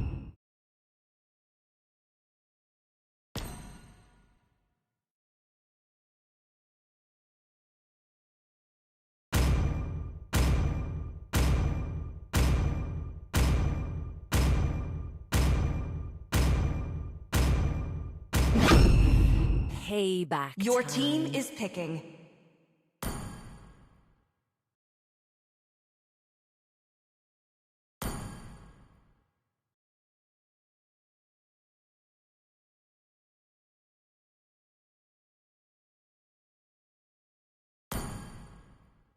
Rise beyond greatness and reignite the star.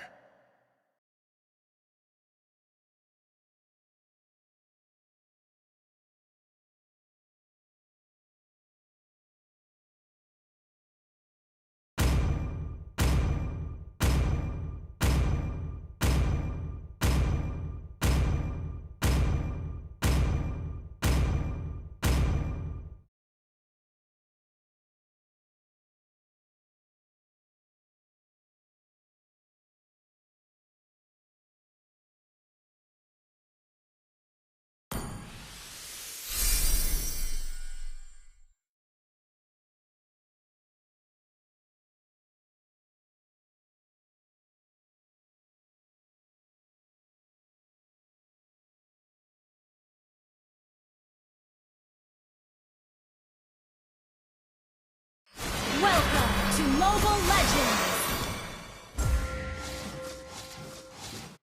5 seconds till the enemy reaches the battlefield.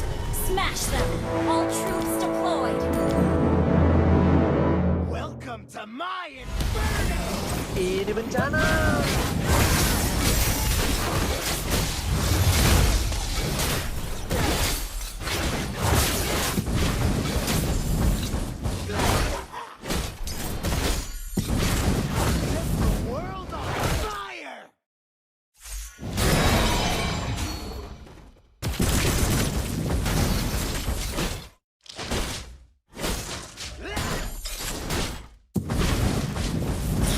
Initiate retreat!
shoes.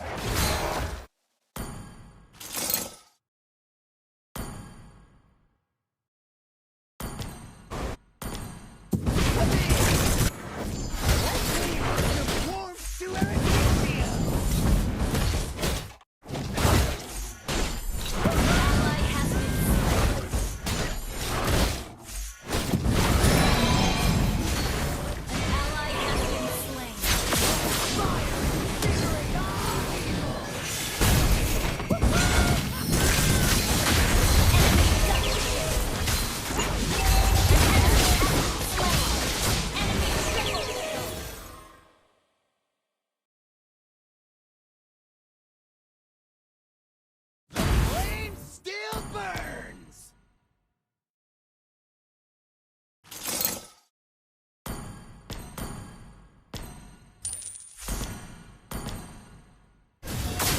Enemy has slain the turtle.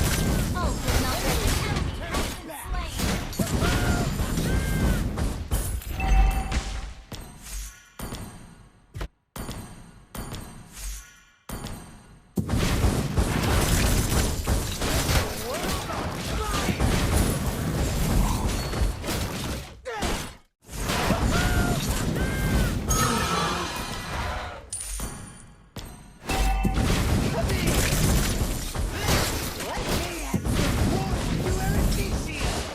Ally has been slain.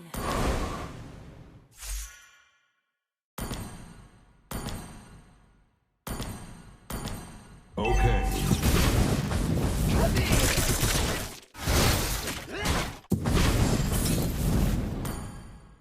Request backup.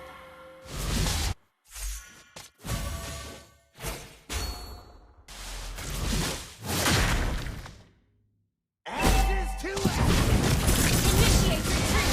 Has been slain. An enemy has been slain.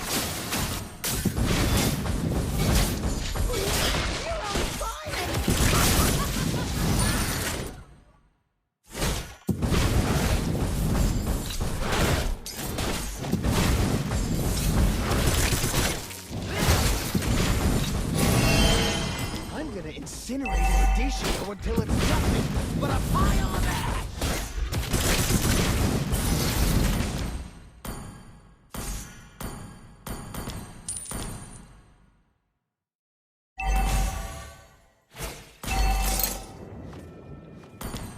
Ally has been slain.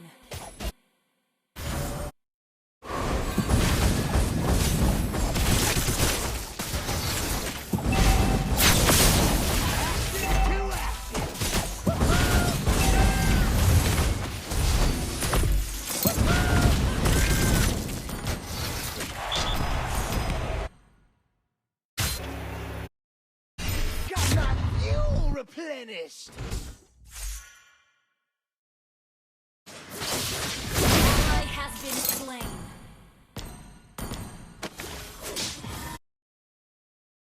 Ult is ready. Got anything for me? The enemy has slain the turtle.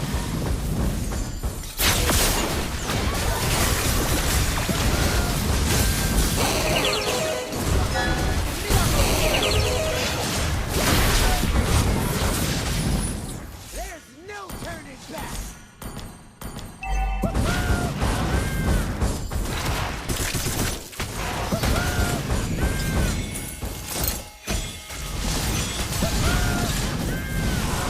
Our turret has been destroyed.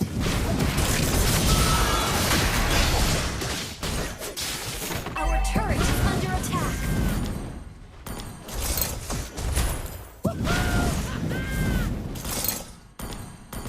Your team destroyed a turret. Ally has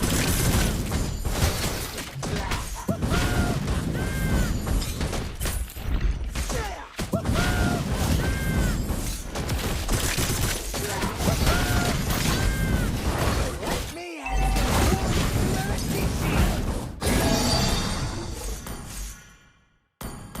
initiate retreat. Our turret has been destroyed. fire.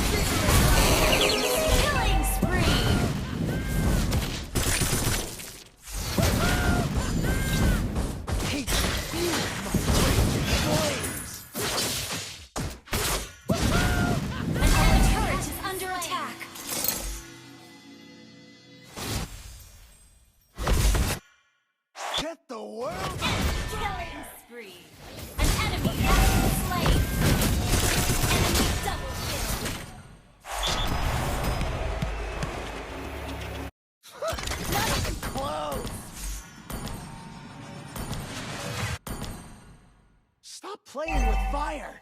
My patience is burning out! Request backup! Our turret is under attack!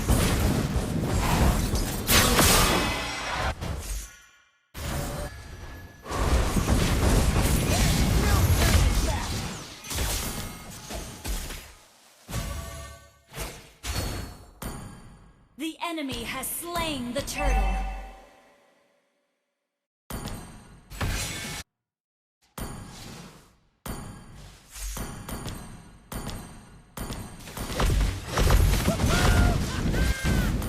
Our turret is under attack. Been destroyed.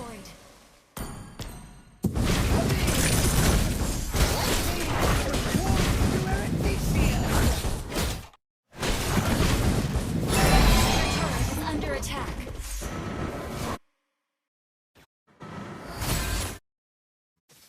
I can't believe I trusted those liars in Iridicio!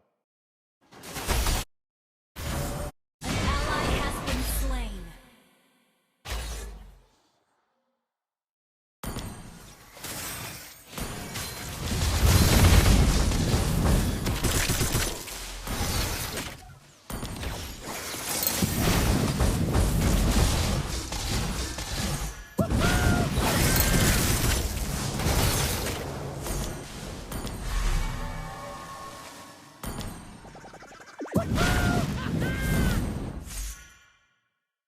I ain't got time!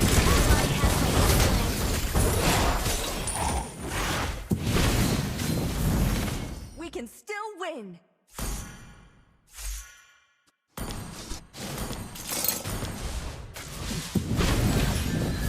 Set the world on Our turret is under attack.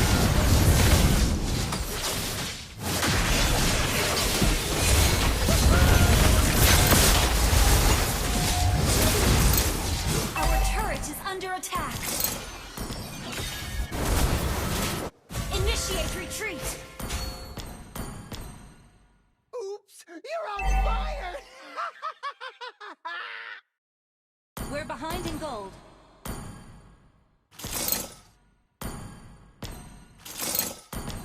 Oh my! These are not fireflies! They're my dancing flames!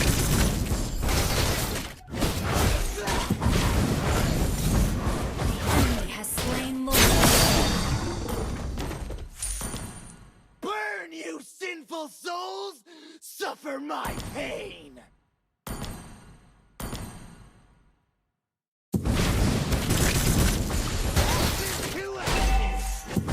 Our turret is under attack.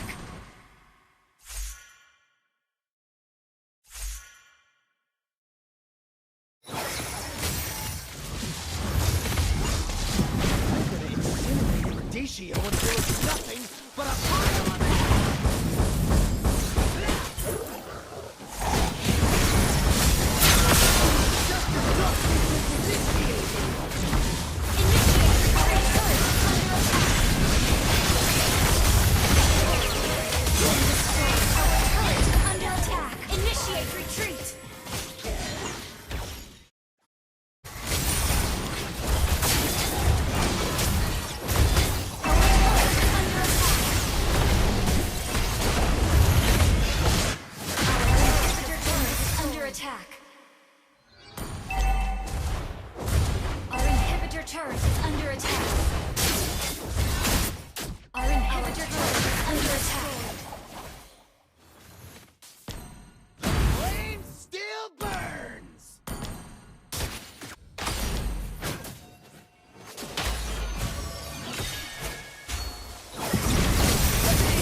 been slain.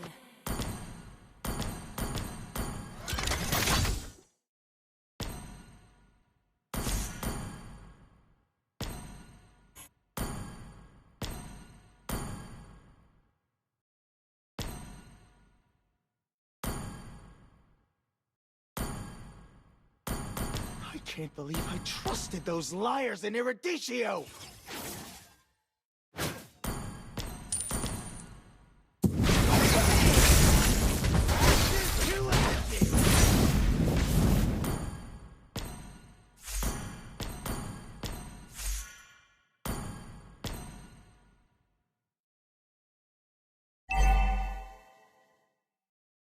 An enemy has been slain.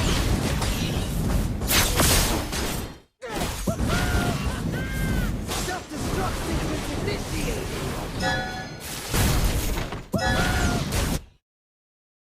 Killing spree. Shut down. Double kill. You have been slain. Born in fire! An enemy has been slain. Gather up the Lord!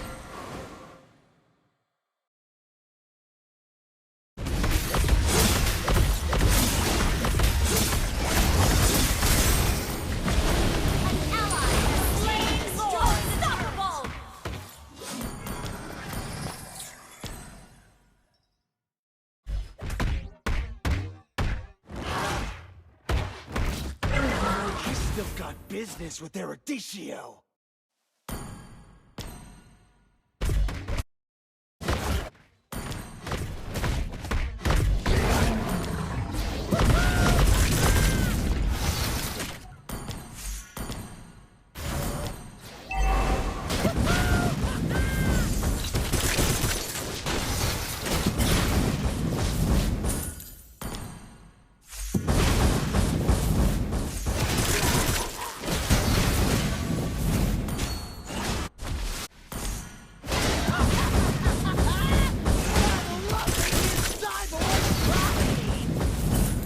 Got anything with more heat? Launch attack.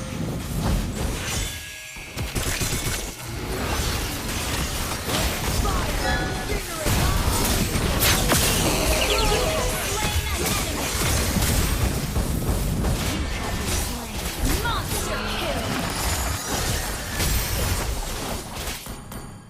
Your team destroyed a turret.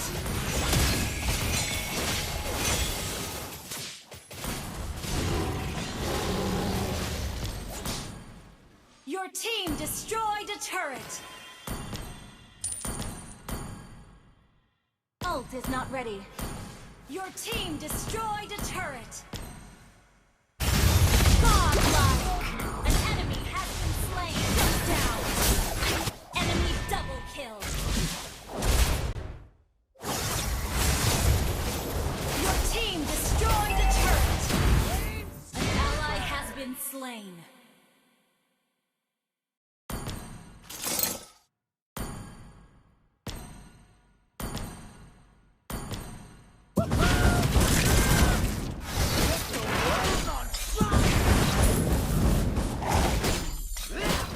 Request backup. Initiate retreat. Initiate retreat. Our inhibitor turret is under attack.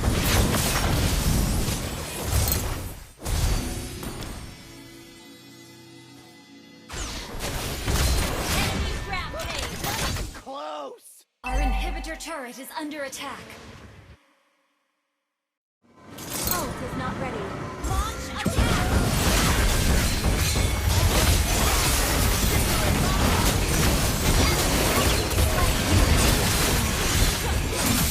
Double kill!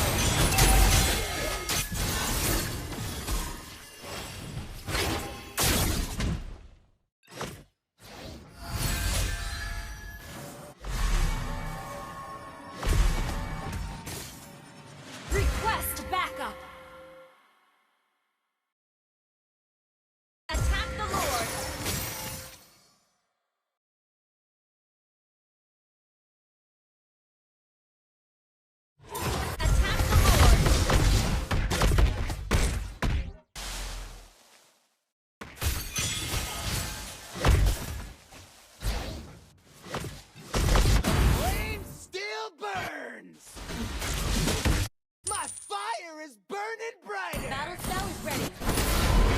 On my way.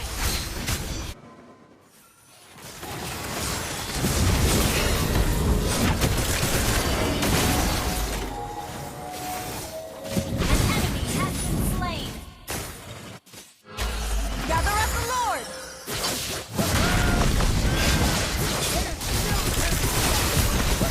Killing spree!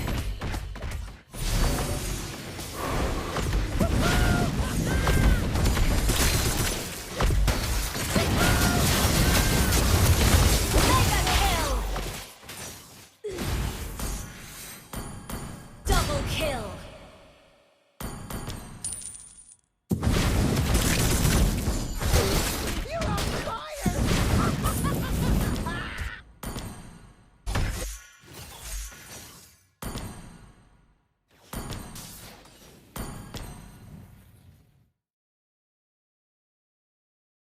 Launch attack! Gather up the Lord! Gather up the Lord! Gather up the Lord!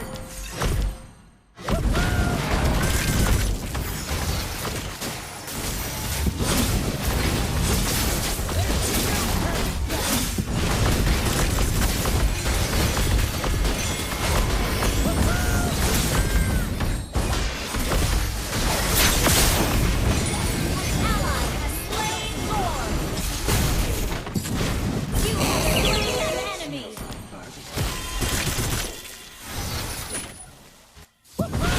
Request backup! Initiate retreat!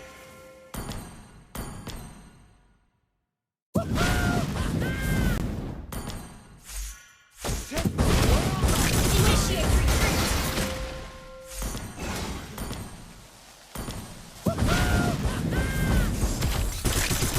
Not even close! Initiate retreat!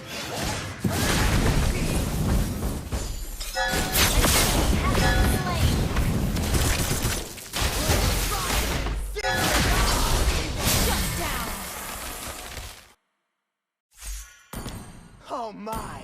These are not fireflies! They're my dancing flames!